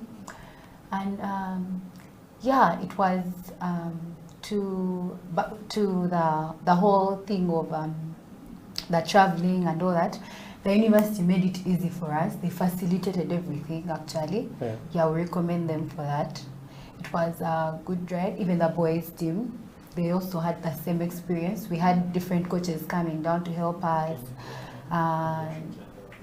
Even to choose the team, the coaches were there to help. So they made sure at least they would have a team that would bring something back home. Yeah, that is it. Yeah. Brody, do you have a different perspective on what happened? Maybe to supplement and just to say that this was our captain for the travel. We pleasure. sadly lost Sharina because she had an injury. Yeah, but we traveled with her and we had her support all through. But I would like to just talk about the team select, the togetherness of sports. As much as they chose the 4 people, the others came every single day to train with us and help us get better, push us, and they did not play with us. Those girls were out for blood. And I'd remind you every day, like, if you do not make the basket, I'm taking your passport. So it was such a beautiful thing training with them. And I guess the journey was, because it was bus, it was a bit hectic. We were tired. We just wanted to reach. But when we got there, Makere took very good care of us, the facilitation and everything, and I guess having that exposure to look at other teams play and what they do and learn a bit from each and every one of them and our coaches and the support system, it was a beautiful experience. Well, it's exciting to know that Makere took care of you, because you've had complaints about Mook not actually taking care of its players. But I mean, if they took care of you guys this time, I don't complain. Well, that's a good thing then. Esther, going for the games, we had teams that represented Uganda. There was you guys, of course, Makere University. There was the UCU. We had Ndeje coming through. Okay, and there's a particular style of basketball we play in Uganda, which I believe is kind of different from the basketball that is played by the Kenyans or the Zambians or the Senegalese. Okay, what are some of those things that you learned from the other teams going forward? Because I believe that you have a tournament 5-on-5 coming up in July next year. So what are some of those lessons that you learned from playing these other teams that will carry you forward into next year's tournament? Okay, those the teams that we played gave us a really good challenge from the very beginning. There was no team that came joking. That is number one. All teams came when they're looking at the gold. Whatever the case was, it was the gold that they wanted. So they came prepared. One of the things that we saw, we have teamwork, that is one.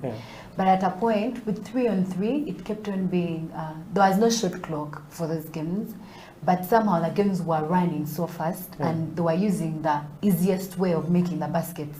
Is it the shooter on the 3-line, the 3-pointer line? They would like get the ball, dish it out there straight, not think of, okay, now set, do this and all that. It was quick reaction throughout the whole time, all teams. So one thing, it was first and foremost, it was fun. The games were fun. And also we learned different things with the different plays that we usually use in our games that our coaches gave us, even as the ones that we tried to use.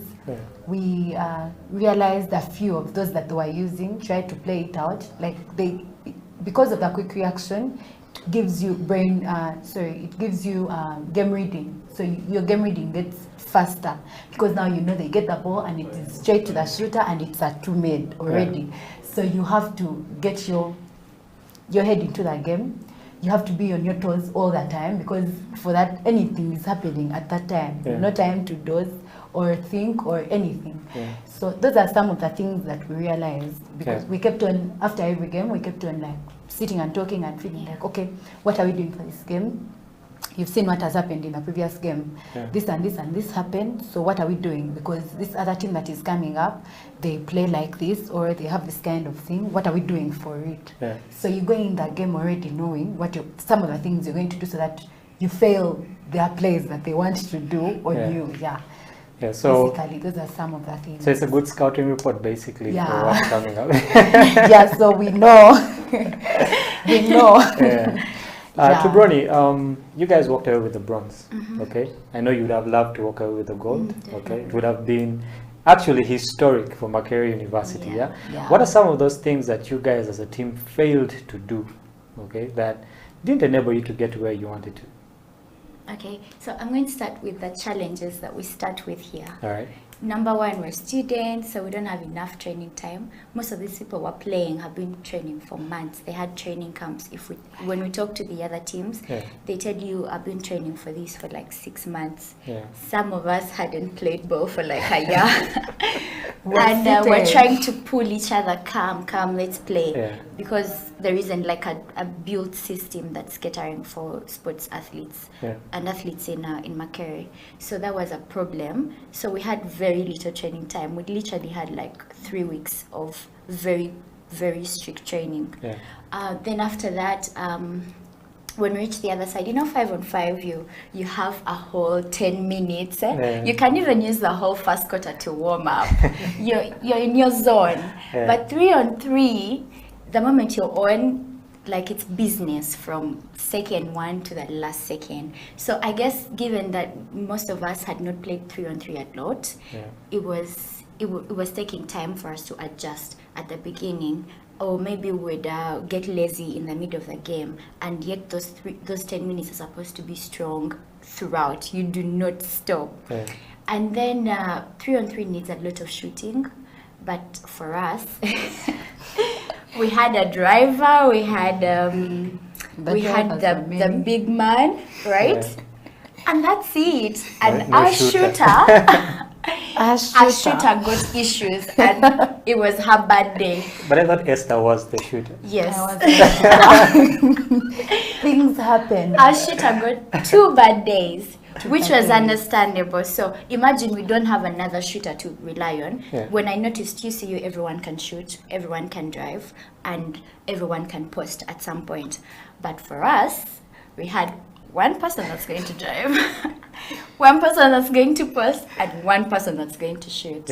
So it was tricky. We had to fight for every basket. It wasn't easy that I'm going to just shoot and that's it. We had to fight for every basket. We were not taking time to play as a team. We were rushing things. Even when we're in the lead, the teams were supposed to beat. For example, we lost one game, which was such a tough loss. Yes, it was 3-2. Such a painful game. We wanted to die. So that game made us. We beat everyone apart from Kenyatta, 3-2, and then they had to use numbers to table us.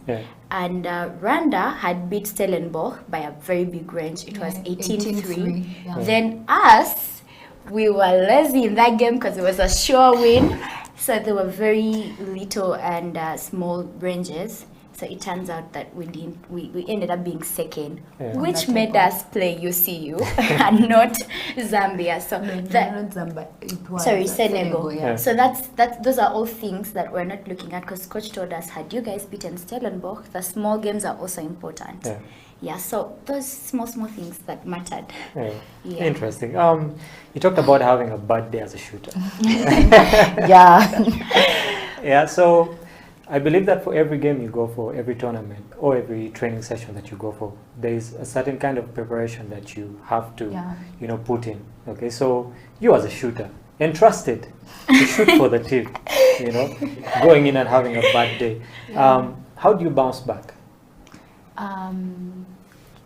In the very beginning, after it was like all out there, the 4 were selected and all that, I won't lie, I leaned back a little bit. So I used to go and shoot early in the morning before I go to my internship place for work. But for that last week, I didn't step on court. I just woke up to go for internship. And I felt like the shot is on. It will definitely be on even those days. And then things happened. But one of the things, it is something that it got me thinking that you cannot reach a certain point, you feel like you have achieved, and then you lay back thinking it is all done. You have to be consistent on everything from the very beginning to the last, so that the whole time that you gave in the very beginning does not all go to waste. Because when I leaned back the last week and I used not to go for the morning shooting and all that, it reached in the games and the shots were off. Like it would hit the hoop and then come back to you. It reached a point, and my teammates are telling me, Esther, don't shoot. Okay, come inside. Okay, do this. Okay, just drive. Don't shoot. Like it reached a point where they were not now allowing me take the attempts because it would cost us. We have to fight for the rebound, or else if it's not for the rebound, they have to now fight like to make sure they get the ball back to someone on the top. Like at least we continue having the possession of the ball. Yeah. So yeah, one thing I learned, and I learned from experience, like I cannot do it again. I cannot. Good riddance. Yeah, because now my back, like I feel like all the time I invested in the very beginning all went to waste. Yeah. Just by cheating in the last week. Yeah. And then when I reached, the energy was too much or it was less.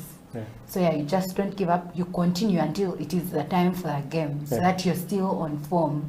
You realize your hand is moving the other way, because it's a point and my hand was doing this instead of going straight. Yeah. And I realized that in the game. But whenever you used to, like, you do your trainings and you put that right, you know that the first shot may go wrong, but the other shots are going to be right. So just don't lean back. You just have to continue. So the lesson is here: don't procrastinate. Yeah. I would say don't become a professional procrastinator. That takes away from you. Well, you're watching the Slam Dunk Basketball Talk on House of Talent Television. My name is Emmanuel Ateng. In the house, Esther and Bronnie, and like I said earlier, one of these two ladies was in Miss Uganda. We'll be getting to know more about that after the break. Stay here. This is House of Talent Television, Slam Dunk Basketball Talk.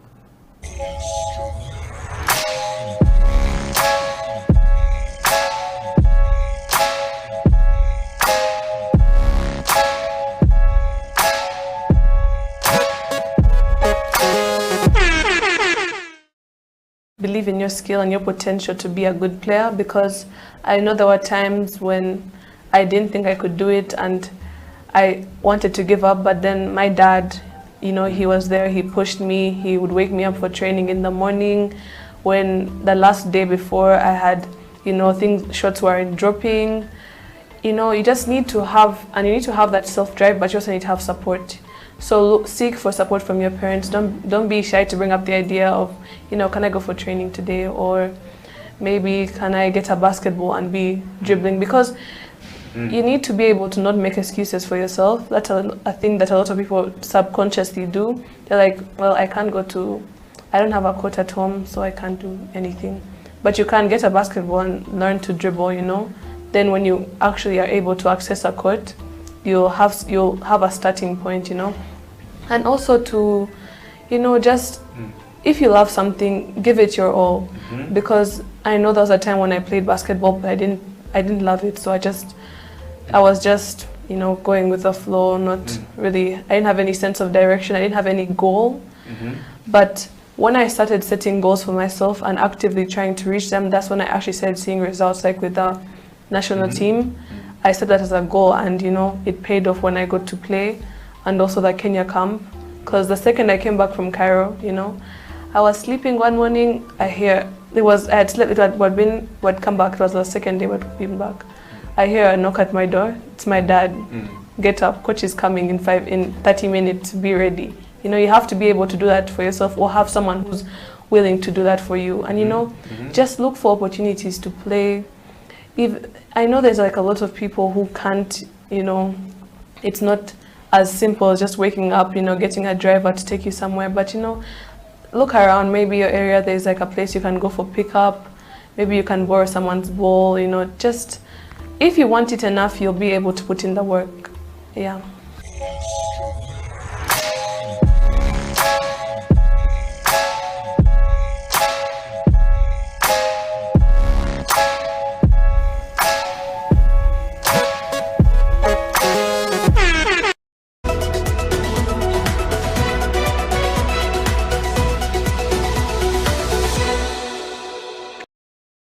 To the Slam Dunk Basketball Talk on House of Talent Television. My name is Emmanuel Ateng. Remember, you can catch us live on our socials, HTV1, on our Twitter.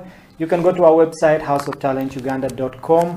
You can go to our YouTube, House of Talent Uganda live stream, or just go up to our Facebook, catch this show live, share it far and wide. If you know there is someone who needs to be watching this show, especially for the ladies, and I know the guys out there are interested in what's happening here today, just share the show. And with me in the studio today are Esther and Bronny, who are fresh from winning a bronze medal at the FISU Games 3-on-3. By the congratulations, ladies, for that. Before we went for the break, I will talk about how you bounce back, you know, from being a non-shooter, as we like to say it on court. Yeah, but it's always good to own up, you know, to the mistakes that you make on court. So, to Bronny, when you realize that one of your teammates is having a bad day or a bad tournament, okay, most of us would maybe shout at them, okay, which would really put them down. All right. So what do you do in such a situation? You as Bronny, okay, when your teammate is having the worst day possible and you know you're supposed to depend on them, okay, what do you do to let the team know that you can do better and to let that player know that, you know what, it's okay, this is basketball?